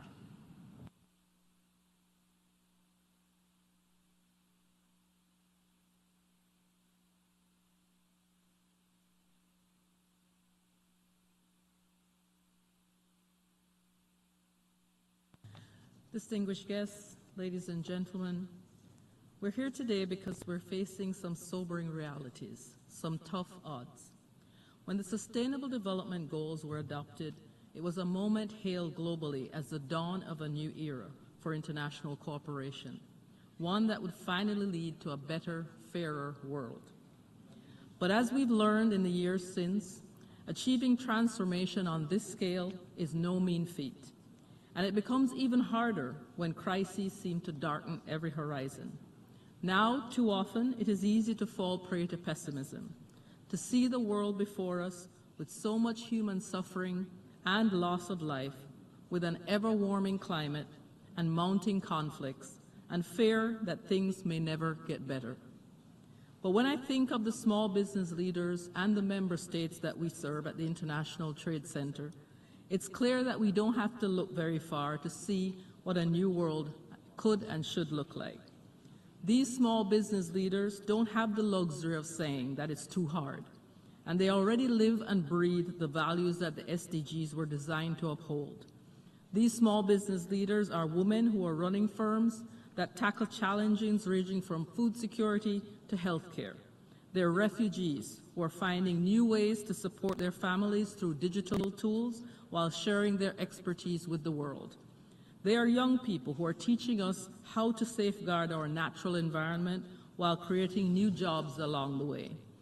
They've inspired me to come before you today and make this request, that when we leave Turtle Bay and begin putting this Pact for the Future into motion, that we ensure that the world's small businesses are front and center in every decision that we take. We cannot afford to do anything less. On behalf of the International Trade Center, we welcome the Pact for the Future, the Global Digital Compact, and the Declaration on Future Generations. We're already acting on many of the commitments laid out in these documents, from supporting more small businesses to take full part in the digital economy, to championing youth entrepreneurship, to supporting the vision of UN 2.0. It's why we've brought young innovators to New York this week to celebrate their solutions for saving our planet at the Youth Entrepreneur Awards. It's why we're showcasing some of the work underway under ITC's Digital Moonshot, our big strategic push to ensure all small businesses can take full part in the digital economy. And it's why I can promise you this, that we at ITC will never shy away from doing the hard work of making sure this Pact for the Future delivers for those who need it most. Thank you very much. I thank the distinguished representative of the International Trade Center, and I give the floor to the distinguished representative of the United Nations Entity for Gender Equality and the Empowerment of Women.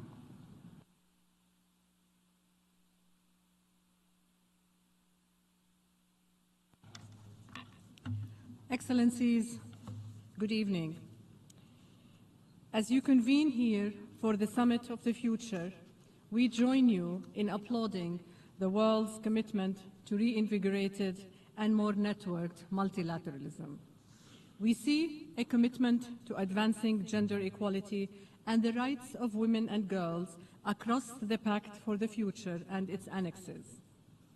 And yet, the summit comes at a time when the crisis of women's rights preoccupies us, when we are all seized of the need to accelerate progress towards the 2030 Agenda, and when the evidence has never been more clear or compelling for SDG 5 as the accelerant to the entire 2030 Agenda.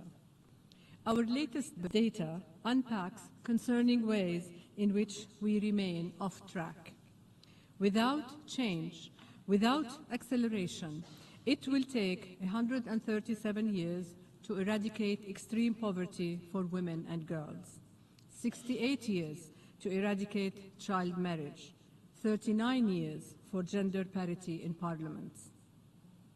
Excellencies, next year, we will commemorate the 30th anniversary of the Beijing Conference and its platform for action. It remains the most widely endorsed and visionary agenda for women's rights in history. The best way to commemorate this and to deliver promises of the Pact for the future is to implement real change in the lives of women and girls, and critically to deliver on peace. Time to silence the guns everywhere. That is why UN Women is putting forward a plan for Beijing Plus 30 that is closely aligned to the ambition of the Pact for the future.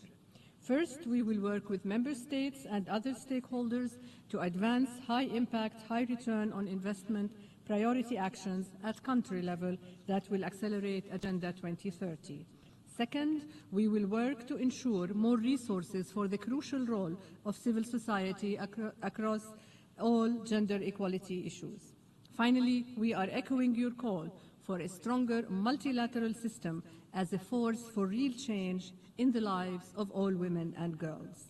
We must and can make the choice to collectively leverage this moment and galvanize the will, commitment, and resources needed to get back on track. UN Women looks forward to joining you all in this endeavor. Thank you. I thank the distinguished representative of UN Women and give the floor to the distinguished representative of the United Nations Children Fund.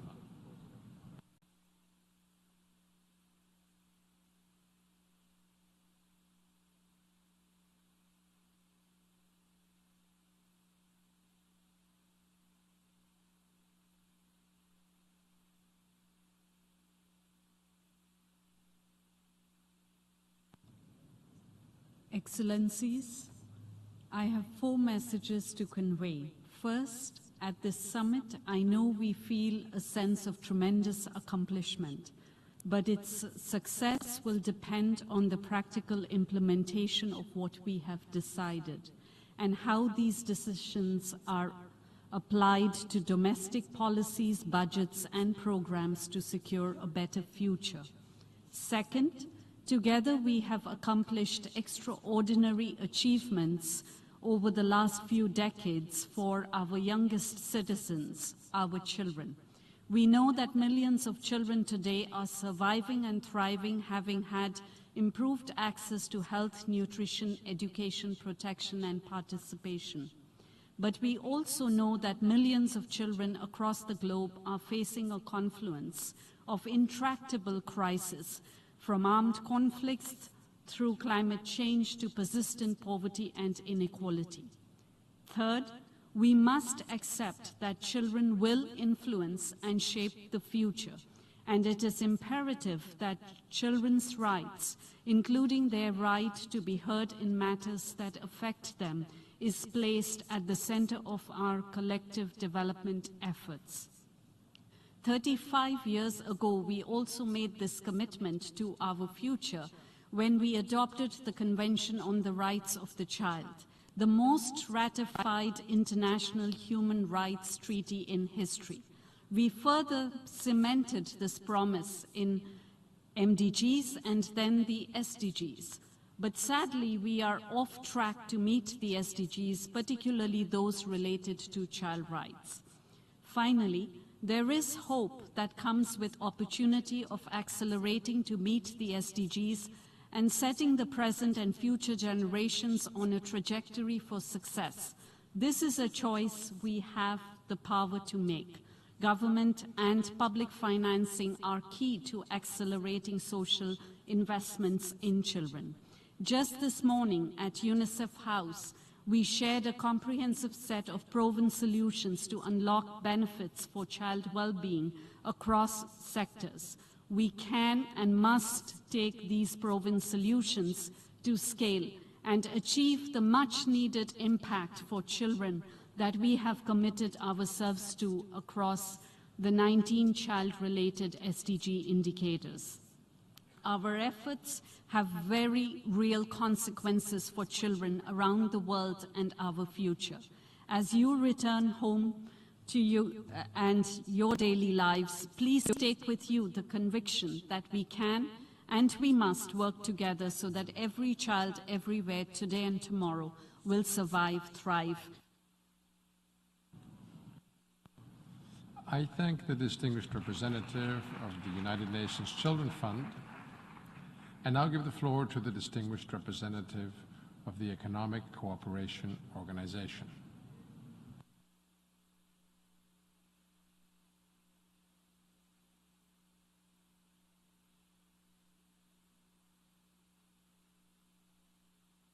Mr. President, the Global Pact that we forged 80 years ago through the adoption of the UN Charter and its principles gave almost uninterrupted peace and prosperity to our successive generations for decades. That compact is clearly under stress today.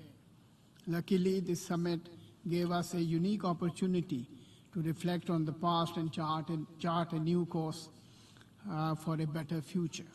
The choices are clear. We can either have a breakthrough or a breakdown. By successfully negotiating and adopting the Pact for the Future, we have not only highlighted the significant challenges facing humanity, but also made commitments to effectively deal with these challenges. Through this summit, we are also reaffirming the UN Charter, committing to reinvigorating multilateralism, boosting implementation of our commitments, and restoring trust among member states.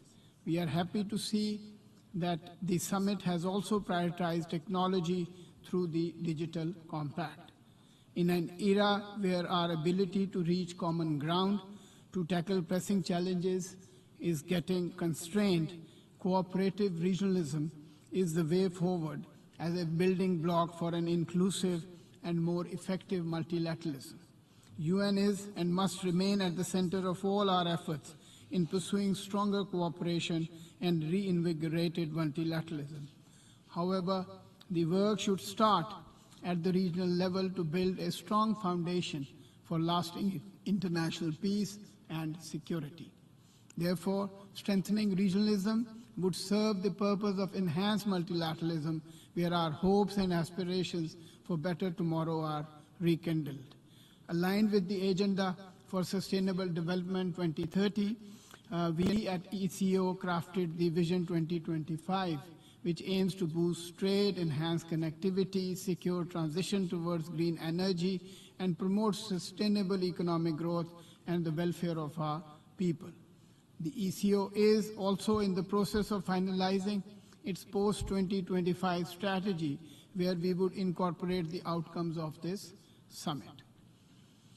The ECO is committed to enhancing regional collaboration and positioning itself as an active player on the global stage. We firmly believe that better connected and more integrated regions capable of working together to address their peace, security, and development-related challenges only make the reinvigorated multilateralism easier to achieve. It is therefore time to prioritize regionalism. We cannot build a solid foundation for multilateralism without strengthening. I thank the distinguished representative of the Economic Cooperation Organization, and I give the floor to the distinguished representative of the Universal Postal Union.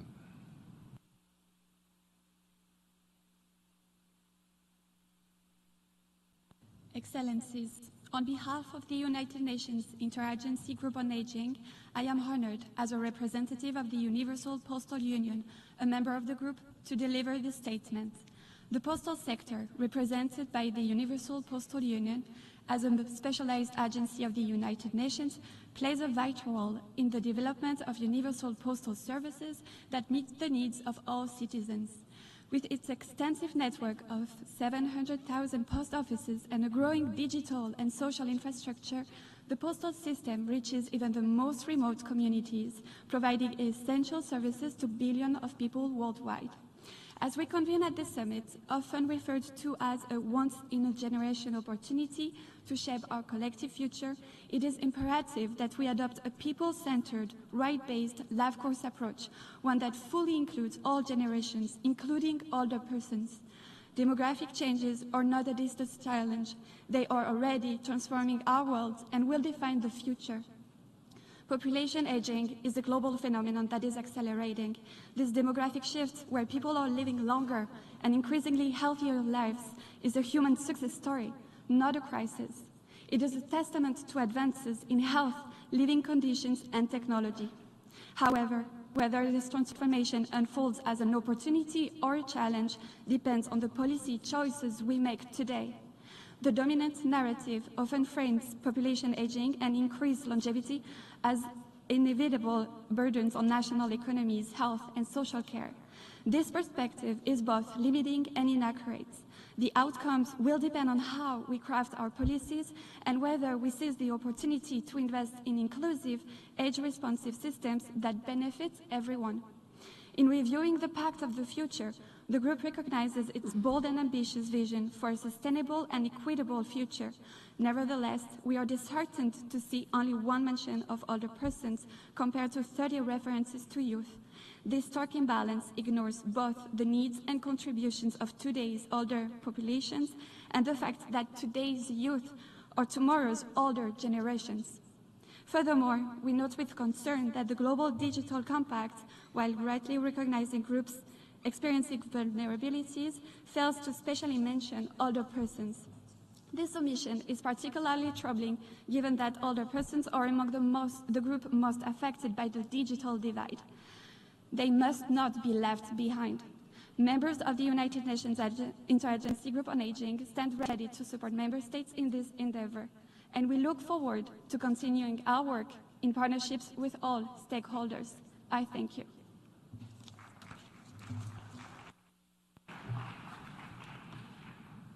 I thank the distinguished representative of the Universal Postal Union. Colleagues, that was the last speaker on the list for the Summit of the Future.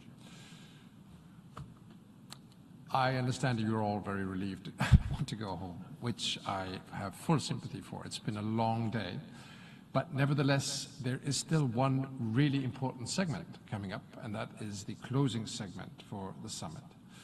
And we will therefore suspend the meeting now until 8 o'clock. It's just 10 minutes or so. So please bear with us. And then the PGA will return for the closing segment of the Summit of the Future. This meeting is now suspended until the closing summit is held at 8 p.m. The meeting is suspended.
The sixth plenary meeting is resumed.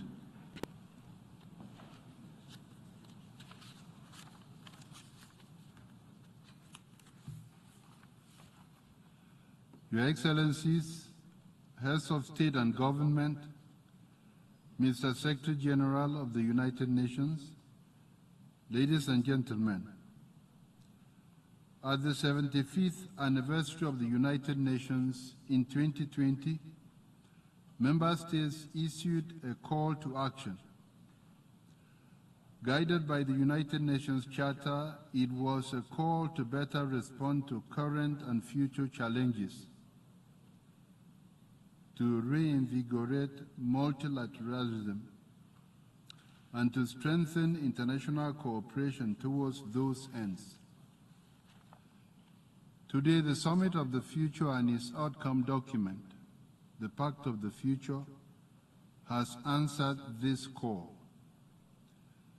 The Pact for the Future, together with its annexes, the Global Digital Compact, and the Declaration on Future Generations, adopted yesterday, set us on a stronger course of transformation. Together, they outline commitments to accelerate progress across the Sustainable Development Goals and usher in a future that is more peaceful, just, and resilient. I congratulate Member States for working with focus and solidarity over the last 2 years to meet this historic milestone on the road to a more effective and inclusive international cooperation. Our work does not end here. In fact, it begins anew.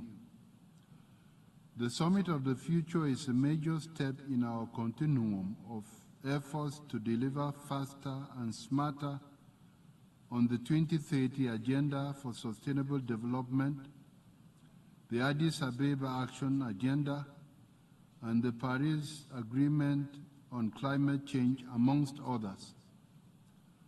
And it must propel our collective ability to deliver well in the future, including at the third United Nations Conference on Landlocked Developing Countries in December, the fourth Financing for Development Conference in July 2025, and the second World Summit for Social Development in November 2025. Throughout, the stakeholder support and ownership of implementation will be critical to sustaining action at national and regional levels. It is my sincere hope that the views and ideas exchanged during the summit will inspire further initiatives in your respective countries and regions, as well as here at the United Nations. As we close the Summit of the Future, I urge all member states to continue to push for decisive action and to create meaningful progress. We must never lose sight of the lives already lost under the weight of poverty, hunger, and want. We also must never lose sight of those still suffering amid the torrents of conflict, violence, and deprivation. And finally, we must never lose sight of those future generations to whom we owe our best efforts to create a world that uplifts and empowers all of humanity, leaving no one behind. I thank you.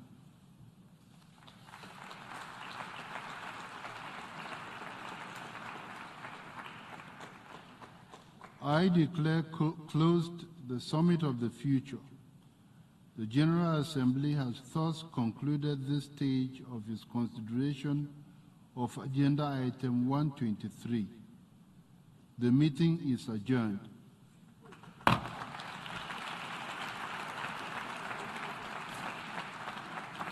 Thank you, thank you, thank you.